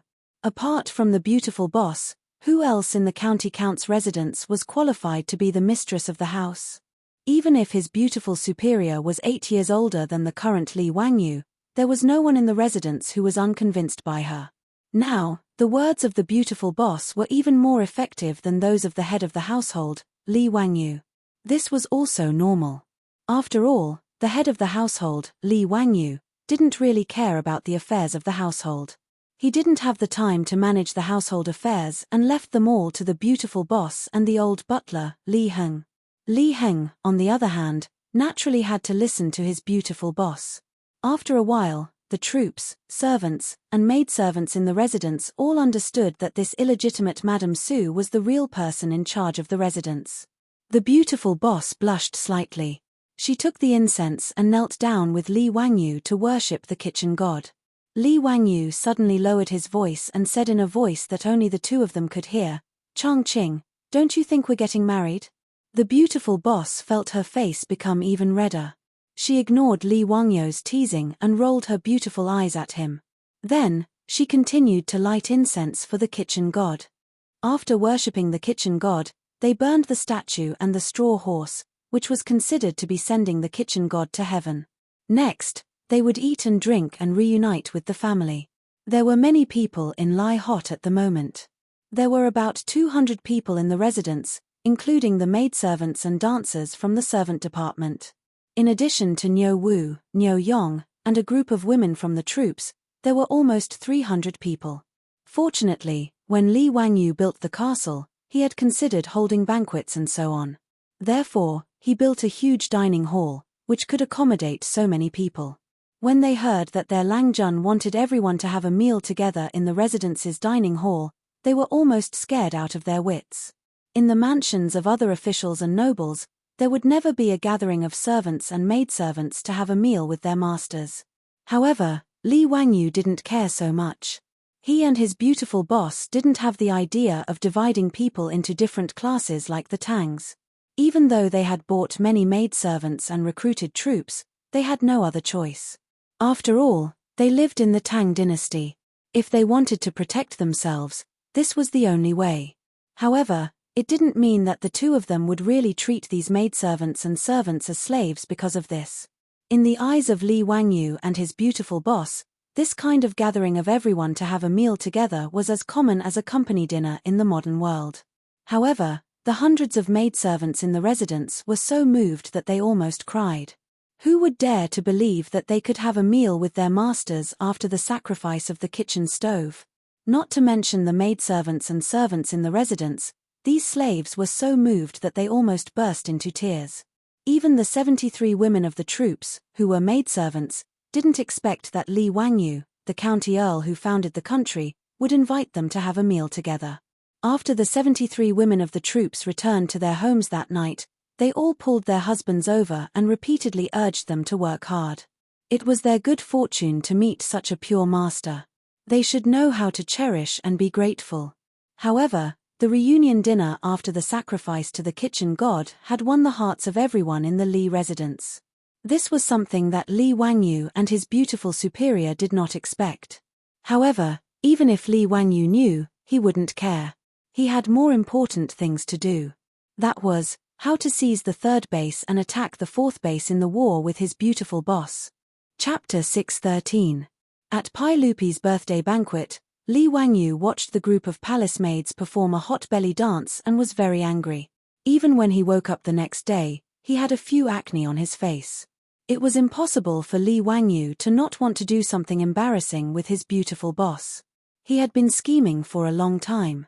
He and his beautiful boss had already broken through the first base and reached the second base. Now, when there was no one around, the two of them often kissed and hugged. But every time Li Wangyu wanted to do something further, he would always encounter various obstacles. In fact, if it was in the future, the two of them would have already rolled in the sheets. But in the Tang dynasty, his beautiful boss lacked a sense of security and couldn't let go. Although in her heart, she didn't refuse to do something. On the night when Li Wangyu made the fireworks, his beautiful boss gave him a sweet kiss on the cheek on the top of the castle and then ran away with a smile. But Li Wangyu was secretly happy. They were all adults. When his beautiful boss looked back at him before leaving, she was clearly hinting at something. That night, Li Wangyu sneaked into his beautiful boss's bedroom under the cover of the night. But to his surprise, when he quietly sneaked into his beautiful boss's room and touched the bed, he heard a scream. That voice wasn't his beautiful boss's, but that little girl Perrin. After lighting the oil lamp in the room, Li Wangyu found out that Perrin, for some reason, actually ran to his beautiful boss's room to spend the night. Just now, when he sneaked into the room, he woke up Perrin and made Perrin think that she had met a thief, so she screamed. Li Wangyu angrily glared at his beautiful boss who was holding the quilt and secretly laughing. Then, he turned around and ran away. It was too damn embarrassing. He was sneaking around and was unexpectedly discovered by that little girl Perrin. That night, after offering sacrifices to the stove and having a lively dinner with everyone in the mansion, Li Wangyu invited his beautiful superior to go out and admire the moon. Actually, admiring the moon was just an excuse. Who would admire the moon in the dead of winter? However, his beautiful superior didn't refuse. After the two avoided the gazes of the servants in the mansion, they walked hand in hand to the lakeside. Li Wangyu found a clean lawn under the shade of a tree and pulled his beautiful superior to sit down. Changqing, I never thought that I would be able to hold your hand like this. You are the gift that I have been waiting for my entire life. Chimph, I don't believe you. Tell me honestly, how many girlfriends have you had, and how many people have you slept with? The beautiful boss wrinkled her small nose and asked aloud. Li Wangyu was speechless. F*ck, even a goddess like his beautiful boss was no exception. It turned out that she had learned to get to the bottom of things without a teacher. If he was a man, he couldn't be honest about this kind of thing. If you confess, you'll be lenient. If you resist, you'll have to go home for the new year. Li Wangyu coughed softly and prevaricated, those things are already gone with the wind. I swear that my life in the future will only be simple. I kiss you before I sleep, hug you in the middle of the night, and have you when I wake up. His words might be able to fool other girls, but it was far from fooling his beautiful superior. The beautiful superior glanced at him. Oh, is that so? Then what about Afro? What about Perrin? Will you be so honest? Mh, if a man is reliable, even pigs can climb trees. In the middle of winter, Li Wangyu's back was almost soaked in sweat. Women shouldn't be too smart. Besides, it was fine if she was talking about Afro, but what was the meaning of talking about Perrin? He wasn't a lolicon. Why would he be interested in a 12-year-old girl who was only in junior high school? But at the thought of Perrin's lovely appearance, Li Wangyu couldn't help but let his imagination run wild. It seemed that many girls of her age in the Tang dynasty were already married, right? When Empress Zhongsun married Pai Lupi, she wasn't even as old as Perrin. Bah, Pai Lupi, that pervert, I despise him. Li Wangyu didn't dare to casually respond to his beautiful superior's words. That was a question of death. The strong desire to live made Li Wangyu suddenly sing a song. You have a pair of eyes that can speak, you have a kind heart, I, who don't know the immensity of heaven and earth, am always fascinated by your smile. In the silent night, Wang Jie's I'm really in love with you drifted in the night sky. The beautiful superior didn't speak anymore. She gently leaned on Li Wangyu's shoulder and listened to the song with her eyes closed. I can only secretly think of you, I can only secretly look at you, I always have no courage, I always can't say that I'm really in love with you. After singing the song, Li Wangyu looked down at the beauty in his arms. Changqing, I love you. The beautiful superior's eyelashes flickered a few times, but she didn't open her eyes. She just let out a faint sound of en from her nostrils. However, her fiery red lips slightly opened. Li Wangyu didn't understand. He immediately covered her lips with his, and the two people tightly kissed. Soon, his hands began to move up and down, slowly climbing to the soft part of the beautiful superior's chest. The beautiful superior just snorted and didn't stop his further actions. She was already mentally prepared and didn't object to Li Wangyu's violation. Li Wangyu was ecstatic and was about to transform into a wolf. However, he soon became discouraged. Damn, who invented this Tang dynasty women's dress? It was too inhuman. He was busy sweating, but he still couldn't untie the cumbersome buttons on the beautiful superior's jacket. Seeing that he was so anxious that he couldn't eat it, the beautiful boss couldn't help but laugh out loud. Well, be good. Go back to the room later, okay? It's so cold here. The beautiful superior's words naturally made Li Wangyu nod like a chicken pecking rice. He carefully pulled the beautiful superior up from the lawn and carefully helped her clean the grass on her body. Of course, he didn't forget to take advantage of the beautiful superior's body. The beautiful boss slapped away the hand that was pressing on her butt. You're so annoying. Someone's coming. Li Wangyu was furious when he heard this. Who the hell was so blind? Who dares to disturb me at this time? Believe it or not, I'll drown him in a pig cage later. The beautiful superior was right. The person who came to the lake was the old butler, Li Heng. Lang Jun, the village chief, and a few elders in the village are here. Li Heng didn't understand why his Lang Jun was staring at him so fiercely. He didn't know how bad a man's temper was when he was interrupted by a beautiful woman. What are they doing here? I don't want to see them. Li Wangyu's tone was unfriendly. They are here to invite you to the village to host the sacrificial kitchen. The old slave told you before. Li Wangyu just remembered that he had promised to go to the village to participate in the ceremony. However, when he agreed, he didn't think about the current situation. With a beauty in front of him, who would want to go to the village for the sacrificial kitchen? He was just about to refuse when the beautiful superior answered for him. Li Heng, go and tell the village chief that we will go immediately. Yes. Li Heng also noticed something. It was obvious that Madame Su's clothes were somewhat messy.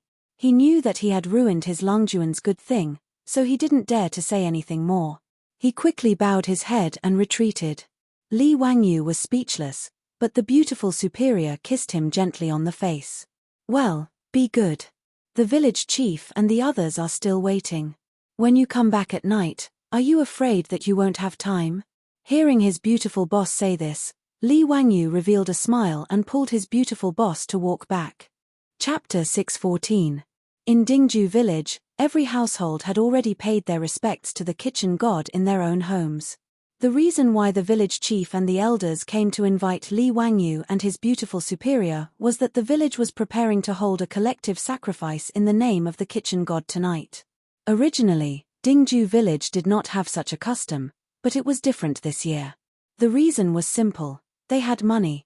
Whether it was the money from the four-wheeled carriage company or the profits from the public carriage, they were all still in the village's public account.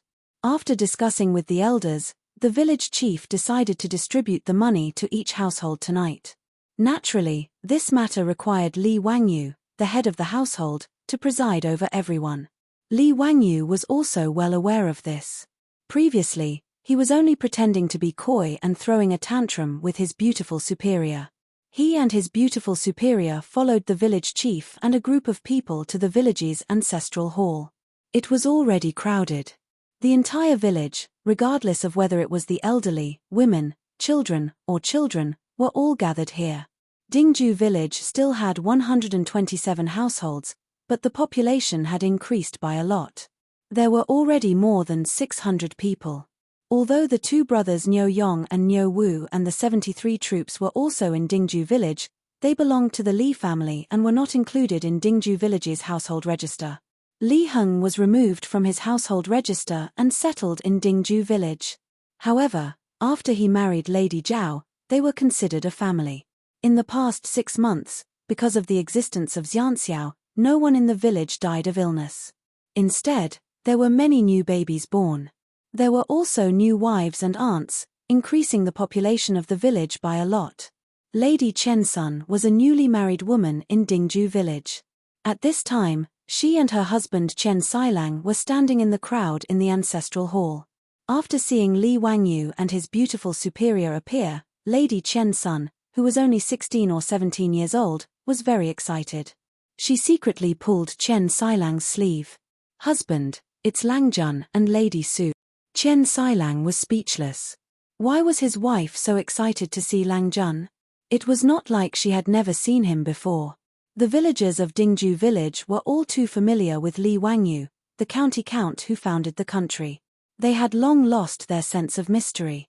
How could he understand his wife's excitement when a fan saw her idol? Lady Chen Sun was also from Hu County. Speaking of which, Li Wangyu had some connections with her. This was because Chen Sun's grandfather was none other than the shopkeeper of Sun's bookstore in Hu County, Shopkeeper Sunday. The Chen Sun clan was born in a merchant family. Their conditions were not bad, and they looked like the pretty daughter of a humble family.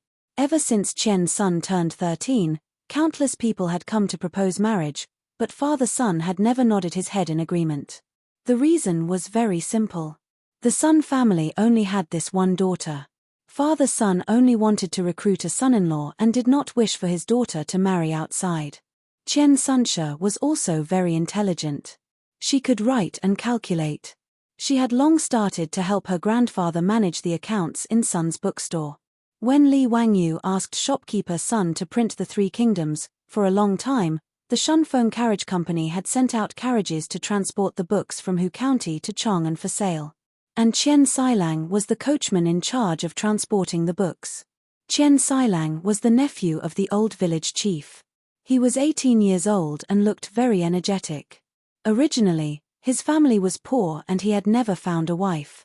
For some reason, Chen Xilang fell in love with Lady Chen Sun, who helped with the accounts in Sun's bookstore. The two secretly had feelings for each other. At that time, Dingju village was not rich. Although Chen Xilang's income as a coachman at the Shunfeng Carriage Company was not low, he did not dare to propose marriage to the Sun family. It was not until a few months ago, when Dingju village was built, that Chen Xilang mustered up the courage to ask a matchmaker to propose marriage to Sun's bookstore. However, the marriage proposal was naturally not accepted by the Sun family. Many rich families came to propose marriage, but Father Sun did not agree, let alone marrying his daughter to a villager in his eyes. Knowing that her father had rejected Chen Xilang's proposal, Lady Chen Sun could only secretly cry. His granddaughter's sad tears could not be hidden from shopkeeper Sunday. When the old man found out, he was furious and called his son over to scold him. His son did not understand, but how could shopkeeper Sun not understand? To be able to become in-laws with the villagers of Dingju village, didn't this mean that they had a closer relationship with Li Wangyu, the Huxian county count? Moreover, he knew that the current Dingju village's villagers were not necessarily inferior to the Sun family in terms of wealth. With Li Wangyu's care, perhaps in a few years, their Sun family would rely on this son-in-law to take care of them. After all, for a merchant family like theirs, even if they had some wealth, they did not have any status to speak of. As for the villagers of Dingju village, who could say for sure what would happen in the future? As the saying goes, when a man achieves the Tao, even his chickens and dogs will ascend to the heavens. That Huxian county count was only 16 years old. As the crown prince's teacher, shopkeeper Sun did not dare to imagine how illustrious his future would be. It was even harder to predict what would happen to Dingju village under his protection. As a result, shopkeeper Sun was a shrewd merchant and immediately saw Chen Xilang's potential. Without hesitation, he agreed to the marriage and married his granddaughter. Under her grandfather's decision, Lady Chen Sun married her sweetheart and was naturally overjoyed. On the day of the wedding, she was shocked when she was brought to Dingju village by the carriages. She liked Chen Xilang and did not know much about Dingju village. She only knew that it was originally a very poor village and that Lady Chen Sun was even prepared to endure hardships. However, to be able to live with her sweetheart, even if she had to eat plain tea and eat a rope bed every day, she was willing to accept it. Lady Qian's son had long been mentally prepared to follow the chicken after marrying the chicken after marrying the dog after marrying the dog. When the carriage entered Old Dingju village, which had not yet been demolished, Lady Qian's son saw the dilapidated yellow mud-thatched houses and felt slightly uneasy. However, the carriage did not stop. Instead, it continued to move forward and entered a village that she had never imagined. The courtyards with white walls and blue tiles hidden behind the trees, the roads with small bridges and flowing water, and the neat and orderly village made Lady Qian's son dazed. This was Dingju village? Not to mention Huxian County, even Chang'an City did not have such a scene. When the bridal carriage finally stopped in front of an equally exquisite courtyard, Lady Qian's son was still dizzy after being helped off the carriage by Qian Sailang. She did not understand the origins of the village family she had married into. After the wedding ceremony, Lady Qian's son became a curious child. Regardless of whether it was the bamboo pipe in the house that could release water once it was opened or the methane lamp that was lit at night, they all made her cry out in surprise. The hot shower and the ceramic toilet made Qian's son sure, the young woman, even more shocked. "Husband, what is this? Husband, what is this for?" These two sentences became the little woman's pet phrase and gave Qian Sailang a headache. However, he could only patiently answer his wife's questions. After learning that all of this was caused by the Count of Huxian, Lady Qian's son was even more certain that Li Wangyu was a deity who had descended from the heavens. Every time she saw Li Wangyu in the village, she would shout excitedly, leaving Qian Sailang speechless. There were many new daughters-in-law like Lady Qian's son in the village. Everyone felt that their current life was like a dream and was very unreal. Today was the 23rd day of the new year. The old village was gathering everyone in the ancestral hall to offer sacrifices to the kitchen. Everyone in the village knew that this was for profit, so naturally, everyone came. After Li Wangyu and his beautiful superior arrived, everyone respectfully greeted them. Li Wangyu laughed, "Don't be so polite. I know what you are all waiting for. Old village chief, don't talk nonsense. Let's start." Chapter 6:15. The villagers naturally understood what Li Wangyu meant. He was talking about the distribution of money, which made everyone in the ancestral hall burst into laughter. The village chief and the elders also laughed. It had been many years since the village was so lively. A villager who was close to Li Wangyu shouted, "Lang Jun, how much interest can we get today?" The villager knew that the village was distributing money today, but no one knew how much money they would get except for the village chief and the elders. The village chief and the others didn't say because the amount was too big. Without Li Wangyu's approval, they didn't dare to make the decision to distribute the money. Li Wangyu also laughed and said, "Liu Sanlang, how much do you want?" "He, any amount is fine. In short, I know that Lang Jun will not treat us unfairly. This year's New Year, our village will have a rich New Year." The surrounding people laughed and said, "Yes, thanks to Lang Jun, we will have a rich New Year this year. Lang Jun, we will celebrate the New Year's Day. Lang Jun, you will be a noble for 10,000 generations." Li Wangyu laughed and scolded, "Get lost, get lost. Do you think that by saying a few good words, the money will become more? Dream on. Ha ha." Everyone burst into laughter again. The village chief respectfully handed the account book of the village to Li Wangyu and asked him to preside over the distribution of the copper coins.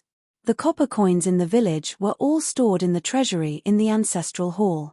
This was the treasury that Li Wangyu specially asked the Ministry of Works to help build when Dingju village was being built. It was built with heavy stones and cement. It could be said that even a fly couldn't fly in. However, the more money there was in the treasury, the more the old man felt his heart beat violently every time he opened the treasury to count the copper coins. It was too exciting. He had never seen so many copper coins and gold stacked together in his life. Now, the village chief and the elders in charge of the village's public accounts would not be able to sleep well if they didn't inspect the treasury 3 to 5 times a day. Li Wangyu smiled and took the account book. There were more than 10 strong villagers in the treasury who began to carry out the copper coins. Giving out money was a tough job. There was no other reason other than that the money was too heavy. Li Wangyu had seen the news in his previous life. A certain wealthy village was giving out bonuses to the villagers. Tens of millions of bright red $100 bills were neatly stacked on the table like a wall. But the copper coins of the Tang dynasty were not something that could be placed on a table. It weighed 5 kilograms. Today, almost every household was given more than 300 strings of copper coins, which was 1,500 kilograms, or 1.5 tons. Fortunately, Li Wangyu had already helped the village and converted half of the copper coins into gold in Chang'an. As for the remaining copper coins, the farmers would be able to move them back after making a few more trips. Whether it was the carriage company or the public carriage, there was a large amount of copper coins coming into the account. Otherwise, under normal circumstances, they would still need to use cloth and silk as currency, which would be even more troublesome. Liu Sanlang, you were the most anxious just now, so I'll let you off first. Come and get the money. This year, every household can get a total of 3,019 strings of copper coins from the carriage company and the public carriage. The 19 strings of copper coins will be put into the village account. This year, every household will be given 300 strings of copper coins. Hearing this number from Li Wangyu's mouth, all the villagers in the ancestral hall immediately gasped. The atmosphere in the ancestral hall seemed to have been sucked into a vacuum. Then, there was an uproar.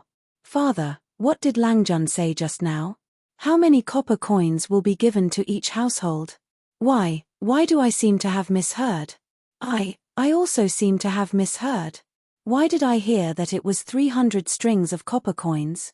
I also heard that number. Langjun, you didn't say it wrong, did you? 300 strings of copper coins? How is this possible? Wouldn't that make every family rich? Oh my God, 300 strings of copper coins, how much money is that? Chen Sun, who was in the crowd, was also shocked by the number that Li Wangyu reported. She covered her mouth with her hand. Her family's bookstore only made 200 to 300 strings of copper coins a year.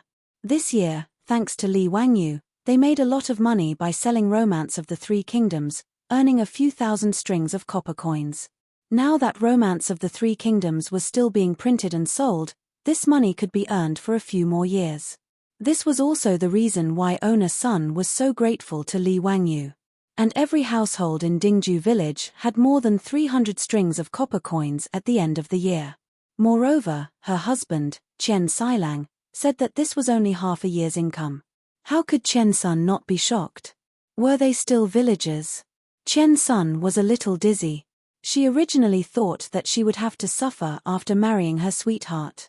She didn't expect that after marrying, not only was her life much better than her own family's, her husband was not a poor commoner, but a local tyrant. When she got married, her mother was afraid that she would suffer, so she secretly gave her 10 taels of gold. She didn't expect that she wouldn't have to use it. Liu Sanlang, who was called by Li Wangyu, was even more stunned. After a while, he asked foolishly, so many copper coins, how am I going to carry them back? There's no place to put them at home. His words made the villagers burst into laughter again. They never dreamed that they would have a headache because they had too much money. Someone joked, Liu Sanlang, I'll help you carry them. Just give me some money for my hard work. Liu Sanlang scolded with a smile, Scram, you want money? In your dreams. How many people can I hire in Hu County with the money I spend? Besides, did you see what the money looked like half a year ago? Ha ha. Everyone roared with laughter again. Someone immediately ran to push the wheelbarrow over and helped to move the sacks of copper coins up. Liu Sanlang's entire family went to work. They pushed the wheelbarrow, which creaked under the weight of the copper coins, back to their home. Each family had 150 strings of copper coins and 25 taels of gold.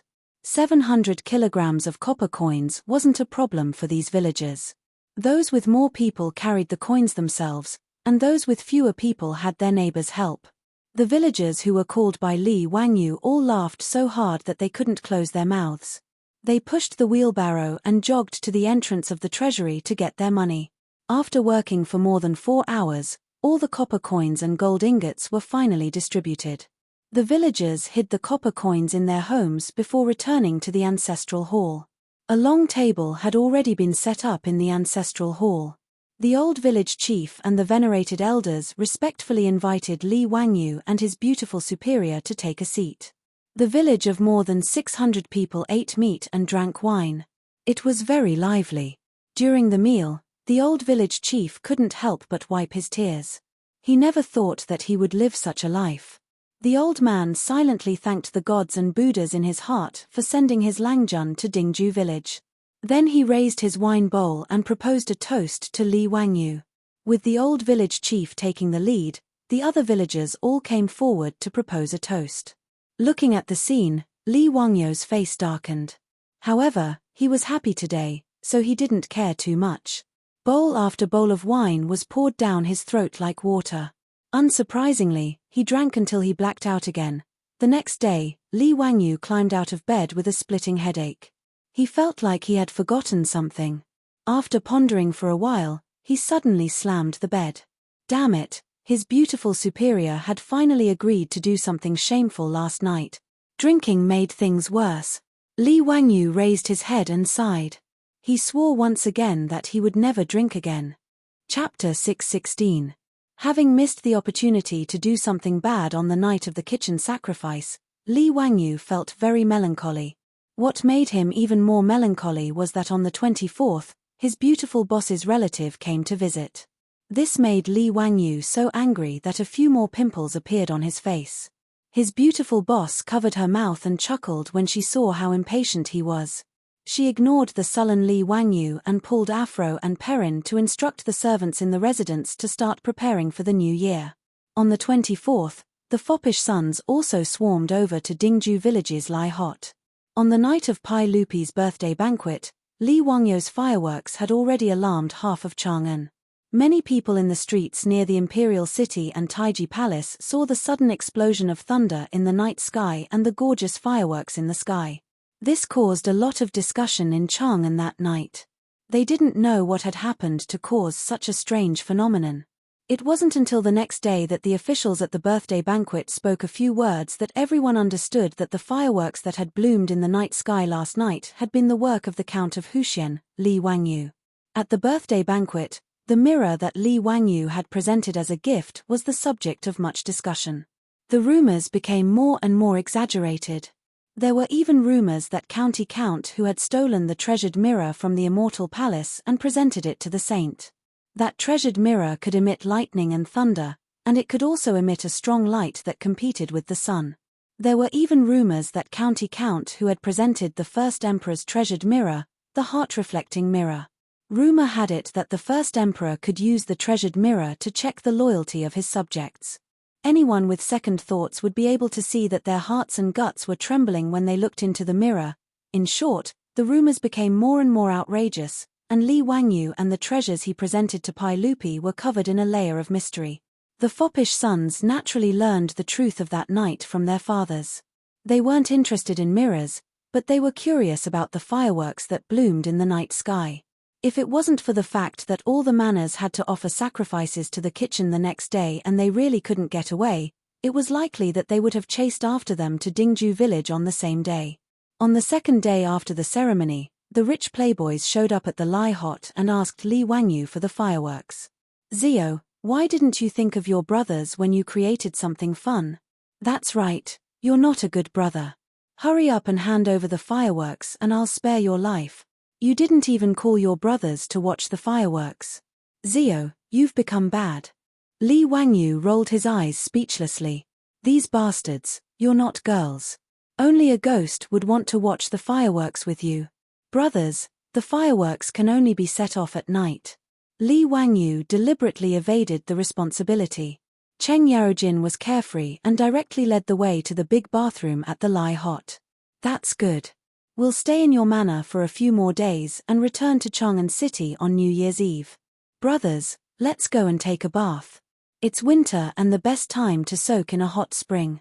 Zio, you really know how to enjoy life. Your manor is still the most comfortable. Hurry up and ask the maids to bring us wine." Li Wangyu's nose was about to become crooked from anger. This group of rich playboys really didn't treat him as an outsider. It was really annoying. He jokingly scolded and waved his hand to signal the old housekeeper, Li Heng, to prepare food and rooms for the rich playboys. Fortunately, when he made the fireworks for Pai Lupi, he also remembered that the spring festival was coming. In addition to the 108 fireworks, he made many more and planned to set them off on New Year's Eve. Of course, it was okay to take some out to satisfy the rich playboy's curiosity. Since he couldn't have sex with his beautiful boss, Li Wangyu could only play with the rich playboys in the manor. Setting off fireworks, firecrackers, barbecue, fishing, mahjong, poker, board games. Li Wangyu led the rich playboys to play everything they could think of. On the 27th day, Ma Ju and Yang Liban also came to visit. That day was the beginning of the New Year's Eve holiday in the imperial court and yamen. Ma Ju and Yang Liban had already agreed to celebrate the new year at their own manor. Li Wangyu naturally welcomed them. It was the new year, so the more lively it was, the better. On New Year's Eve, the rich playboys finally reluctantly returned to Chang'an City. Li Wangyu made arrangements for the New Year's Eve banquet while silently calculating the time. It had already been 7 days. The relatives of his beautiful boss should have left by now, right? Thinking of this, Li Wangyu felt that his mouth and tongue were dry and his heart was beating faster. He pretended as if nothing had happened and walked left and right in front of his beautiful boss. His beautiful boss couldn't help but glare at him. "Wangyu, if you have nothing to do, go to the kitchen and see how the New Year's Eve banquet is going. Why do you keep walking around in front of me?" "Hee, nothing. I'm just looking at you." Li Wangyu smiled embarrassedly. "Why are you looking at me?" "Well, what do you have planned for tonight? Is it convenient?" The beautiful boss instantly understood what this guy meant. Her pretty face immediately turned red, but she didn't say anything. She just nodded slightly and walked away quickly. Receiving a hint from his beautiful boss, Li Wangyu was so excited that he clenched his fists and jumped 3 feet high. He turned and ran to his bedroom to prepare incense, candles, and flower petals. He then charged his phone and Bluetooth speaker, chose romantic music, and waited for night to fall. Throughout the day, Li Wangyu deeply understood what it meant to have a day pass like a year. Why did time pass so slowly? Why hadn't the sun set yet? Why wasn't the sky dark yet? Ma Ju and the others felt that their master had become strange today. Not only was he absent-minded, but he also kept asking the mansion's servant girls what time it was. Yang Liban and Ma Ju looked at each other, not understanding the situation. When Li Wangyu asked about the time again, they simply asked, "Master, do you have something to do today? Do you need the disciples to do it for you?" Li Wangyu was surprised and quickly shook his head. Nothing. You do what you need to do. Haha, today's weather is good." After he finished speaking, he quickly walked away, afraid that his 2 disciples would notice something. That would be too embarrassing. With great difficulty, the sky finally turned dark. The castle had just lit up when Li Wangyu impatiently waved his hand. "Let's start the banquet." This New Year's Eve banquet left everyone in the mansion confused. No matter who proposed a toast to Li Wangyu, he flatly refused. "I'm not drinking. From today onwards, I'm quitting drinking." Li Wangyu pushed away the wine bowl in front of him with an unusually firm attitude. This caused Ma Ju and Yang Liban, who had proposed a toast to him, to be stunned. They didn't understand what was wrong with their master. Why didn't he even drink? How could they know that Li Wangyu was afraid that he would get drunk again? Wouldn't that delay the important matter? The others didn't know what was going on, but their beautiful boss understood. She glared at Li Wangyu with a red face and ignored him, minding her own business as she called out to Aphrodite and Perrin, as well as Niu Yong and Niu Wu's wives to drink and eat. After the New Year's Eve banquet, Li Wangyu desperately winked at his beautiful boss, signaling that it was getting late and that it was time to rest. Unfortunately, his beautiful boss completely ignored him and dragged Aphrodite, Perrin, as well as Niu Yong and Niu Wu's wives out to set off firecrackers and fireworks. This made Li Wangyu so angry that the roots of his teeth itched, but there was nothing he could do. He could only thicken his face and follow them out to set off firecrackers. Chapter 617.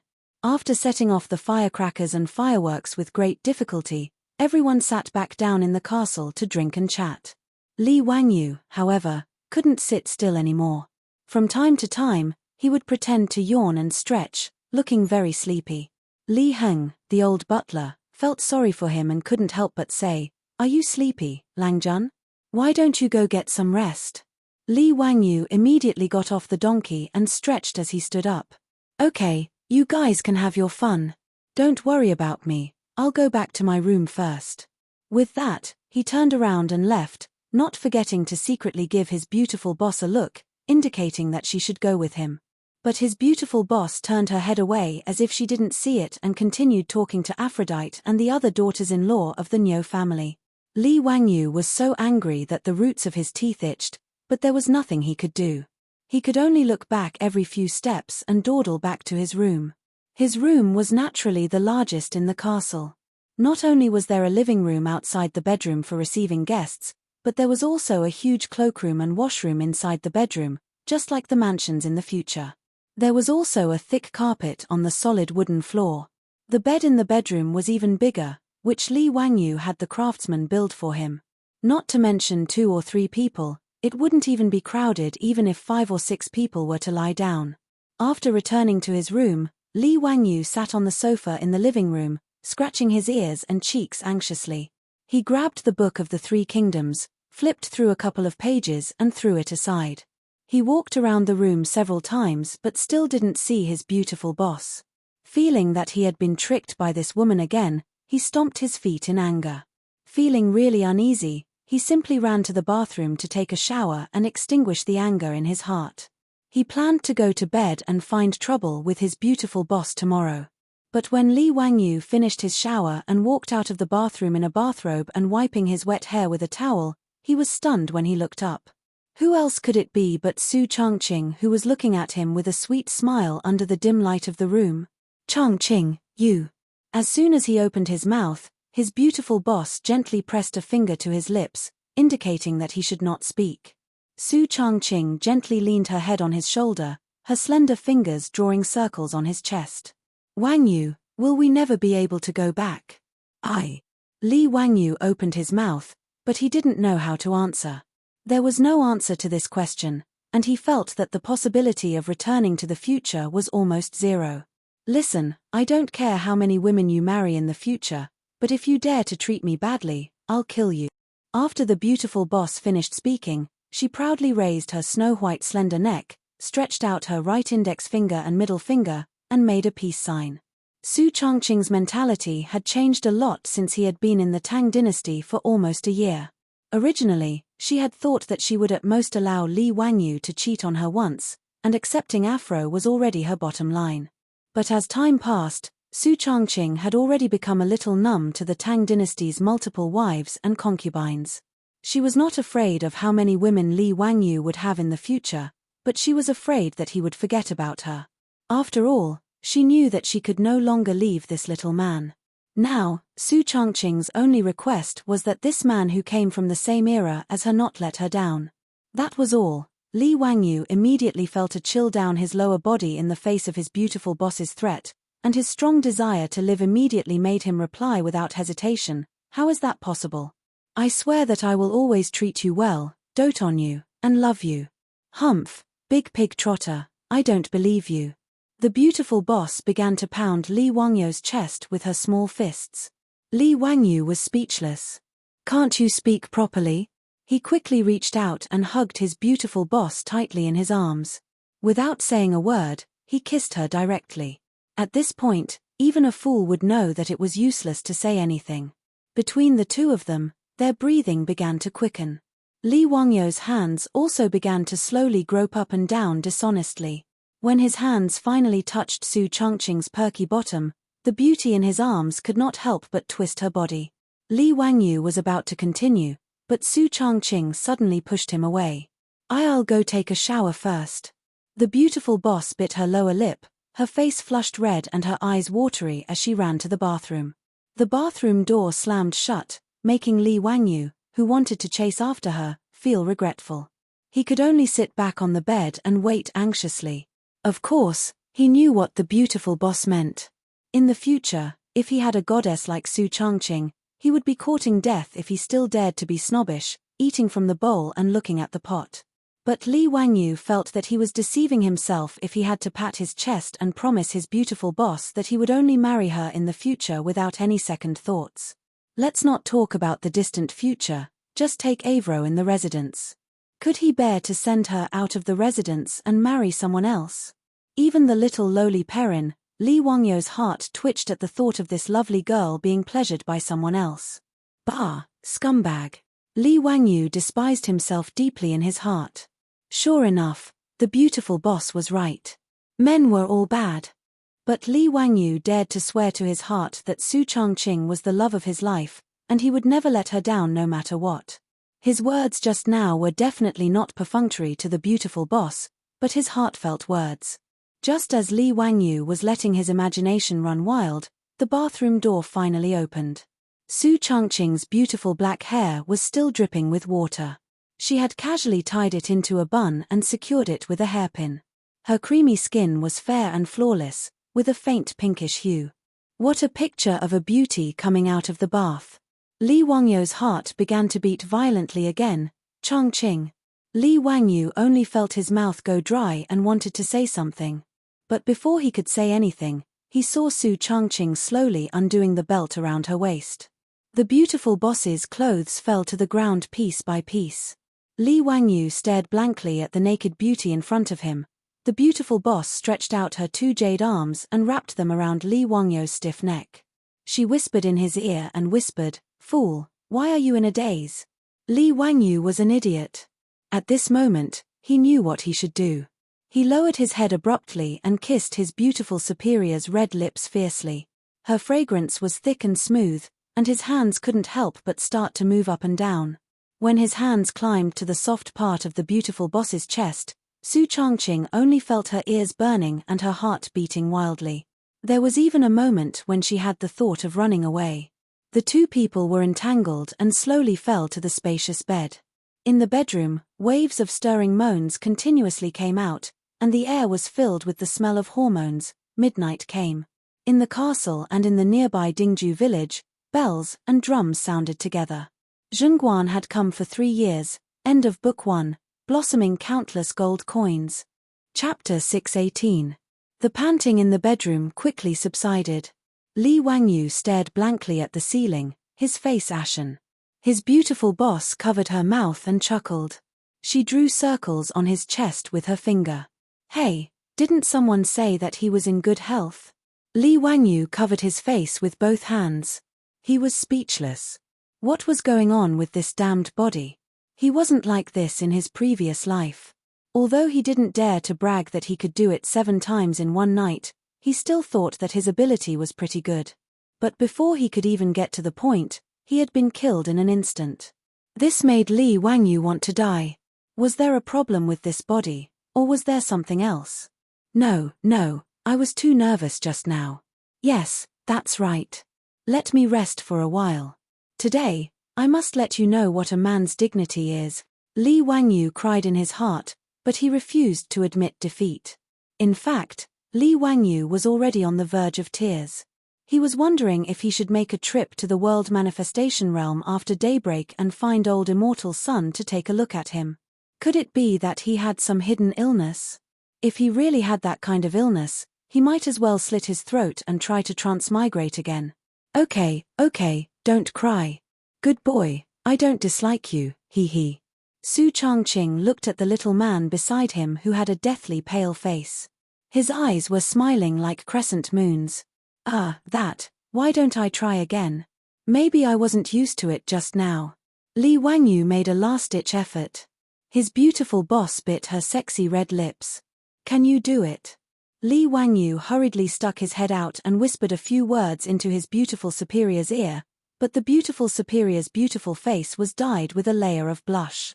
She rolled her eyes at Li Wangyu flirtatiously, but didn't object.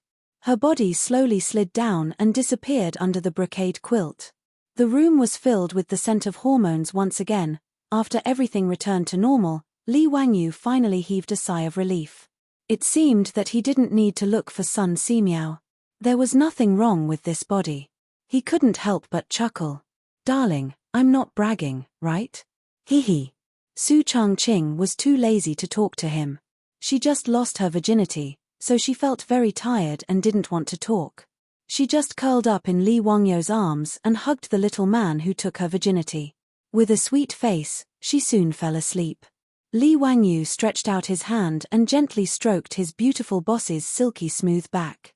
Looking at the beauty sleeping in his arms, he secretly vowed to protect this woman's happiness and slowly fell asleep. However, the two newlyweds didn't linger on the bed for long. Before dawn, just after 3 o'clock in the morning, Li Wangyu's door was gently knocked. Perrin's voice came from outside the door. Lang Jun, it's time to get up. It's already 5 in the morning. We have to set off. Perrin knocked on the door for a long time before waking up Li Wangyu and his beautiful boss. Wangyu, what time is it? What's Perrin's name? The beautiful boss asked in a daze. Li Wangyu also woke up after a long time. He was speechless and held his forehead with his hand. Damn Pai Lupi. On the morning of the first day of the new year, the reason why Perrin woke him up so early was that she wanted to go to Chang'an City to attend the New Year's court meeting. Every year on the first day of the new year, the emperor sat in the morning court meeting and was congratulated by the officials. In the capital, the ministers, civil and military officials, and the envoys of various countries all had to attend. The New Year's court meeting was the grandest of the year. Li Wangyu, as the county earl who founded the country, naturally had to attend. He cursed in his heart and was about to get up to open the door for Perrin and let the maidservant come in to help him change. It had to be said that it was easy to go from frugality to extravagance. Li Wangyu was now very used to having maidservants to help him change clothes and wash up. However, after the beautiful boss woke up, she pulled him and anxiously whispered, Don't let them in." Li Wangyu was stunned and then realized that the beautiful boss was embarrassed to let others know what happened between them last night. "Hey, Changqing, the ugly daughter-in-law has to meet her parents-in-law. Perrin and the others will know about this sooner or later." "No, I don't care. Anyway, you are not allowed to tell anyone. You go out and don't let them in." The beautiful boss pulled the brocade quilt and hid herself in it like an ostrich. Li Wangyu could not help but smile that the mature and steady beautiful boss also had such a side. Since the beautiful boss wanted to keep it a secret for the time being, he naturally would not meddle. Li Wangyu got up and put on his clothes casually and kissed the beautiful boss's red lips. Then he got up and opened the bedroom door, but did not let Perrin and the maidservants in. He turned around and closed the door. "Okay, you can change clothes here." Li Wangyu stood in the living room and ordered. The maidservants naturally did not dare to say anything. They busily brought a copper basin and helped Li Wangyu wash his face and comb his hair. They tied his hair into a bun and helped him put on the court robes that represented the founding of the country.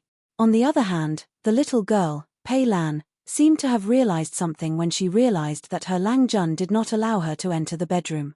However, she did not say anything. She just ordered the maidservants to do their work and helped Li Wangyu tidy up the wrinkles on his court robes. In fact, Perrin did not need to do these things. Li Wangyu had already ordered her to do so. He even specially assigned the maidservants in the residence to serve Perrin. In the eyes of Li Wangyu and Su Changqing, Perrin was also a member of the family. How could they let her serve them? However, Perrin was very stubborn. Even if there were maidservants, she still did so. Li Wangyu could not do anything about it and could only let her be. However, when Perrin tidied up Li Wangyu's court robes, her small nose suddenly moved. "Husband, why do you have the smell of the perfume that Sister Changqing likes to use?" Her words stunned Li Wangyu. Was this girl born in the year of the dog? How could she smell this? Last night, the two of them were entangled for half the night. Of course, it was not strange that he had the smell of his beautiful superior's perfume on him. Li Wangyu coughed and quickly changed the topic. "Cough, maybe it was when Changqing used the perfume. Let's go. It's late. Is the carriage ready? Niu Wu has already ordered the troops to prepare it. They are waiting for you in the hall downstairs." Perrin replied, but her eyes glanced at Li Wangyu's closed bedroom door. Her face revealed a mischievous smile. Li Wangyu did not notice Perrin's expression. He just nodded and got up to walk out of the door. Perrin and the maidservants also followed out. After everyone left, Li Wangyo's bedroom door was gently pushed open again. Su Changqing's hair was messy and her clothes were untidy. She was also holding a bedsheet in her arms. The bedsheet had the little plum blossom marks that she left last night. She was too embarrassed to continue leaving this thing in Li Wangyo's bedroom. When the maidservants who were cleaning up the room saw it, they would be ashamed to death. Sister Changqing. Perrin's voice suddenly sounded in the castle corridor, startling Su Changqing. She hurriedly hid the bedsheet behind her back and looked at Perrin. Perrin, has Wang Yu left? Didn't you go with him? Yes, Langjun has left. He said that he would stay in Kaihua Square for a few days. He asked me to wait for Sister Changqing and Sister Aphrodite. We will set off for Kaihua Square together later. Perrin smiled and made a funny face at Su Changqing. Sister Changqing, last night you. Before she could finish, Su Changqing covered her mouth. Sure, don't talk nonsense. Nothing happened last night. Be good, it's still early. Go back and sleep for a while.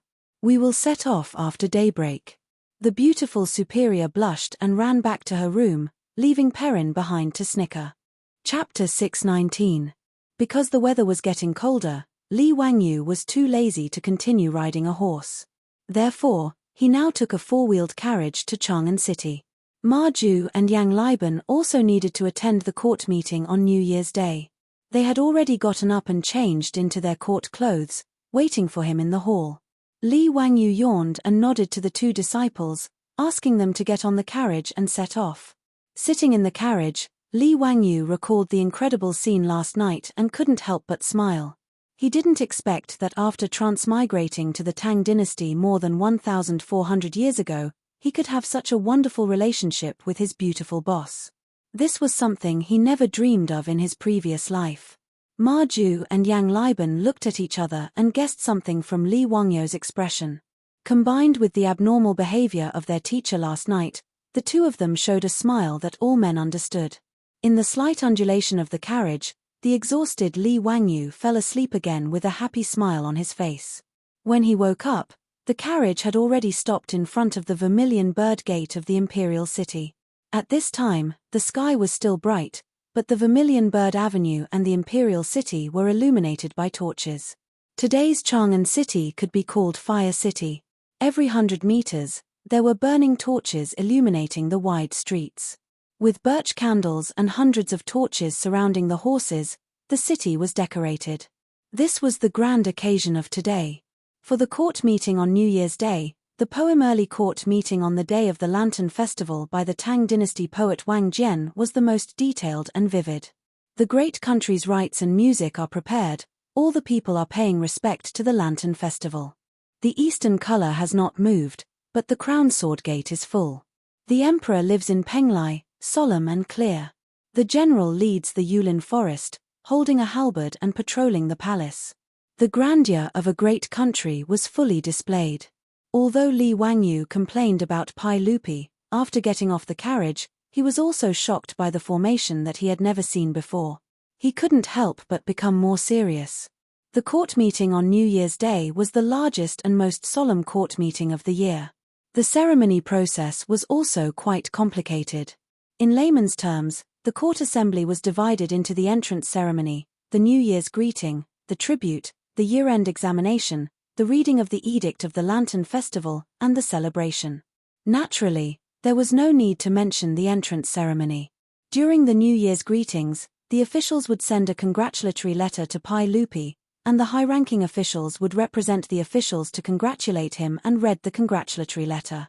The tributes were mainly for the envoys of the various states and countries.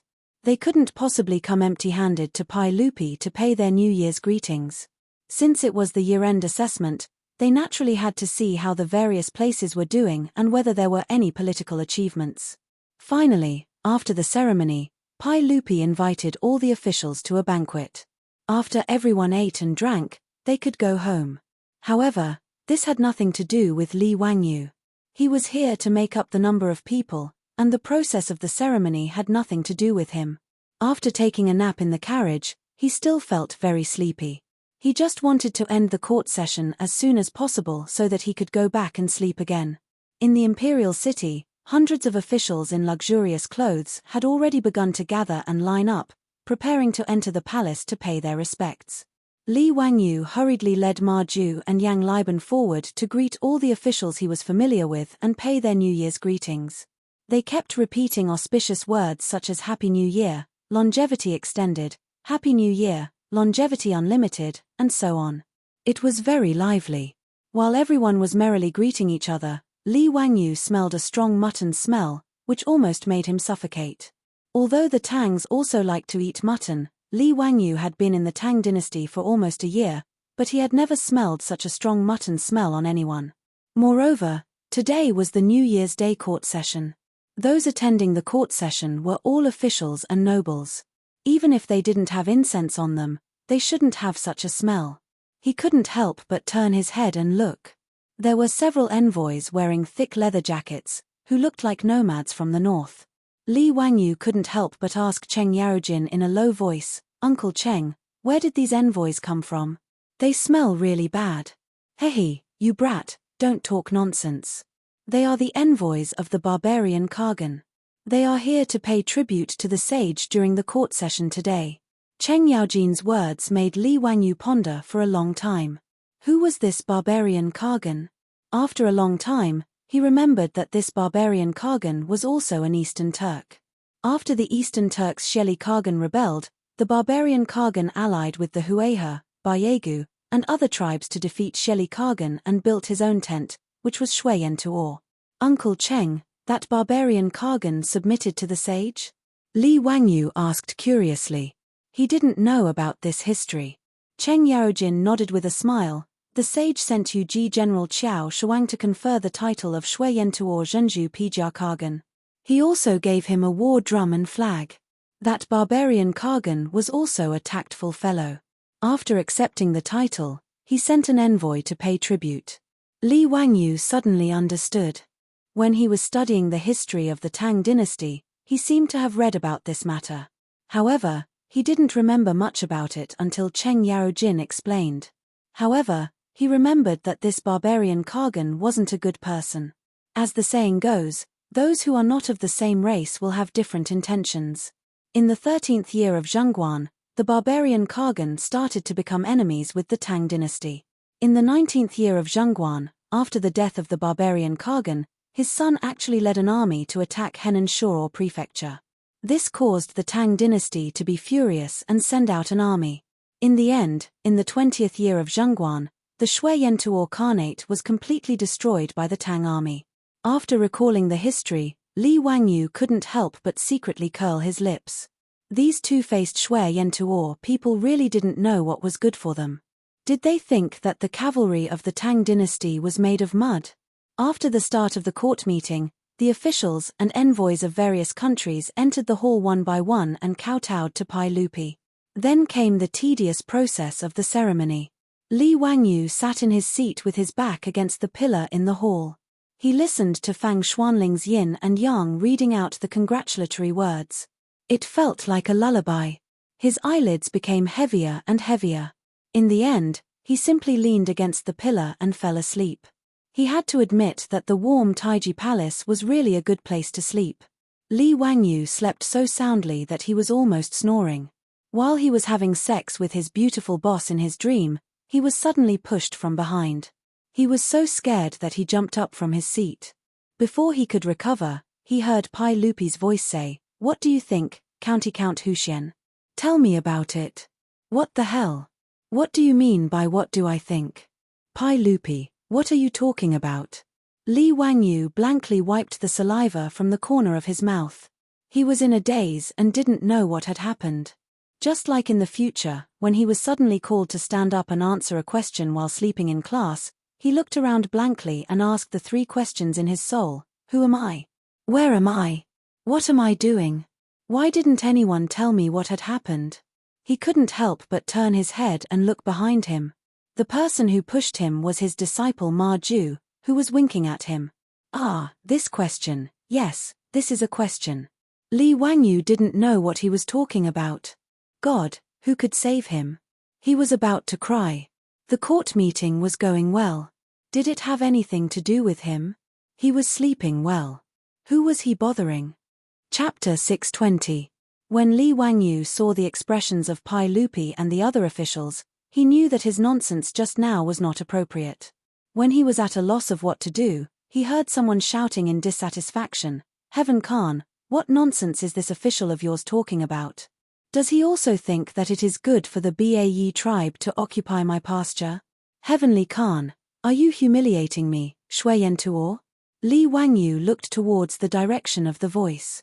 The one shouting in the hall was the envoy of Shui Tuo that Cheng Yaojin mentioned earlier. However, the words of the envoy made Li Wangyu even more confused.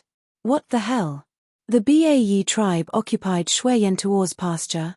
What does it have to do with what he said just now? Before he could recover, he saw a group of people dressed as envoys from Mo Bay laughing. Haha, the official of the Heaven Khan said it well. Isn't this good? Since Shui Tuo has already set up camp at Overseer Yu Mountain, then the pasture of Luoluan River belongs to us, Bae tribe. What's wrong with that?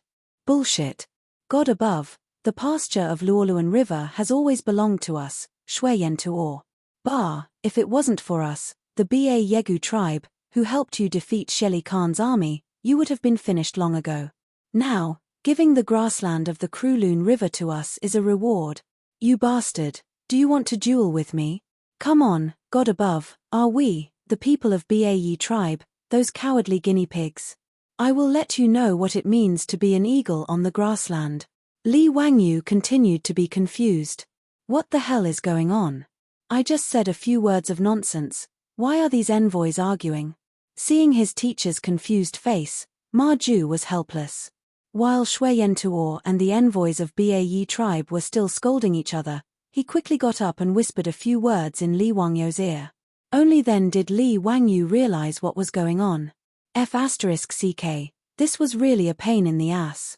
It turned out that when the envoys of various countries were paying tribute, the Shui Tuo envoy, who had recently submitted to the Tang dynasty, suddenly said that he hoped that Pai Lupi, the Heavenly Khan, would uphold justice for Shui Tuo and punish the Bae tribe. The reason was that the Bae ancient tribe had forcefully occupied the grassland of the Krulun River, which was located between the two tribes. Speaking of which, Shui Tuo and Bae Yegu were originally allies. Previously, the two of them, together with the Huehe people, defeated the Turkic Shelly Khan's army. But once the Eastern Turks were defeated and fled, the people of these tribes began to fight over the fertile pastures. Several small-scale battles even broke out because of this. However, Shui Tuo had just been established recently, and their strength was not as strong as the Bae tribe. They had suffered a small loss, and even the grassland of the Luoluan River had been occupied by the other party. Therefore, Shui Tuo's envoy simply took the opportunity of today's New Year's Day Imperial Court meeting to offer tribute to Pai Lupi and brought up this matter, hoping to get the support of the Heavenly Khan. In this regard, Pai Lupi naturally felt a headache. He did not want to care about the matter of the Morbay grassland, and he could not care about it. He could not let the Iron Cavalry of the Tang dynasty move out just because the two sides were fighting over the pastures, right? After all, the Bae ancient tribe had also submitted to the Tang dynasty and worshipped Pai Lupi as the Heavenly Khan. They were a vassal state of the Tang dynasty. Pai Lupi was helpless and could only look around to see if other people had any thoughts on this matter. But whether it was the civil officials like Fang Xianling and Du Ruhui, or the military officials like Cheng Yaojin, Yuqi Jingda, Li Jing, or the military officials like Cheng Yaojin, Yuqi Jingda, or Li Jing, in fact, there was no good way to deal with this matter. This matter involved the interests of both sides, so how could it be settled with just a few words from the Tang dynasty? If they spoke rashly and caused the other side to be dissatisfied, it would not be good. Therefore, everyone kept their mouths shut and remained silent. In desperation, Pai Lupi turned his eyes to Li Wangyu. His nephew had already left an impression in his heart that he was quick-witted and often had unexpected ideas, so he wanted to see if he had any good ideas. Li Wangyu was dozing off in the hall. He could hide it from others, but naturally, he could not hide it from his disciple, Ma Ju, who was sitting behind him. Seeing Pai Lupi looking at him, Ma Ju was anxious and pushed Li Wangyu. However, he did not expect Li Wangyu to have such a big reaction and directly jumped up. The key point was that this guy was still confused and did not understand the situation, so he opened his mouth and said something like it's good. This naturally annoyed Shui Yentuo's envoy, who thought that Li Wangyu was saying that it was good that Bei had robbed their grassland, causing a mess in the hall. Pai Lupi glared at Li Wangyu, who was causing trouble. Seeing that Shui Yentuo and Bei Gu's envoys were getting more and more agitated, and it seemed that they were going to fight on the spot, he could not help but slap the armrest of the throne and scolded angrily, "Enough." The two envoys were making such a ruckus in the main hall. What was going on? "Shut up, all of you." Seeing that the Heavenly Khan was angry, Shui Yentuo and Bei Gu's envoys looked at each other angrily and temporarily shut up. Pai Lupi rubbed his temples and felt a headache. He felt that these barbarians were indeed barbarians. Didn't they know that today was the New Year's Day Imperial Court? On the first day of the new year, they were already restless and caused so much trouble. They were really uncivilized. He glared at Li Wangyu and asked angrily, "County Count who, what did you mean by what you said just now? Tell me clearly." At this time, Li Wangyu knew the cause and effect of the matter, and he also had a headache. How did he know how to solve this matter? "Why don't we split the grassland in half? Or I'll take 1, 3, 5, and you'll take 2, 4, 6. Or should we just use scissors, stone, paper, and whoever wins gets the grassland?" These were all his own thoughts. It was obvious that neither Shui Yentuo nor Bei Jiyu would accept these proposals. He was also a little embarrassed and did not know how to answer Pai Lupi's question. Should he tell Pai Lupi that he was just taking a nap and that what he said just now was just sleep talking? Then it would be strange if Pai Lupi did not beat him. Li Wangyu did not want to be punished by Pai Lupi on the first day of the new year. That would not be a good sign. Seeing Li Wangyu at a loss for words, Hu Junji's triangular eyes flashed with disdain, and he stepped forward to add insult to injury. "Your Majesty, this subject believes that County Count who was speaking nonsense just now and has truly lost his dignity. Your Majesty, please punish him as a warning to others." Wang Renyu, Zhang Yuanshou, and the other clan heads naturally stood up and agreed. Duke Lu's words are reasonable. "Your Majesty, for County Count who to speak so carelessly in the hall, he has truly lost his place as a subject.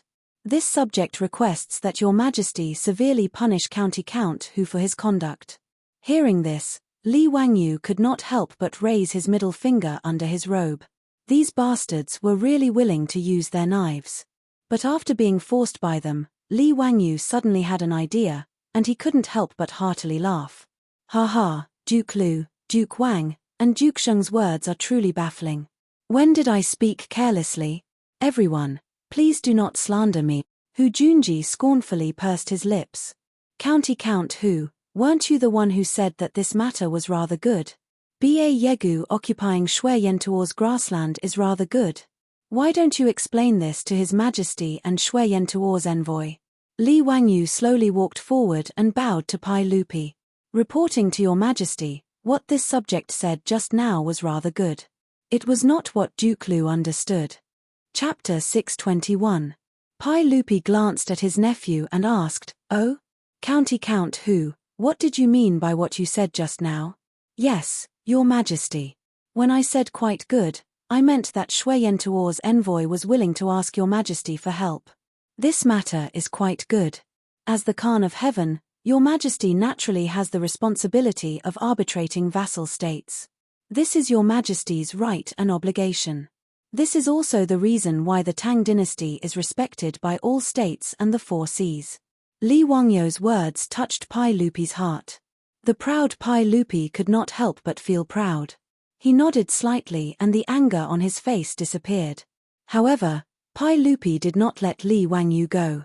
He continued to ask, "In your opinion, how should this matter be solved?"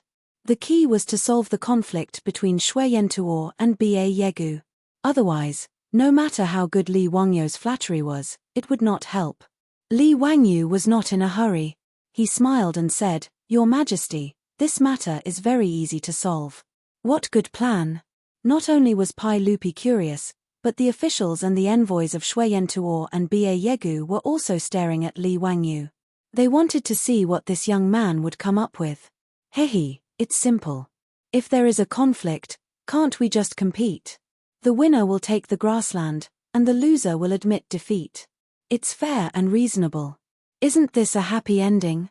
Li Wangyu's words were said casually, but it caused an uproar among the officials and the envoys of Shui Yentuo and Ba Yegu in the hall. Fang Xianling, Du Ruhui, and the other big shots looked at each other.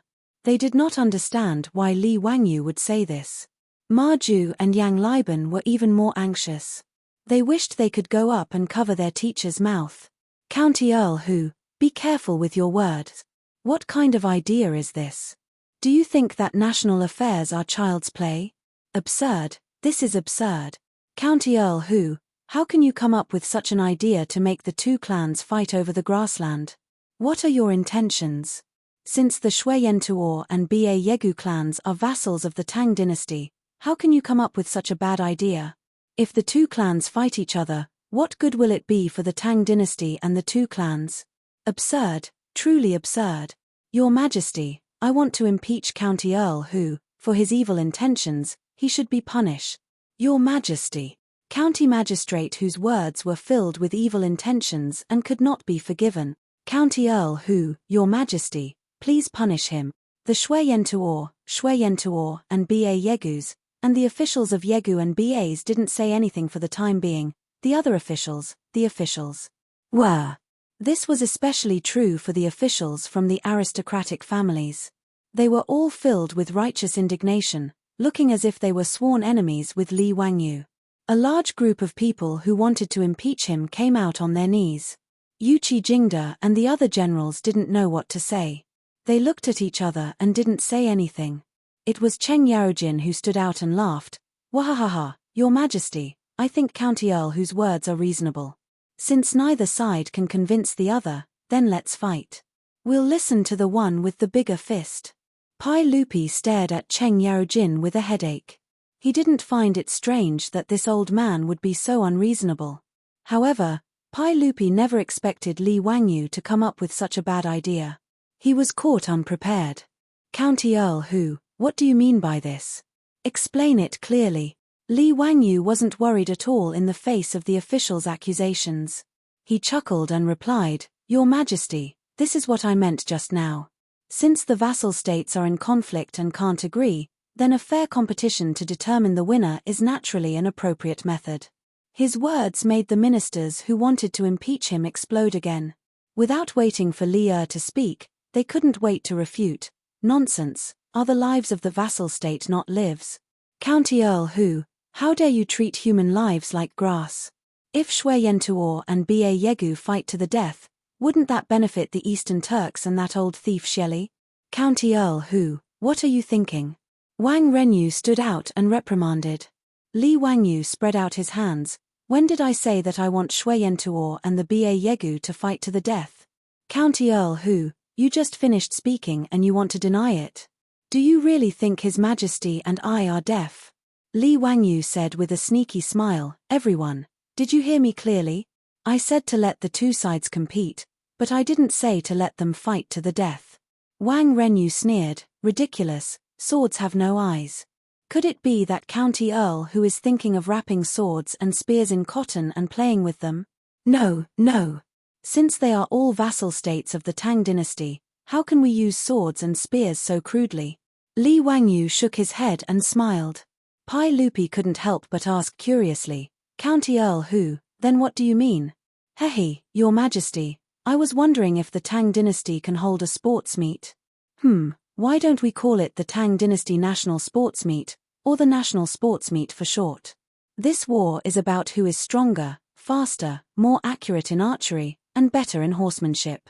Since that's the case, we can turn these events into sports meets and let the soldiers of the Tang Dynasty compete with the vassal states.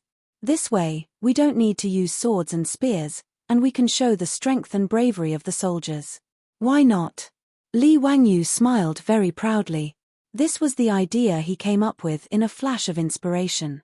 Holding the Olympic Games in the Tang dynasty could solve the disputes between the vassal states, and it could also add to the entertainment life of the people of the Tang dynasty. What a good idea! The origin of the Olympic Games was actually related to solving the disputes of war. In ancient Greece, there were more than 200 city-states. There were also endless disputes between the city-states, and conflicts and wars often broke out.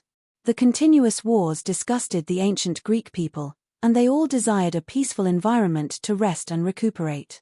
Later, the Spartan king and Illis king signed the Holy Month of Truce Treaty. As a result, the military training and sports competitions to prepare soldiers gradually turned into a sports meet for peace and friendship. Li Wangyu suddenly thought of the Olympic Games and the origin of the Olympic Games, so he came up with this idea. Since the Shui-Yentuo and the Bagua tribes were entangled with each other for the grassland, they might as well send people from their tribes to Chang'an to participate in the sports meet. The grassland would belong to whoever won. If they didn't agree, they could compete again in 4 years to determine the ownership of the grassland in the Kowloon River. Li Wangyu's words made Li and the other officials look at each other, unable to make heads or tails of it. Sports meet. National Games? What the hell was that? Pai Lupi coughed and asked, County Earl Hu, can you explain to me what a sports meet is? Yes, Your Majesty. A sports meet refers to a sports competition. Li Wangyu saw that the officials were still confused and knew that they didn't know what a sports meet was, so he explained in detail, a sports meet is a competition to see who can run faster, jump further, and have more strength. Li Wangyu explained in detail the sports meet he knew to Pai Lupi and the officials.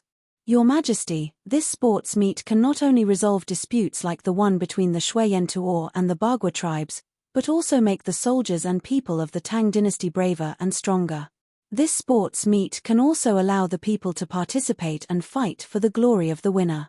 There are many benefits and no harm. After these words were said, the officials who had stepped forward to accuse Li Wangyu were all stunned.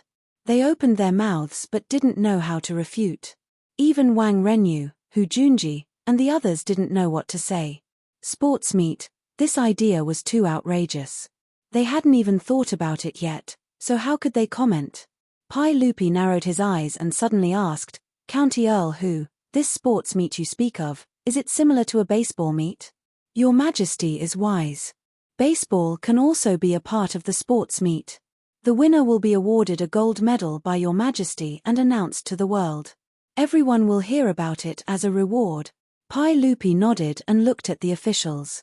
Everyone, what do you think of what County Earl Hu has said? For a moment, no one spoke in the vast Taiji Palace. Chapter 622. When Li Wangyu proposed the Tang Dynasty National Games that no one had ever heard of, Pai Lupi and the other officials didn't know how to evaluate it. It sounded interesting, but even if Li Wangyu explained it for a long time, no one had any idea what the games were. The one who broke the silence in the Taiji Palace was Shui-Yentuo's envoy. After listening to Li Wangyu's words, he thought for a long time before saying, Your Majesty, if the people of Ba Yegu also agree, I am willing to accept the games on behalf of Ba Yegu. But I would like to ask Hu Xianbo, what are the events of the Tang Dynasty National Games that you mentioned? Li Wangyu pondered for a while and replied, 5 events, batting, long-distance running, archery, horse racing, and weightlifting. What do you think? Shui-Yentuo's envoy nodded, I can accept this on behalf of Ba Yegu, but I don't know if the cowards of Ba Yegu dare to participate. HMPH, let's compete. Do you think Ba Yegu is afraid of you? Ba Yegu's envoy naturally didn't want to be outdone. Pai Lupi saw that the 2 envoys nodded in agreement before he said anything, so he was helpless. Li Wangyu saw that Shui-Yentuo and Ba Yegu's envoy were arguing again, so he smiled even more happily. He cupped his hands and said to Pai Lupi, Your Majesty, I think that the winners of these 5 events are worthy of the title of champion. They can be said to be the champion, and they will be ranked first among the armies. They can announce it to the world and let the world know the title of champion. The second place will be the second place, and the third place will be the third place. The 4th, 5th, 6th, and 7th place will be called the Jianjuan, Naojuan, Jianjun, and Taijun to honor these generals and soldiers who have won the titles. After he finished speaking, not only did the eyes of Cheng Yarojin, Yuqi Jingda, and the other generals and dukes lit up, But even the envoys of the vassal state who were just watching the fun in the hall were in an uproar. Immediately, many envoys stepped forward. "Your Majesty, can Dongying participate in the Tang Dynasty National Games?" "Yes, Your Majesty, Beech also wants to participate. Nanzhao is also willing to participate. Even Nipponese is willing." Of the 30 to 40 vassal states of the Tang Dynasty, more than half of them actually stood up and were willing to participate in the Tang Dynasty National Games that Li Wangyu just mentioned. This was beyond the expectations of Pai Lupi and the officials. Cheng Yarojin, the generals, and the vassal states were so excited mainly because of Li Wangyu's words. The term champion was first used in the records of the Grand Historian. Xiong Liang crossed the Huai River to the west and defeated Jingzhu, Qinzhou, and others. He was the champion of Buchang. After them were the champion marquis and the champion general. Those who did not have outstanding military exploits would not be able to obtain this honor. To a Tang general, being crowned a champion was undoubtedly the highest praise. As for the runner-up, it meant that they were one level lower than the champion. Since ancient times, Huaxia had titles such as Quasi-Sage and Quasi-Father, which were also very impressive titles. The reason why the envoys of the vassal states were so excited was naturally because of the word champion. If they could win the championship in the Tang Dynasty National Games, the benefits were self-evident. They could be on good terms with the Tang Dynasty and show their country's ability. Why not? Even if a small country admitted that they could not win the championship, it would be good for them to win the second or third place. Even Taijun's 7th place might not be too hard to accept. Li Wangyu suddenly threw out the idea of the national games, which made Pai Lupi difficult to decide for a while. He simply used the tactic of delaying, intending to delay first and then say, "Well, I already know about this. Today is the New Year's Day Imperial Court. Let's not talk about this for now. We'll talk about it after the Yuanzheng holiday." Since Pai Lupi had spoken, Li Wangyu and the officials naturally did not say anything more. The New Year's Day Imperial Court, which was interrupted because of the dispute between Shui-Yen-Tuo and Bagu tribes, could finally continue. After a series of cumbersome procedures of the Imperial Court, it was already noon. Pai Lupi was going to treat the officials in the palace today.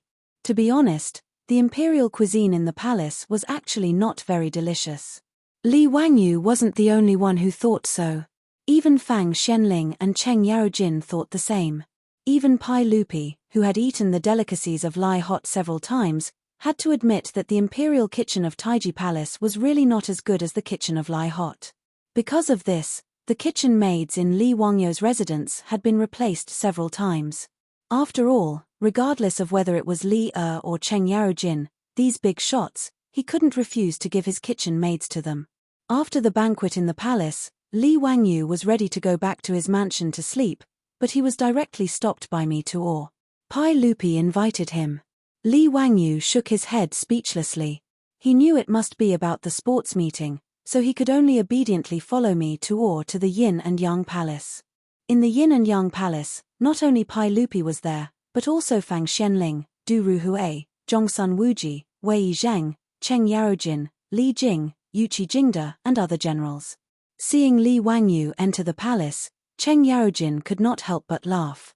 "Ha ha ha, Zio, you're really good today. You actually threw out such a big bomb without saying anything. Hurry up and tell me, what are you thinking about this Laosha sports meet?" "Uncle Cheng, it's the national games of the Tang dynasty, or the national games for short." Li Wangyu seriously corrected him. The reason why he had to emphasize this name was naturally because he wanted to make fun of him. If it were not for the fact that the name Olympic Games was really hard to explain, he would have called it the Olympic Games. "Well, the national games, boy, make it clear. What do you want to do with the national games? Why did you suddenly mention it today?" Pai Lupi, Fang Xianling, and the others reclined on the soft couch, holding wine glasses in their hands. They all stared at him, waiting for his explanation. On the way to the Yin and Yang Palace, Li Wangyu had already made a draft in his mind and thought about how to answer. Although the idea of organizing a sports meet was something that he had suddenly thought of in the Taiji Palace, Li Wangyu felt that it was a very promising idea. He cleared his throat and bowed to Li and the other big shots. Then he said loudly, "Uncle, Gentlemen, I didn't propose to hold the national games on a whim. It's because it's beneficial to the Tang Empire. It's actually beneficial. Oh. Specifically, what are the benefits? Pai Lupi asked. Yes, uncle. First of all, the national games can promote the national prestige of the Tang dynasty, promote political exchanges between the vassal states and the Tang dynasty, promote caravan trade, and bring the vassal states closer to the Tang dynasty. Of course, more importantly, uncle, the sports meeting can make money. His words immediately aroused the interest of Pai Lupi and the other generals. Zio, be more specific. How can these benefits be realized? Seeing that Pai Lupi and the others were interested, Li Wangyu was not in a hurry. He first asked the chamberlain to bring him a cup of tea, and then he took a sip. He was so anxious that he wanted to beat him. Then he replied slowly, actually, uncle and gentlemen, you should be able to imagine the benefits. Chapter 623. Li Wangyu said unhurriedly, actually, uncle and all of you should be able to imagine the benefits of this. First of all, no matter what ranking the vassal states get in the national games, it will cause a lot of discussion in their countries. The champion of the national games of the Tang dynasty is sought after by the vassal states. Of course, the people of the vassal states will yearn for the Tang dynasty. Fang Xianling nodded. That's right. Zio is right. Go on. What are the other benefits? Secondly, these vassal states are very far away from Chang'an. It's not easy to travel there. Uncle, I think the national games can be held 1 year later. It will make it easier for the envoys of the vassal states to send the news back and give them enough time to select soldiers and come to Chang'an. With so many people coming and going, the trade between the vassal states and the Tang dynasty will be stimulated. After all, businessmen are after profits. They will see the business opportunities and will not let go of the opportunity. Pai Lupi and the other bigwigs looked at each other and nodded in agreement with Li Wangyu. Zio, tell me, how can we make money from the national games? Pai Lupi already had a plan in mind, but he still asked. Uncle, it's even simpler. Collect tickets and sell advertisements. Tickets? Advertisements? Yes. The national games should be open to the public. Everyone can enter and watch the games after buying tickets, Li Wangyu answered matter-of-factly. Everyone looked at each other in dismay. It was beyond everyone's expectations that tickets could be sold for this competition. Li Wangyu said with a sneaky smile, Uncle, my Dazhao batting field was completed a few days ago. The national games of the Tang dynasty can be held in the batting field. Haha, the Dazhao batting field can accommodate 100,000 people. 10 coins per person is not a lot, right? That's 1,000 strings of coins per day. 100,000 people will watch the games in the field. They have to eat and drink, right? At that time, we can authorize some businessmen in Chang'an to sell food in the field. We can charge them 100 strings of coins per day, right? They could also allow the merchants to bid. If the price was high enough, they would be allowed to hang the banner of their business in the stadium to advertise. We only need to hold the national games for a month. Do you think we won't make enough money? Besides, these athletes, the soldiers of the vassal states participating in the national games, after they arrive in Chang'an, the vassal states will be responsible for their food, lodging, and transportation. Hihi, this is also a big income. In my opinion, if you don't earn 100,000 strings of cash, it's considered a failure. This time, Pai Lupi and Fang Xianling were even more moved. Your Majesty, I think Zio is right. The national games of the Tang dynasty can indeed be held. This subject agrees. Pai Lupi nodded, but he asked, Zio, in the hall today, you only said that there would be 5 competitions, namely, batting, long-distance running, archery, horse racing, and weightlifting. How did you manage to delay the sports day for more than a month? Hehe, uncle, isn't this simple? So many more projects. In addition to batting, there can be different distances in long-distance running. 1,000 steps, 2,000 steps, 5,000 steps, or even more. Different projects will have different champions. Archery and horse racing are the same. The other 5 events are just my nephew's words. We can always add more events to the competition. If we want more vassal states to participate, We have to let them see the hope of winning the championship. Wahahaha, can I, old Cheng, also participate in the competition? Cheng Yarojin suddenly laughed. Yuchi Jingda looked at him disdainfully. You old man, what can you compete with? Don't make a fool of the Tang dynasty. Yuchi Jingda, you want to compete with me?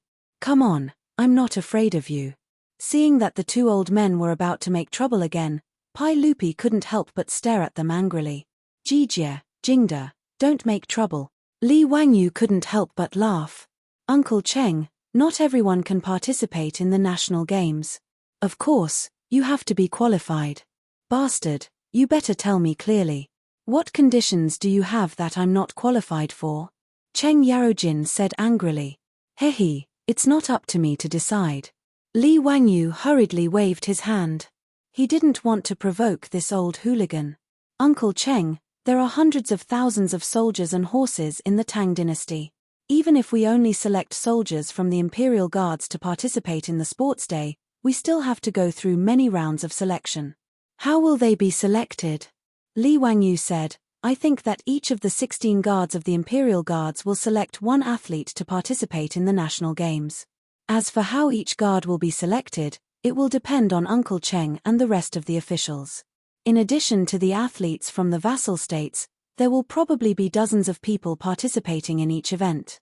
When the official competition starts, they will go through the preliminaries, preliminary rounds, semifinals, and finally the champion will be decided. Li Wangyu then explained the participation methods and competition methods of the Olympic Games to Pai Lupi and the other big shots in detail. They all nodded. Good, Zio, you are really thoughtful. It's really amazing that you can come up with such a detailed and feasible plan in such a short time. Pai Lupi thought that Li Wangyu had come up with the rules and organization of the competition himself, so he praised him generously. Li Wangyu couldn't help but blush. This was just his experience from watching the Olympic Games and the National Games on TV in his later life. Any sports fan in his later life could tell him 1, 2, 3, 4, and so there was nothing special about it. Pai Lupi, Fang Xianling, and the others discussed for a while and roughly decided to hold the national games of the Tang dynasty. The time of the games was set to be 1 year later, between March and April of the 4th year of Zhongguan. If the national games were held well, they could be held every 2 years. As for the specific events, content, and rules of the games, Pai Lupi waved his hand and let Li Wangyu take full charge. After writing a detailed memorial and submitting it to him, he discussed it with Fang Xianling, Du Ruhui, and the others. Finally, he issued an edict and spread it to the whole world. Li Wangyu had no choice but to nod and take the job. After all, except for him, no one in the world knew how to organize the games. Even his beautiful boss didn't know much about it. After all, she didn't have much love for sports. After discussing the matters of the national games, Pai Lupi and the other big shots chatted and drank in the Yin and Yang Palace. Li Wangyu was about to leave, but he remembered something and hurriedly stood up to report. Uncle, I spent a lot of gold on the construction of the Dazhao batting field. Do you still remember that I asked to hold the Tang dynasty's Royal Batting League? Pai Lupi certainly remembered this. Li Wangyu had spent a lot of money to build the batting field in order to hold the Royal Batting League. Zio, you just said that the Dazhao batting field had been built. Yes, uncle. It was completed before the end of the year. Pai Lupi was interested. Since Li Wangyu had spent 20,000 taels of gold to build a batting field, he had never seen it with his own eyes. Now that he heard that the batting field had been built, he was interested to see what the 20,000 taels of gold had built.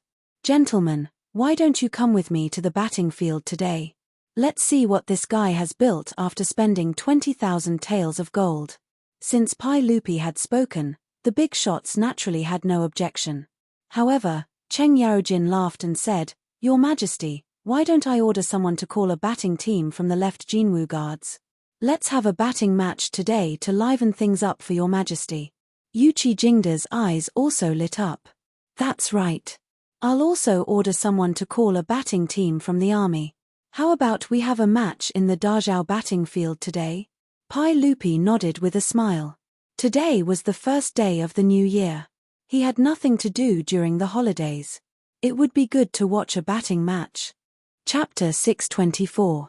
The Dazhao Baseball Stadium wasn't a very tall building in Chang'an City. The surrounding stands were 10 meters tall, which was a little more than 3 zhong tall. It wasn't as tall as the 4 zhong tall platform under the Taiji Palace. Although the stands were no more than 10 meters tall, it was the height of a 3-story building in the future. But when one really stood in front of the baseball stadium, it was very spectacular. The reason was very simple. The stands were too long. Even in the future, there hadn't been such a large stadium with a 4-kilometer perimeter. After all, the rules of polo had been changed a lot in the future. Not only did it reduce the number of people on the field, but the field was also much smaller. A stadium that could hold 100,000 people at the same time was also a very large stadium in the future. And when Pai Lupi, Cheng Yarojin, and the other big shots walked into this true polo stadium for the first time, everyone couldn't help but gasp. Ziyu, what kind of monster did you build? This is a baseball stadium. How can it be so big? Pai Lupi stood in the middle of the empty stadium and looked around. The shock in his heart was beyond words. Cheng Yarojin also clicked his tongue. Damn, this is the first time I've seen such a huge building in my life. Kid, are all the stands around the stadium used for people to sit? TSK, wouldn't it be able to seat tens of thousands of people? Yuchi Jingda was even more shocked, his face full of disbelief. Ziyu, your 20,000 taels of gold really weren't spent in vain. This is the first time I've heard of a baseball stadium of this scale. Li Wangyu said with a smile, Uncle Cheng, did you forget that this little nephew said before that this Dazhao baseball stadium can hold 100,000 people? Oh my god, 100,000 people cheering together. It's enough to scare people to death, right? Li Wangyu pointed to the center of the northern stands. There was a row of private stands at the top. Uncle, that's the private stands that little nephew prepared for you and the other officials. When the time comes for the competition, Uncle will be able to watch it with the other officials. There's no need to worry about safety. Pai Lupi nodded. Let's go and take a look. A group of big shots surrounded Pai Lupi. Under the guidance of Li Wangyu, they passed through a special passage and entered the stands of the box. Looking down from here, the entire baseball field could be seen at a glance. There was nothing blocking the view. There were also all kinds of exquisite seats in the box for people to rest while watching the competition. Pai Lupi didn't need Li Wangyu's introduction. He walked straight to the spacious chair in the middle. After sitting down, he looked around. It was obvious that he was quite satisfied. He then pointed to the other boxes on the uppermost level of the spectator stands and asked, Zio, what are those boxes for? Hehe, uncle, I'm going to sell tickets for this stadium.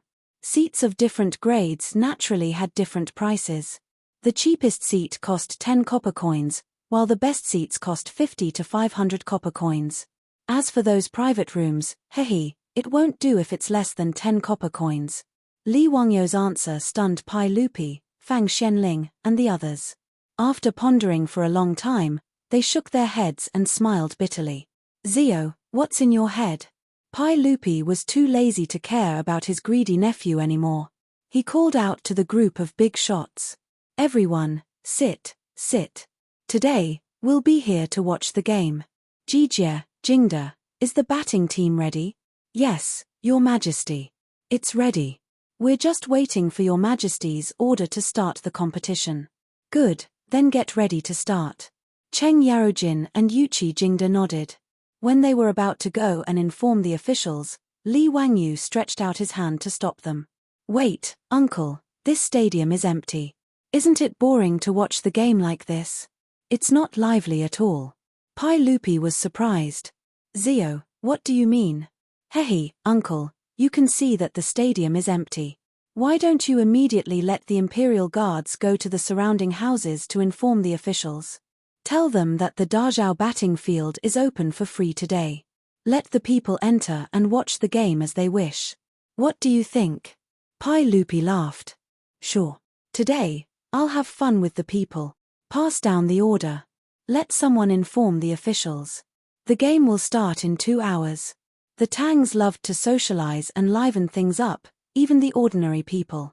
On the first day of the Lunar New Year, the people of Chang'an held banquets in every house. Neighbors would greet each other and eat at whichever house they went to. There was a special name for it, which was heirloom. The days of the Lunar New Year were the busiest times except for the Lantern Festival. Although the houses in the south of the city belonged to the slums of Chang'an, there were still people coming and going. It was very lively. Just as everyone was paying their New Year greetings to each other, they heard the sound of gongs and drums being struck in the square. Li Zheng's voice followed. "Dear neighbors, the saint has decreed that the Dazhao baseball stadium will be free of charge today. Enjoy with the saint. The game will start in 2 hours. Everyone, go quickly." Li Zheng's shout entered everyone's ears, causing everyone to be stunned. Dazhao batting field? Enjoy with the sage. Watch the game for free. The crowd immediately rushed out from every house and surrounded Li Zheng, who was still beating the gongs. "Li Zheng, is what you said true? Where is the Dazhao batting field? Why does it sound so familiar?" "You fool, it's the original Da house and Zhaoxing house. Wasn't it changed into a batting field by County Earl who?" "Oh, right. Is it that prodigal County Earl who spent 20,000 taels of gold to renovate the batting field? I forgot about it. TSK, I have to go take a look. 20,000 taels of gold. What prodigal? Don't talk nonsense. Be careful that the officials don't catch you and beat you with a plank. County Earl who is the god of fortune. What do you know?" Li Zheng scolded jokingly. "Hihi, don't care what it is. Li Zheng, you can enter the batting field as you wish today. The sage is there too. We can even watch the game." "Nonsense. The sage ordered the Imperial Army to inform us. How could it be fake?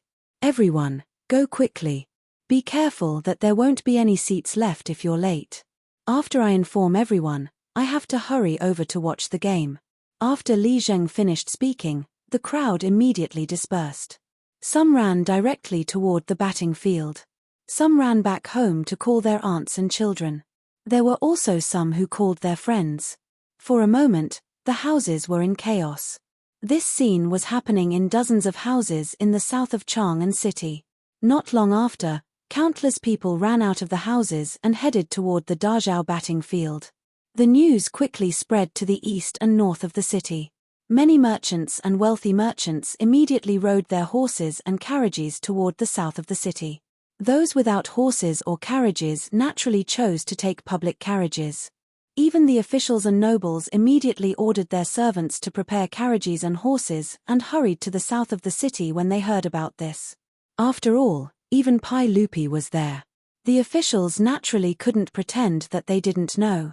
Moreover, even the officials were extremely curious about the batting field that County Earl who, Li Wangyu, had built.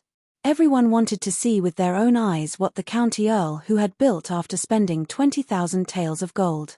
Because of Li Wangyu's suggestion, Chang'an City was in an uproar. Chapter 625. When the crowd surged toward the Dazhao baseball stadium, Pai Lupi was still chatting with the dukes in the box above the stadium.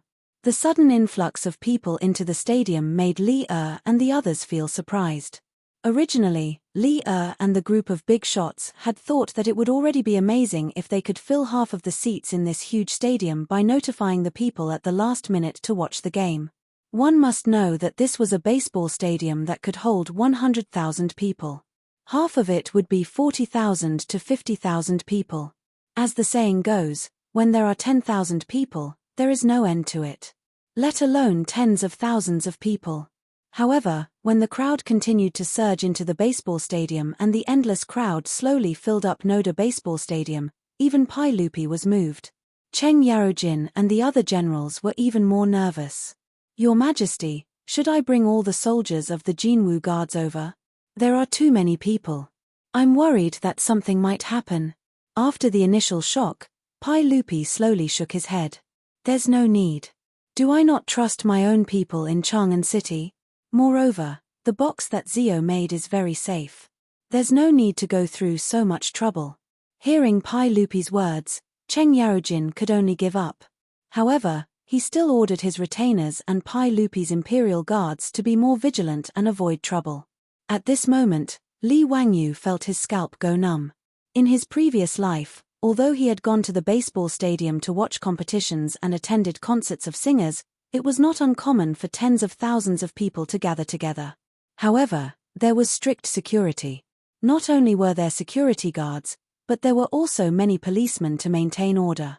Today, he was hot-headed and did not make any arrangements. He just informed the people to come to the stadium to watch the game. If something were to happen to him, it would be a big problem. In his previous life, because of a large crowd, there would be a stampede, resulting in heavy casualties. It was not uncommon. He remembered that the worst incident was in 1990, when a large number of pilgrims stampeded in Mecca, resulting in the death of more than 1,400 people.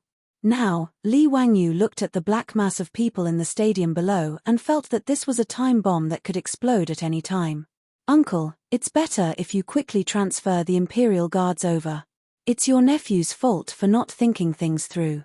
Li Wangyu hurriedly persuaded Pai Lupi. Pai Lupi did not understand what he meant and thought that he was worried about his safety like Cheng Yarojin. "Zio, there's no need to worry.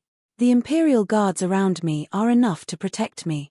Uncle, I'm afraid that with so many commoners gathered here, there might be a riot or an accident."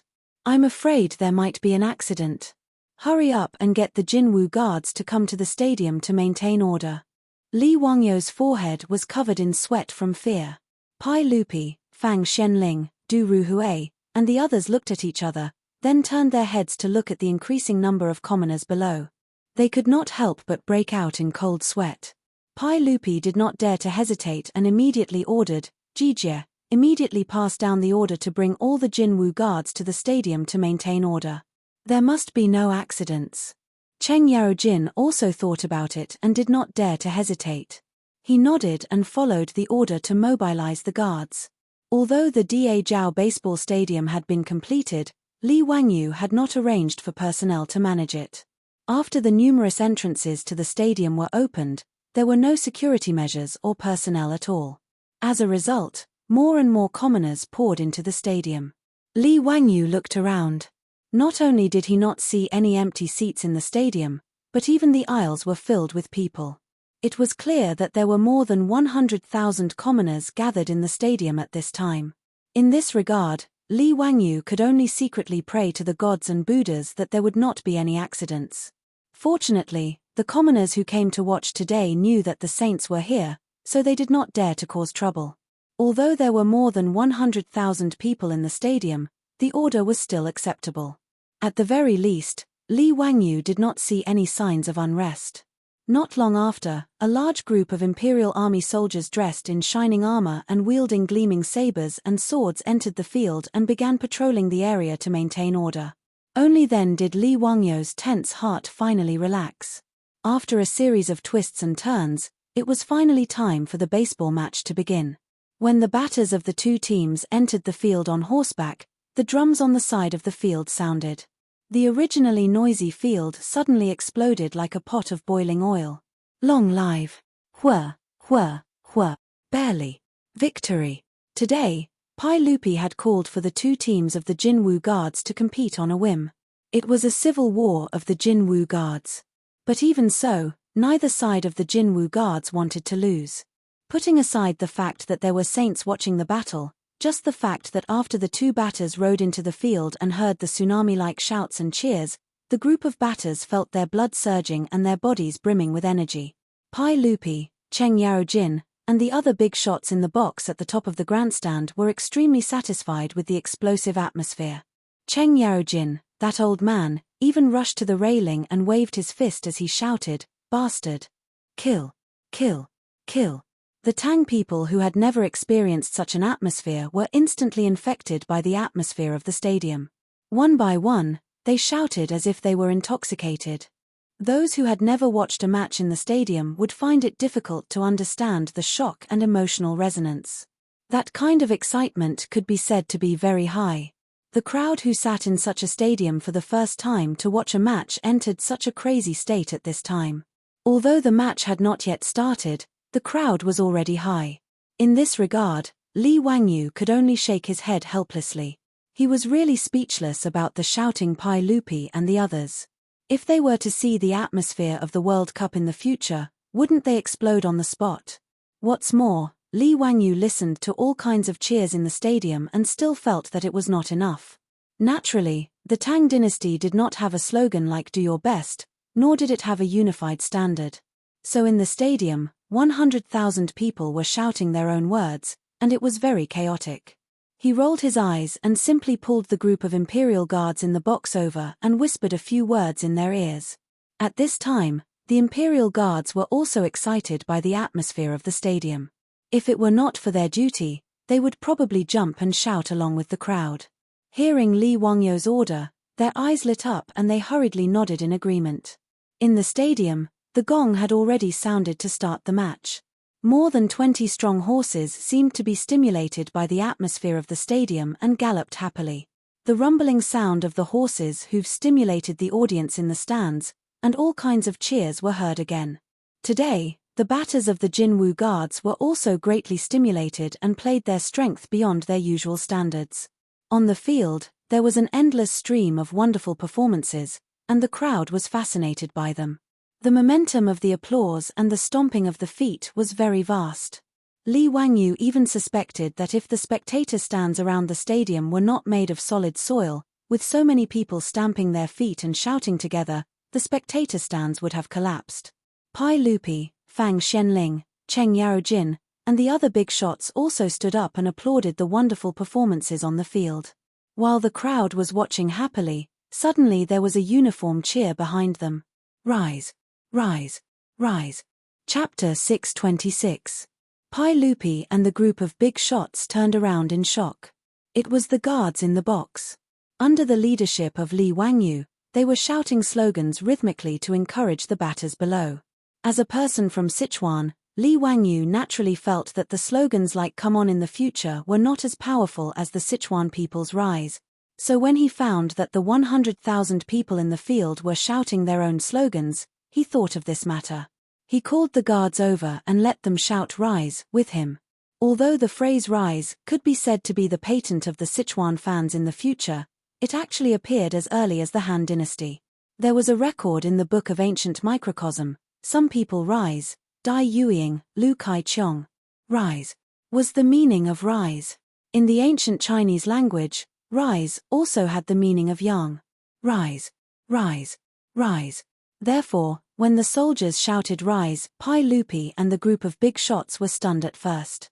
Then, they all pointed at Li Wangyu and laughed, nodding their heads in agreement. The phrase "Rise" was sonorous and powerful, and it made Cheng Yaojin's eyes light up. He immediately changed his words and began to shout "Rise" with the group of soldiers to encourage the batters below. It had to be said that the slogan "Rise" was indeed very infectious, especially when there was no unified cheering in the Tang dynasty at this time. Soon, the group of big shots, including Pai Lupi, all followed Li Wangyu and shouted "Rise." After the uniform sound of "Rise" reached the ears of the people around the box, it quickly infected them. Everyone started to change their tune and shouted along with him. Like a virus, the sound of "Rise" in the batting field became louder and louder, and it became more and more uniform. When 100,000 people shouted "Rise" and "Rise" in unison to encourage the batters, that kind of momentum simply pierced through the sky, with a majestic spirit that could swallow mountains and rivers. Even the strictly trained horses on the field were a little frightened due to the loud cheers, forcing the batters to tighten their reins and try their best to control the horses under them. The people in the stadium seemed to have been possessed. They did not care if their throats would break from shouting as they cheered loudly. Who asked the Tangs to be so passionate and unrestrained? What's more, batting was the #1 sport in the Tang dynasty. Its status was far higher than that of football in the modern era, and its weight in people's hearts. However, due to the limitations of the venue and the horses, most of the people in Chang'an could only watch a few official cricket matches. But this did not affect the Tang's passion for cricket. Today, when the citizens entered this incomparably huge baseball field, they were already quite shocked and excited. What's more, he would be able to watch a high-level batting match with his own eyes. The huge excitement was self-evident. When the left Golden Guard's batter finally broke through the opponent's goal and scored a goal, Cheng Yaojin was so excited that he directly tore open his robe, revealing a large amount of black hair covering his heart. He waved his fists wildly downwards. It was not until his voice was a little hoarse that he turned around, grabbed a jar of wine, and gulped it down. Cheng Yaojin threw down the wine jar, wiped the wine stains from the corner of his mouth, and shouted at Pai Lupi, "Your Majesty, I've played cricket for so many years and watched it for so many years. Today, I finally know that batting is so exciting. Wahahaha, thinking about it now, it was really boring in the past. It was not Cheng Yaojin's fault for being rude and shouting loudly. It was really too noisy on the field. If he did not raise his voice, he would not be able to hear what the other party was saying." Pai Lupi was also very excited. It was just that he cared about his image as an emperor, so he was not as wild as Cheng Yaojin and Yuqi Jingda. After he heard Cheng Yaojin's words, he also nodded repeatedly. He pointed at Li Wangyu and said, "Haha, it's all thanks to Zio that we know that watching cricket can be so refreshing. Zio, your 20,000 taels of gold were really not spent in vain. Hehe, Uncle is too kind. As long as Uncle and the other officials like it, it's good." Li Wangyu struck while the iron was hot and asked, "Uncle, what do you think about the Tang dynasty's Royal Cricket League that I mentioned before? Is it possible to hold it?" Pai Lupi did not hesitate at all this time and directly nodded, "It's possible. Write a memorial to us as soon as possible and clearly state your plans. We will definitely support this matter." With Pai Lupi's approval, Li Wangyu was naturally overjoyed and hurriedly bowed to Pai Lupi. He had invested 20,000 taels of gold in this cricket field. If the Polo League could not be held, then he would suffer a huge loss. Although he was not lacking in money now, the landlord did not have any extra food, right? If he could earn money, then he naturally had to earn it.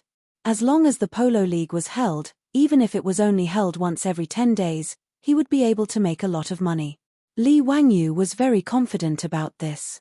On the first day of the third year of Zhongguan, this cricket match that was enough to be recorded in the annals of history finally ended amidst the screams of 100,000 spectators. The final result of the match was not important. What was important was that this matter instantly caused an uproar in the entire Chang'an city and the surrounding provinces. As for cricket, most of the people knew about it but did not know why. Although they were fanatical fans, they had not seen many cricket matches at all. Today's sudden football match had opened the eyes of many people and made them addicted. And the Dazhao cricket field that Li Wangyu had spent 20,000 taels of gold to build became the center of the topic. All the people who entered the stadium to watch the game that day used their poor vocabulary to desperately praise the incredible stadium to the people around them, causing the people who missed the game to cry out in surprise. Those who missed the match beat their chests and stamped their feet in frustration. However, their frustration did not last long. On the fourth day of the new year, the people in Chang'an City were surprised to find that someone had posted a notice on the gate of the inner square. "Lang Jun, may I ask what is written on the notice?" Most of the people were illiterate, so they could only ask the neighbor who dressed like a scholar. "Oh, the notice says that the sage allowed the founding of Hu County to hold the Royal Batting League of the Tang dynasty. In the future, every 10 days off, the game will be held in the Dazhao cricket field." His words made the people even more confused. Of course, everyone knew about cricket. But what the hell was a league? "Lang Jun, may I ask what is the Royal Batting League of the Tang dynasty?" It says that there are 22 teams in the Royal Batting League, which are the 6 armies of the Northern Yamen and the 16 guards of the Southern Yamen. Every 10 days off is the day of the match, and 11 cricket matches will be held on that day. The 22 batting teams will fight against each other. The winner will get 3 points, the draw will get 1 point each, and the loser will get no points. Each batting team will play a total of 21 matches against the other 21 teams. The team with the highest score in the end will be the champion and will be rewarded by the sage. After he finished speaking, the people around him suddenly became lively. "This is very interesting, but I don't know if we can go to watch the match." "Yes, Lang Jun, look at the notice. Does it say what the league is? Can we go and watch it?" The man nodded and said, "Yes, it says here that the Royal Batting League will sell tickets. The cheapest ticket is 10 copper coins. You can watch the match in the Dazhao cricket field for a day." As soon as he said that, the people were in an uproar again. Chapter 627. On the first day of rest after New Year's Eve, Chang'an City was unusually lively. Early in the morning, whether it was the officials, the nobles, or the merchants, they all rode horses or took carriages to the Dazhao baseball field in the south of the city. The ordinary citizens of Chang'an City did the same. They took public carriages or walked to the field. Today's Dazhao baseball field was not as disorderly as last time. Not only were there Chang'an County's bailiffs maintaining order everywhere, but there were also Golden Guards patrolling everywhere to prevent troublemakers. At several entrances to the field, there were also people checking tickets and reminding the audience where they should sit. Li Wangyu had recruited nearly 100 people to serve for this polo league. It could be considered a big investment. Today was the first day of the Tang dynasty's Royal Polo League. The people in charge of checking tickets at the entrance were already sweating profusely. However, because there were too many people waiting to enter the field, and these people were on duty for the first time, they were naturally a bit flustered. The ticket checker reached out and took a ticket from an audience member. He glanced at the color of the ticket and saw that it was yellow. He couldn't help but feel a bit disrespectful. He ordered in a very stiff tone, "Yellow zone ticket. Remember that after entering, you can only sit in the seats painted yellow. Don't run around. You can't afford to disturb the nobles." Before the ticket checker could finish speaking, he suddenly froze as if his pressure point had been pressed. His lips trembled. County Earl, I don't know." The person holding the yellow zone ticket and waiting in front of him was Li Wangyu. Li Wangyu glared at him and said unhappily, "The audience holding the yellow zone ticket is also our source of income. Have a better attitude." Yes, I deserve to die. I know I was wrong." The ticket checker hurriedly admitted his mistake with a shocked expression. Li Wangyu didn't want to say more. He gestured to the man behind him and said, "Uncle, you go ahead too." Standing behind Li Wangyu and waiting for his ticket to be checked was Pai Lupi in casual clothes. Behind him were more than 10 palace guards in casual clothes, secretly protecting him. Everyone, including Pai Lupi, had tickets for the yellow zone. The reason why the stadium staff spoke so harshly when they saw Li Wangyu holding a yellow ticket was because the yellow zone ticket was the cheapest ticket. It only cost 10 copper coins. The seating area in the yellow zone was naturally the worst. There were also green tickets worth 50 copper coins, blue tickets worth 100 copper coins, scarlet tickets worth 500 copper coins, and purple tickets worth 5 copper coins. Li Wangyu was also learning from the soccer stadiums of the future, where different areas had different ticket prices. Not only could it allow the common people to watch the baseball game, but it could also provide more choices for the officials, nobles, and merchants who were willing to pay a high price. The reason why the tickets and the seating area in the stadium were separated by color was naturally the same as the public carriage. It was to deal with the huge illiterate population of the Tang dynasty. The fact that the common people were illiterate was something that could not be helped. The reason why he came with Pai Lupi and held a green ticket to watch the game was naturally Pai Lupi's idea. He said that he wanted to enjoy the game with the common people. Li Wangyu naturally tried to dissuade him, but he could not dissuade Pai Lupi.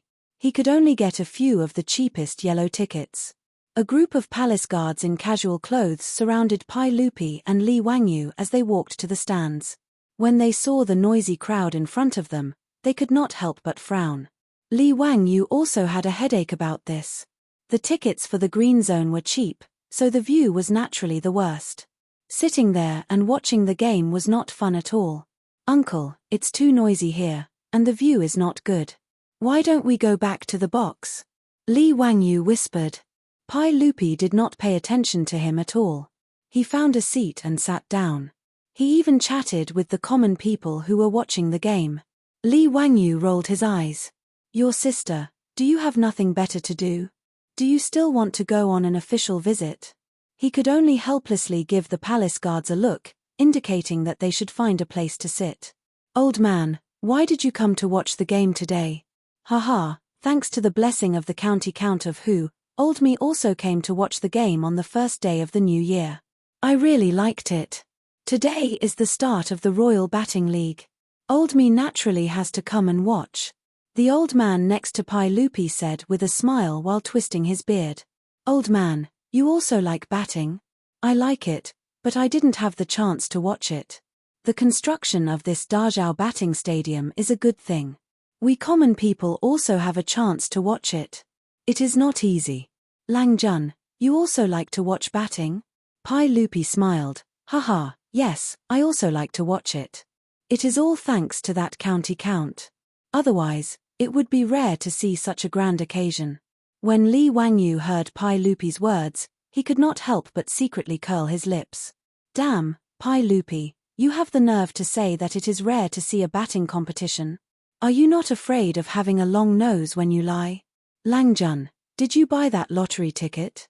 The old man asked. Old me bought 1 ticket for each of the 5 games today. I don't know if my guess is accurate. Lottery ticket? Pai Lupi was surprised when he heard this. He naturally had never heard of such a thing. He could not help but turn his head to look at Li Wangyu. Li Wangyu flashed 8 white teeth at him and chuckled. Uncle, it's the gambling business launched by the Dazhao baseball stadium. Spectators can buy lottery tickets based on the 5 games on the day of the game. It costs 2 copper coins for 1 ticket. You can guess which team will win each game. The odds are all 1 to 2. Pai Lupi could not help but glare at him. This bastard is too good at making money. He did not need to think to know that since the Tang people were so fond of gambling, the lottery tickets for the batting competition would definitely be popular. Just by looking at the old man beside him, who had taken the initiative to ask which team he had bought, it was obvious. Go, buy the lottery tickets for me. By the left Jinwu guards, the right Yulin guards, the left Shenwu guards, the left Chenyo guards, and the right Wu guards to win. Buy 100 tickets for each of them. Pai Lupi ordered Li Wangyu without any trace of politeness. Li Wangyu could only follow Pai Lupi's orders. But Pai Lupi, after saying this, why did you turn your head to chat with the old man? Pay up. 500 lottery tickets for 1 copper coin. Could it be that he had to pay for the lottery tickets himself? If he paid for Pai Lupi's lottery tickets with his own money, what would happen if he won and took the money from him? What kind of situation would that be? Li Wangyu was speechless. Pai Lupi was indeed a bad person. He then looked at the group of imperial guards beside Pai Lupi to see if anyone was prepared to pay for the lottery tickets. But it was clear that this group of bastards who were deliberately looking around had no intention of paying for their emperor. Li Wangyu angrily raised his middle finger in his sleeve and then obediently turned his head to help Pai Lupi buy the lottery tickets. Li Wangyu could only rejoice at Pai Lupi's shameless behavior. Fortunately, there were 22 batting teams and 11 matches. Because of the venue, only 5 matches could be arranged in the Dazhao batting field every rest day. The other 6 matches would still be played in the barracks of the Imperial Guards. Otherwise, if there were 11 matches today, wouldn't he have to spend even more money? The 5 teams that Pai Lupi wanted to buy were the teams that would be playing in the Dazhao batting field today. Li Wangyu obediently paid for the tickets of the 5 teams from the field's lottery sales point and handed them to Pai Lupi. The eyes of the old man beside Pai Lupi lit up when he saw the thick stack of lottery tickets. Lang Jun, you're so bold. To be able to buy so many lottery tickets in one go, it seems like you have high hopes for these teams. Haha, you're too kind. I only know a little and want to try my luck. Pai Lupi also laughed loudly. Li Wangyu was the only one who was gloomily drawing circles on the ground. Chapter 628. The opening match of the Tang dynasty's Royal Batting League was between the guards of the left and the guards of the left. Amidst the sounds of gongs and drums, 20 batters rode their horses onto the field. Unlike the first day of the Lunar New Year, due to the lottery, the spectators who bet on different teams were naturally divided into 2 groups. They began to shout and cheer for the teams they supported. Guards of the left, rise. Kill the guards of the left. Rise. Guards of the left, victory. Guards of the left, die. Although the old man beside Pai Lupi only spent 2 copper coins to buy a lottery ticket, he also stood up excitedly and shouted toward the field. This made Li Wangyu very worried that the old man would be too excited and suddenly have a cerebral hemorrhage. Coincidentally, the old man also bet on the guards of the left, the same choice as Pai Lupi. The old man shouted at the top of his lungs, "Guards of the left, kill the guards of the left. Rise. Motherf asterisk ka. Li Wangyu was speechless. Motherf asterisk ka, he's even using vulgarities. However, Pai Lupi also jumped up and shouted, "Kill the guards of the left." Li Wangyu couldn't help but feel that his worldview was collapsing. Is this still the emperor of the Tang dynasty? Is it really okay for you to shout like this? The guards of the left are also one of the 16 guards under your command. They're not raised by a stepmother. If Pai Lupi's words were to reach the ears of the imperial guards of the left, would it immediately cause a mutiny? While Li Wangyu's imagination was running wild, the referee on the field had already blown the copper whistle, and the game had officially begun. Because the seats in the yellow section were not very good, and the seats were too far away, Li Wangyu couldn't clearly see the situation on the field even when he stretched his neck. He could only hear the crowd shouting "Rise." It had to be said that the words "Rise" spread very quickly. After the batting match on the first day of the new year, the audience that entered the stadium today quickly unified the cheering slogan. What was different was that because of the excitement of winning the lottery, there were also all kinds of curses mixed in with the cheers. This also made the Dazhao baseball stadium, which was filled with 100,000 spectators, seem very lively. It had the flavor of the 5 major leagues of the future, which made Li Wangyu very satisfied. Since they were watching a football match, they naturally had to have their own fans. Although the 16 guards of Nanya and the 6 armies of Beia didn't have any fans, betting on matches was the most direct way to attract spectators to support the various teams. Li Wangyu and the others were sitting at the two ends of the court. They were far away from each other and it was difficult for them to watch. He simply took out a metal cylinder from his waist, pulled it open, and put it to his eyes. Needless to say, this was the monocular that he had asked the craftsman to make. Since the microscope that Sun Simiao needed could be made, this telescope was naturally not a difficult task. In fact, compared to the microscope, it was much simpler. Li Wangyu had previously forgotten about the telescope. It wasn't until he was watching the match on the first day of the new year in the private box of the stadium that he remembered this matter. Although the view from the stands was good, it was still very far away. He then asked the craftsman to make it. Uncle Cheng actually went into the match personally. Through the lens of the telescope, Li Wangyu could clearly see the golden guards of the left's batting team. The one who was waving the club and shouting was that old hooligan, Cheng Yarojin. Zio, how did you know? Pai Lupi had never seen a monocular before. He found it very strange that Li Wangyu put the metal cylinder in front of his eyes. Li Wangyu handed the telescope in his hand to Pai Lupi and showed it off. Uncle, this is a new gadget that I made. It's called a telescope. Through it, you can clearly see the scene in the distance. Pai Lupi took the telescope suspiciously. He copied Li Wangyu's previous actions and put it in front of his eyes. In the next second, Pai Lupi looked as if he had seen a ghost. His hands trembled and he almost threw the monocular in his hand. What kind of magical item is this telescope? It can actually see the scene from so far away. Pai Lupi calmed his mind and put his eyes in front of the telescope again. It really is Cheng Jijia. Li Wangyu smiled indifferently. He was about to put on an "I am an expert" expression when the back of his head was suddenly hit hard by Pai Lupi. Scoundrel, if you had such a good item, why didn't you take it out earlier? Do you know how important this item is? Pai Lupi not only did not praise him, he even scolded him. Li Wangyu was speechless. Li Wangyu helplessly touched the back of his head. Uncle, isn't it just a telescope? You don't need to make a fuss about it, right? Fool. Do you know how useful this item is in the military? Pai Lupi stared at Li Wangyu with an expression that said he expected better from him. Li Wangyu suddenly understood.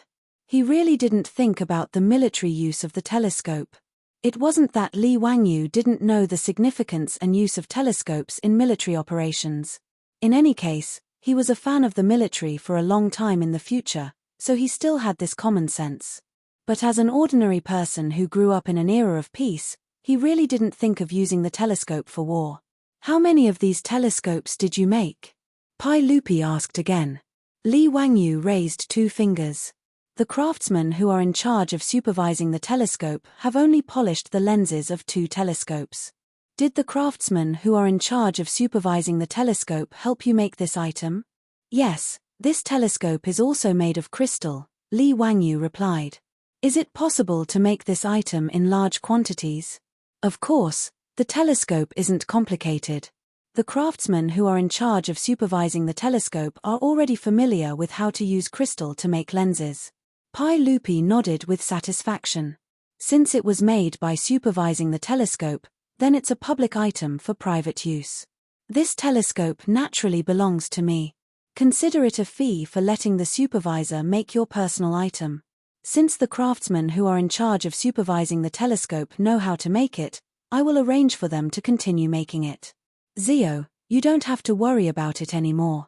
Li Wangyu was thunderstruck by Pai Lupi's shameless words. How can a person be this shameless? He asked the craftsmen who were in charge of supervising the telescope to help him grind the lenses and make these novel items. He paid them a salary. Why did Pai Lupi say that it was a public item for private use? Is there any law? Is there any reason? However, an arm can't twist a leg, not to mention Pai Lupi, the leader of the imperialists of the Tang dynasty. Li Wangyu could only lower his head and admit defeat in front of Pai Lupi's shameless words. Pai Lupi's mouth revealed a trace of a smile. He felt really good about bullying his nephew. It was as refreshing as drinking a cold drink in the hottest days of summer. Towards his monstrous nephew, Li liked to bully him more and more now. He now deeply understood why that old hooligan Cheng Yarojin especially liked to teach this kid a lesson. The feeling of being able to suppress you with force, even though I'm not as smart as you, is really cool. Pai Lupi proudly raised the trophy in his hand and continued to look at the field. Good. Damn thief. Let's play like this. Kill the guards of the left bureau. Cheng Jijie, you old bastard, shoot. Motherf asterisk ka. You can't even shoot like this. Bastard. After Cheng Yarojin missed a shot, Li suddenly stood up agitatedly, waved his fist at the field and cursed. The old man next to him also jumped up and shouted, You bunch of slave soldiers, do you know how to play? Even the old man played better than you guys. Damn thief. Li Wangyu covered his face with both hands. This is too damn embarrassing. Chapter 629. The reason why Pai Lupi chose to bet on the golden guards of the left was because he had confidence in them. After all, he loved to hit the ball and he often went up to hit the ball himself. The northern 6 armies and the southern 16 guards were 22 teams. Even if Pai Lupi couldn't say that he knew them like the back of his hand, he still had a rough idea. The golden guards of the left had the great General Cheng Yarojin and they had inherited his fiery personality. When they attacked on the field, they were as fierce as when they were on the battlefield. Back then, in order to deal with the batting team of Zhongliang's mansion, the debauchees and Li Wangyu had secretly practiced the tactics that Li Wangyu had copied from soccer for a few days in the barracks of the Golden Guards of the left. Thus, the batters of the Golden Guards of the left were able to learn it. In addition, the batters of the Golden Guards of the left were already very skilled. Therefore, even if the Golden Guards of the left were not the best, they were still in the top 3. Pai Lupi even thought that the Golden Guards of the left would be able to win the league championship. Therefore, when the match had just started, the Golden Guards of the left had been suppressing the guards of the left to their own half of the field. Anyone with discerning eyes could see that a goal was only a matter of time. However, the bad thing was that old man Cheng Yarojin. The batters of the Golden Guards of the left usually trained together and naturally had a tacit understanding with each other. Although Cheng Yarojin was skilled in archery and horsemanship, how could he compare to the others when it came to hitting the ball? The 3 great generals of the Tang dynasty, Yuqi Jingde, Cheng Yarojin, and Qin Qiong, were absolutely top-notch in terms of bravery in battle. However, although hitting the ball required skillful horsemanship, it was not only that. It was like the world's fastest flying man, Usain Bolt, had changed his profession to soccer, but he was still very ordinary. Cheng Yaojin's hitting skills, compared to the other 19 people on the field, was like the difference between a professional athlete and an amateur expert. The difference was actually quite big. However, this old man did not realize it. Not only did he personally participate in the match, He also continuously shouted on the field and asked the others to pass the ball to him. Since their great general had given the order, the left Golden Guards did not dare to disobey. They could only desperately feed the ball to Cheng Yarojin. During the first attack, the Golden Guards of the left used their skillful cooperation and positioning advantage to easily tear apart the defense of the left supervisor's gate guards. They directly spurred their horses and rushed towards the opponent's goal with the ball. Cheng Yaojin's reaction was not slow. He also urged his horse to rush out. Of course, he was riding a BMW. His speed was very fast, and he quickly shook off the pursuers of the guards. He rode straight to the opponent's goal, and at the same time, he did not forget to shout, "Wahahaha, you be *tch, pass the ball to me." The batsman of the left Golden Guard did not dare to be negligent. He immediately sent the ball straight to Cheng Yaojin's horse. Cheng Yarojin was overjoyed. He turned sideways and raised the stick in his hand. Then, he slammed it towards the goal. The 100,000 spectators all had different reactions when they saw this scene. Those who supported the Golden Guards of the left and those who bet on the Golden Guards of the left naturally cheered excitedly. On the other hand, those who bet on the Guards of the left prison couldn't help but gasp. However, in the next second, Noda's Dazhao baseball stadium exploded. The fans of the Golden Guards of the left, who were ecstatic just a moment ago, opened their mouths wide in shock. Their faces were filled with disbelief. What followed was a tsunami of insults, all of which were directed at Cheng Yarojin, the one who had just shot the ball. On the other hand, the supporters of the left prison gate guards heaved a sigh of relief and laughed in schadenfreude. There was no doubt that the polo ball, which was close at hand, was hit by Cheng Yaojin's stick. Then, he beautifully hit the ball with an anti-aircraft gun effect. The polo ball flew out from the top of the goal and landed in the spectator seats at the back. This kind of ball was no different from the soccer field of the modern world, where the goalkeeper would be pushed past, and the goal would be empty. It was much more difficult to miss than to hit the goal. When Pai Lupi and the old man beside him saw this scene, they were so angry that they stomped their feet and cursed. On the field, the curses and insults were directed at Cheng Yarojin like a tsunami. This old man was indeed worthy of being called the #1 troublemaker in the Tang dynasty. Not only did he not feel ashamed, but he also shamelessly laughed. Li Wangyu was also speechless. Who the hell are these people? Pai Lupi angrily cursed for a while, then he turned his head to look at Li Wangyu. Why is this old man on the field? Who allowed him to play? I'm so angry. Li Wangyu shrugged his shoulders. How would he know about this kind of thing? Just when Pai Lupi was cursing Cheng Yarojin, the situation on the field suddenly changed. The left prison gate guards, who had survived the disaster, took the opportunity to counterattack, and rushed towards the Golden Guards of the left prison gate guards' goal. After 3 passes and 2 falls, they actually succeeded in their sneak attack and broke through the goal. Pai Lupi and the others' seats were behind the Golden Guards of the left prison gate guards' goal. When he saw this scene, Pai Lupi's face turned green. He stomped his feet and cursed, "Damn it! Kill them! Kill that bastard Cheng Jijia!" In the field, the audience who bet on the Golden Guards of the left prison gate guards' victory were all cursing. Although they didn't know that the person they were cursing was the current founding duke, it didn't affect them in the slightest. Some people even had blue veins on their foreheads, and they almost had the impulse to grab their weapons and curse Cheng Yaojin's ancestors. Li Wangyu, on the other hand, didn't care. After all, he was selling tickets and lottery tickets. Whoever won or lost had little to do with him. Who had ever heard of a banker who opened a casino losing money? However, Li Wangyu didn't expect that Pai Lupi would be so agitated.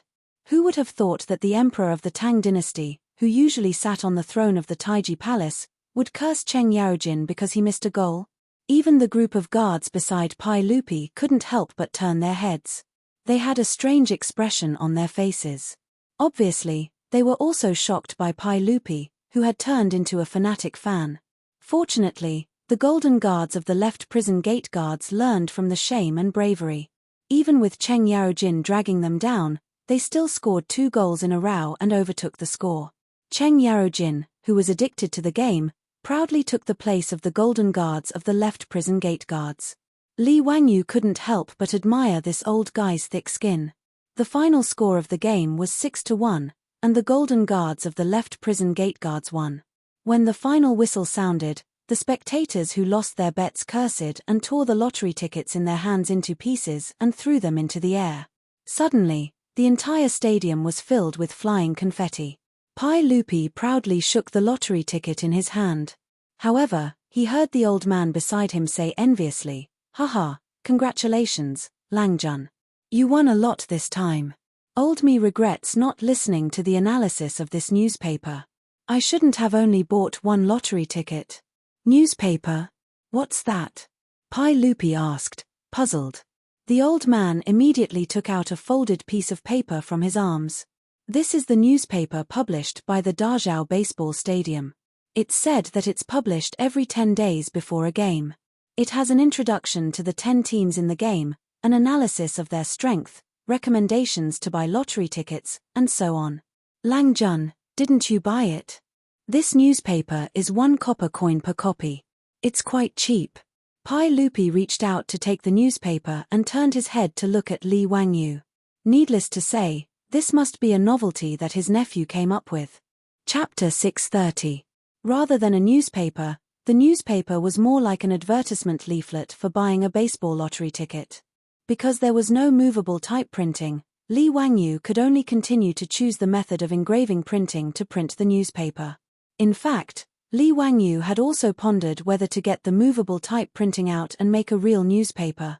It was actually not difficult. He just needed to find a craftsman to carve the type.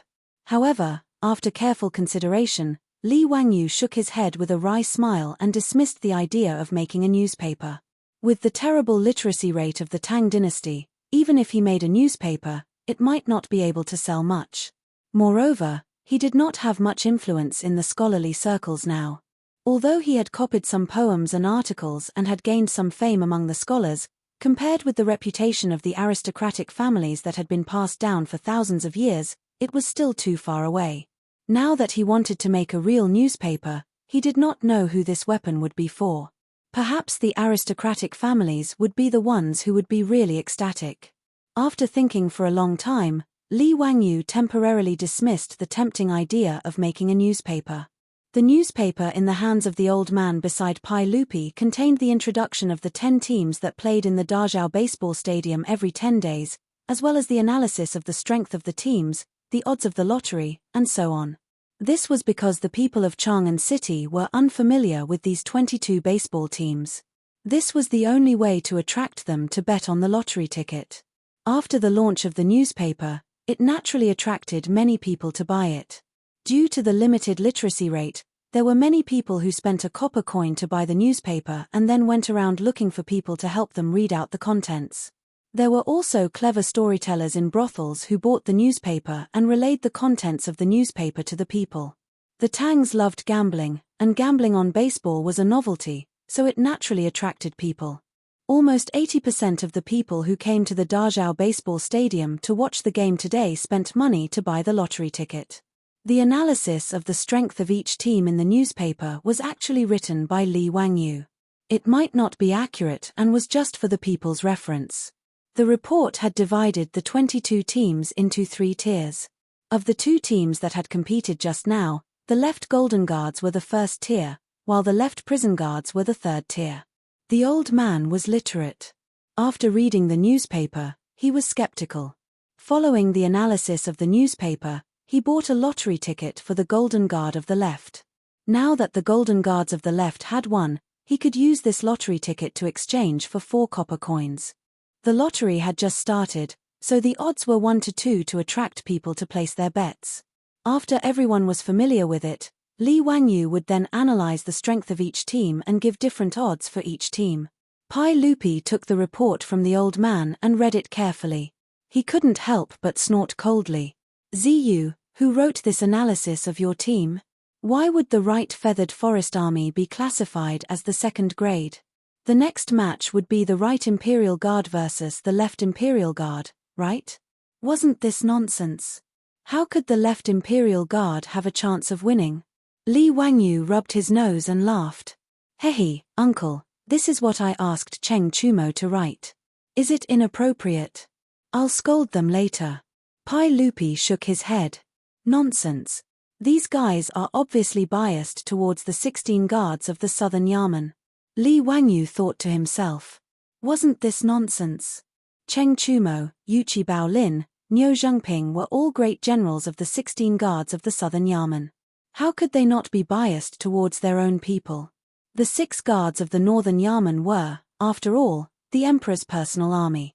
The old man beside Pai Lupi heard this and couldn't help but ask curiously. Langjun, is this report wrong? Old me even bet on the left Imperial Guard to win the next match. Pai Lupi smiled.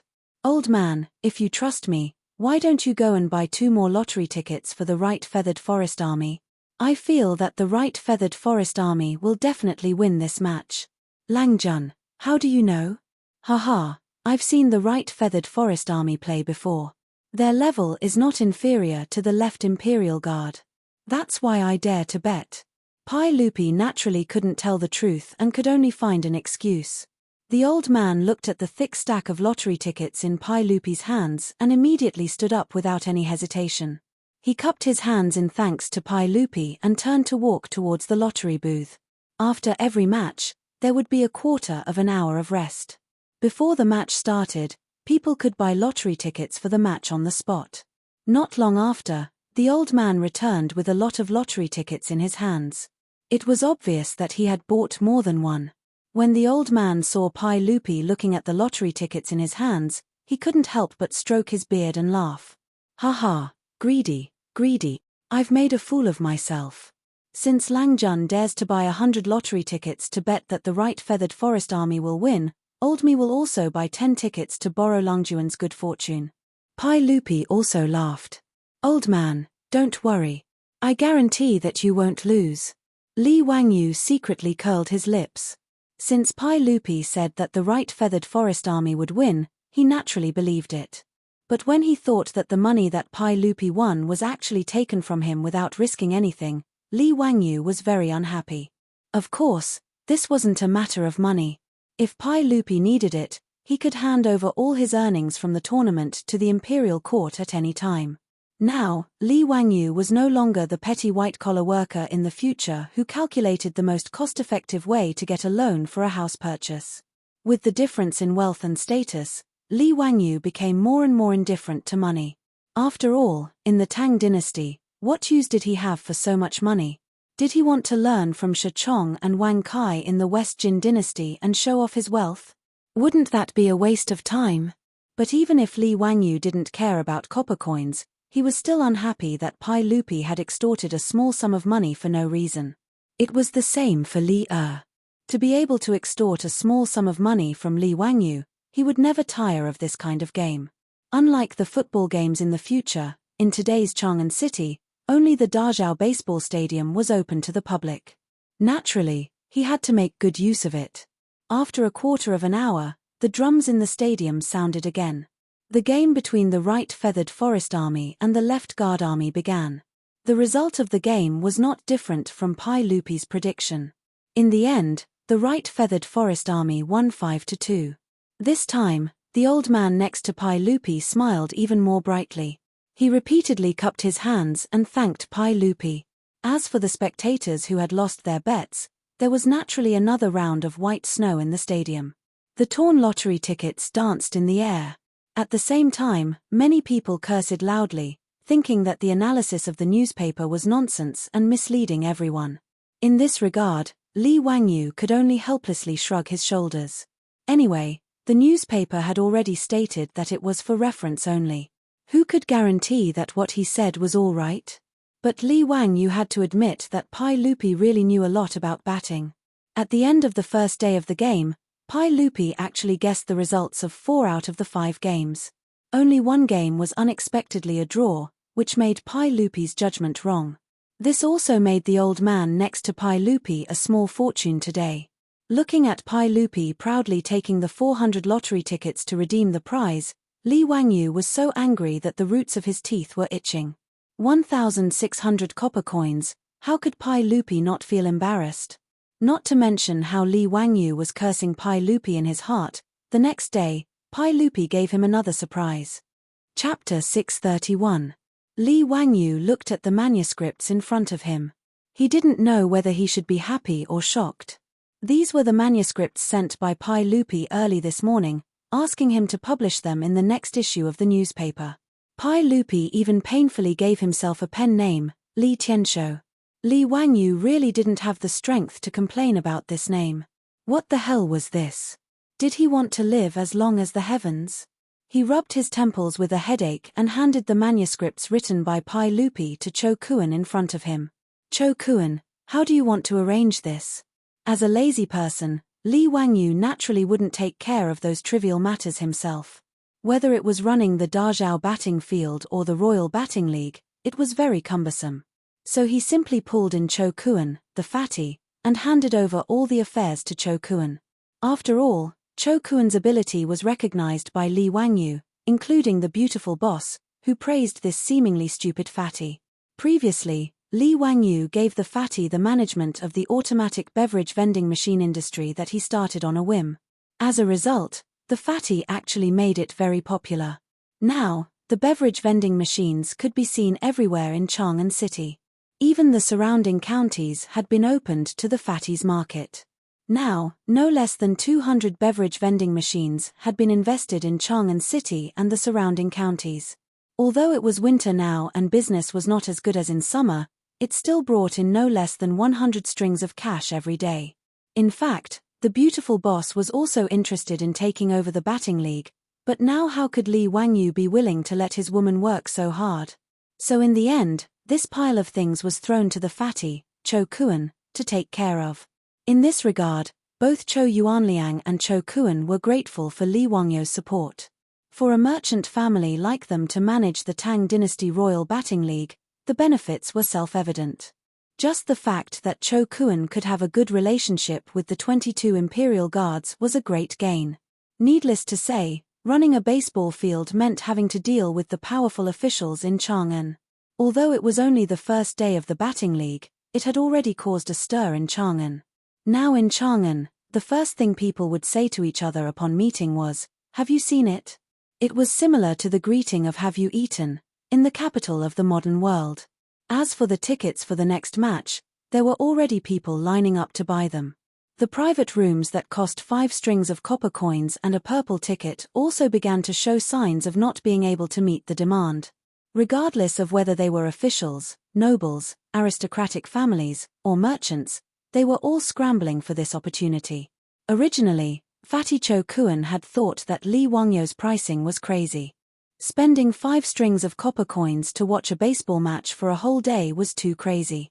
This was the monthly salary of a third-rank official in the imperial court. However, Cho Kuan had underestimated the spending power of the officials and aristocratic families. He had also underestimated the value of the purple ticket box. Not everyone was like Pai Lupi, who was willing to sit in the stands and watch the game with the people. Being able to watch a match in a private room was a representation of one's status. The tickets for 5 strings of copper coins were not in the eyes of the people. Cho Kuan had now invested 120% of his interest and energy into the Dazhao baseball stadium and the management of the baseball league. Hearing Li Wangyu's inquiry, Cho Kuan blinked the small eyes on his chubby face and smiled. "What's the problem? If a saint wants to publish an article, how can it not be published?" Li Wangyu asked, but the analysis of the strength of the team written by Uncle is completely different from what Du He and the others wrote. Don't tell me that the newspaper will publish 2 different analyses with different views. Why not? Let the people choose for themselves who to believe. Fatty Cho spread his hands and smiled. "It's just for reference anyway." Li Wangyu was speechless. He nodded silently. This was the only way. He really did not expect that Pai Lupi would be so interested that he would personally write an article to analyze the strength of the next match and even predict the outcome. Before the arrival of the second match, this issue of the newspaper had already been released a few days in advance. Everyone was quite fond of buying lottery tickets for the baseball match.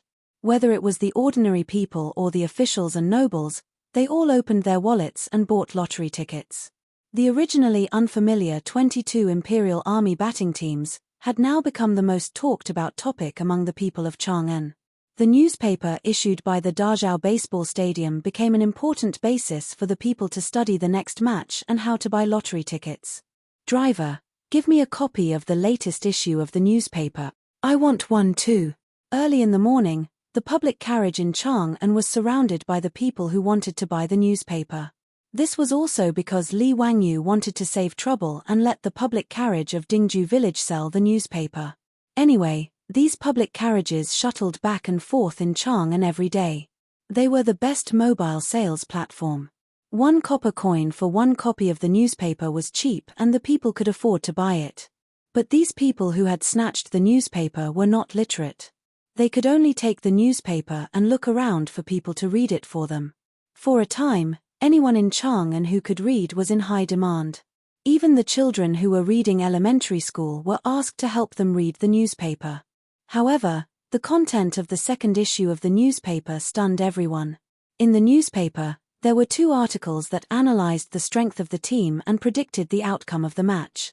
They actually had different opinions.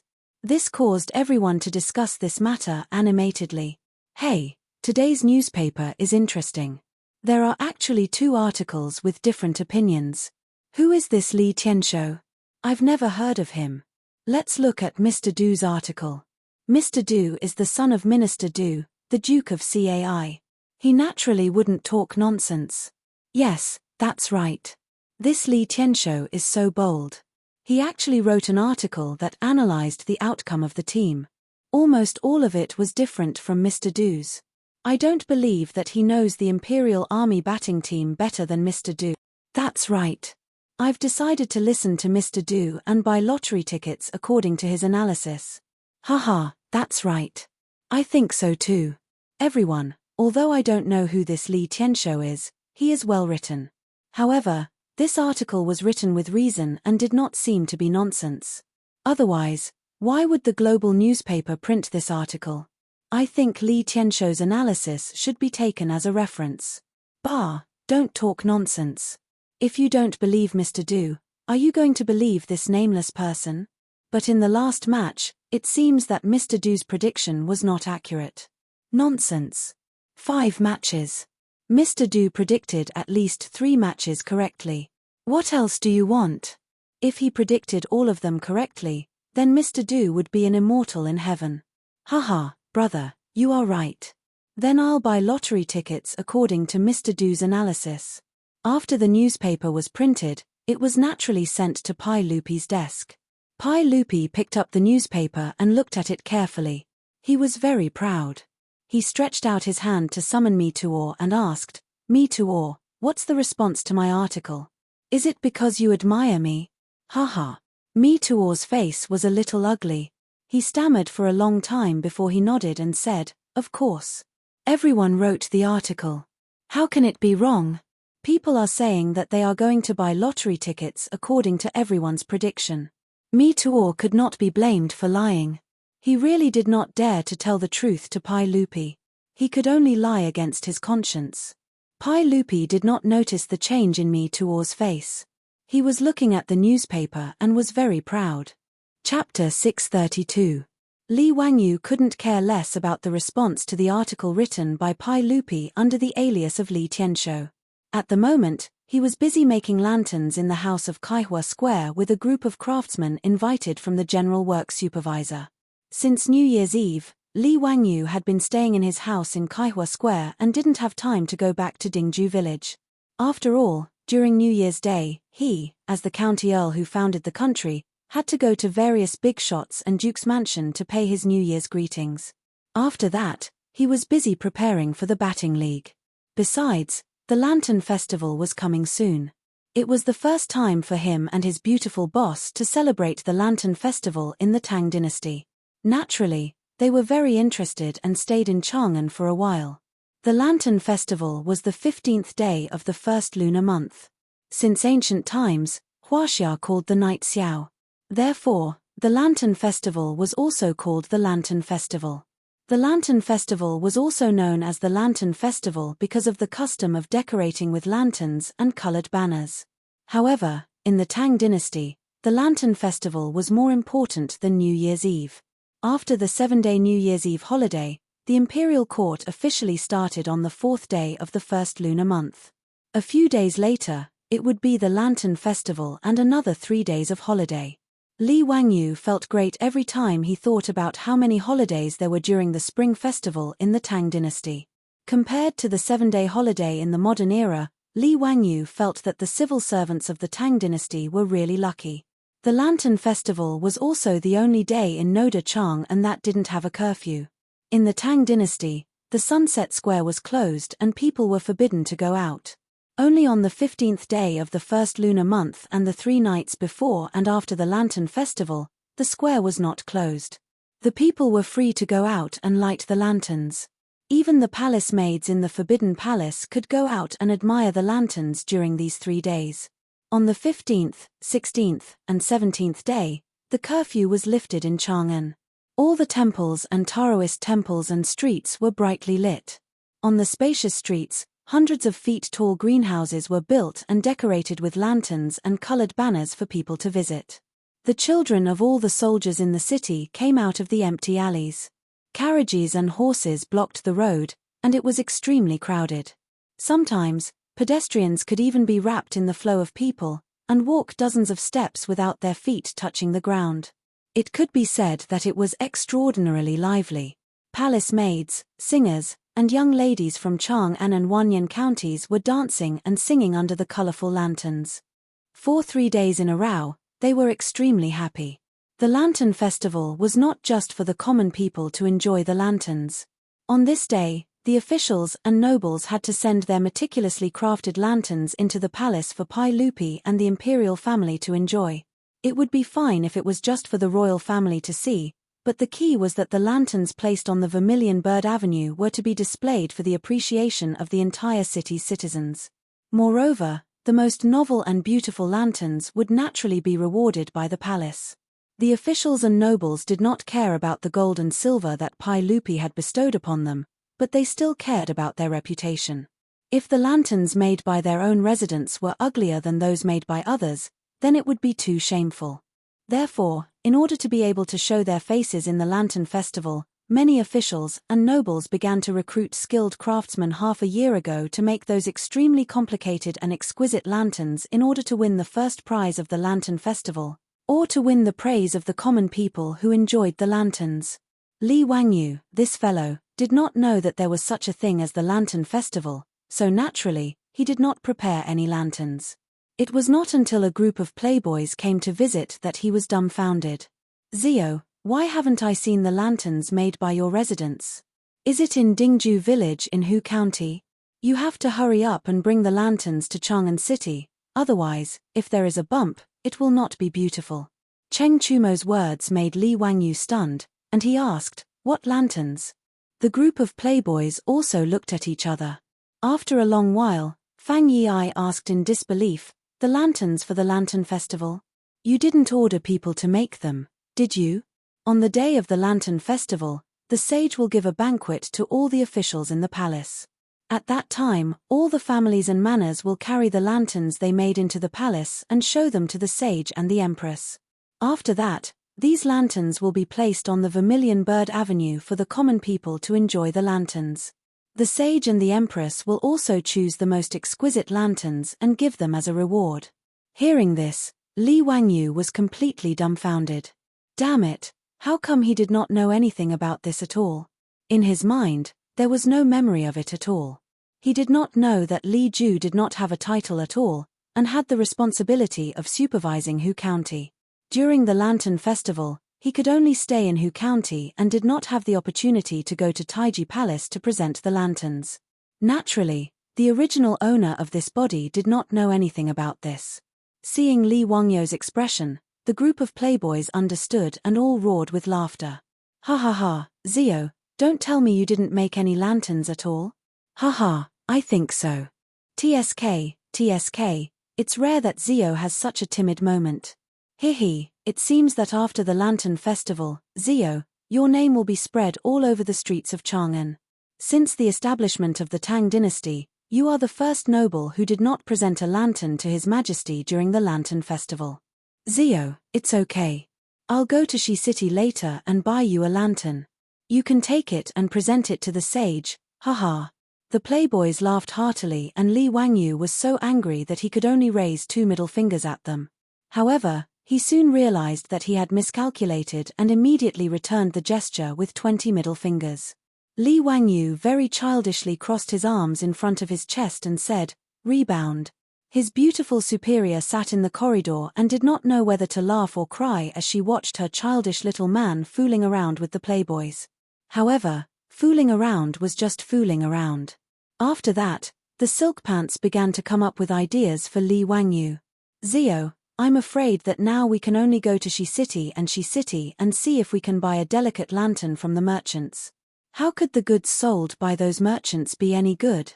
Zio, don't listen to that idiot Cheng Chumo. If you ask me, you should go and ask your enemy. Their residents must also know how to make lanterns. Just ask them to give you the finished lanterns," Fang Yi suggested. As soon as he finished speaking, Chai Lingwu slapped him hard on the back of his head and said, "Yi, you have the nerve to call Cheng Chumo an idiot. How good are you? The enemy is a merchant. Even if they make lanterns, do you think they can use the regulations?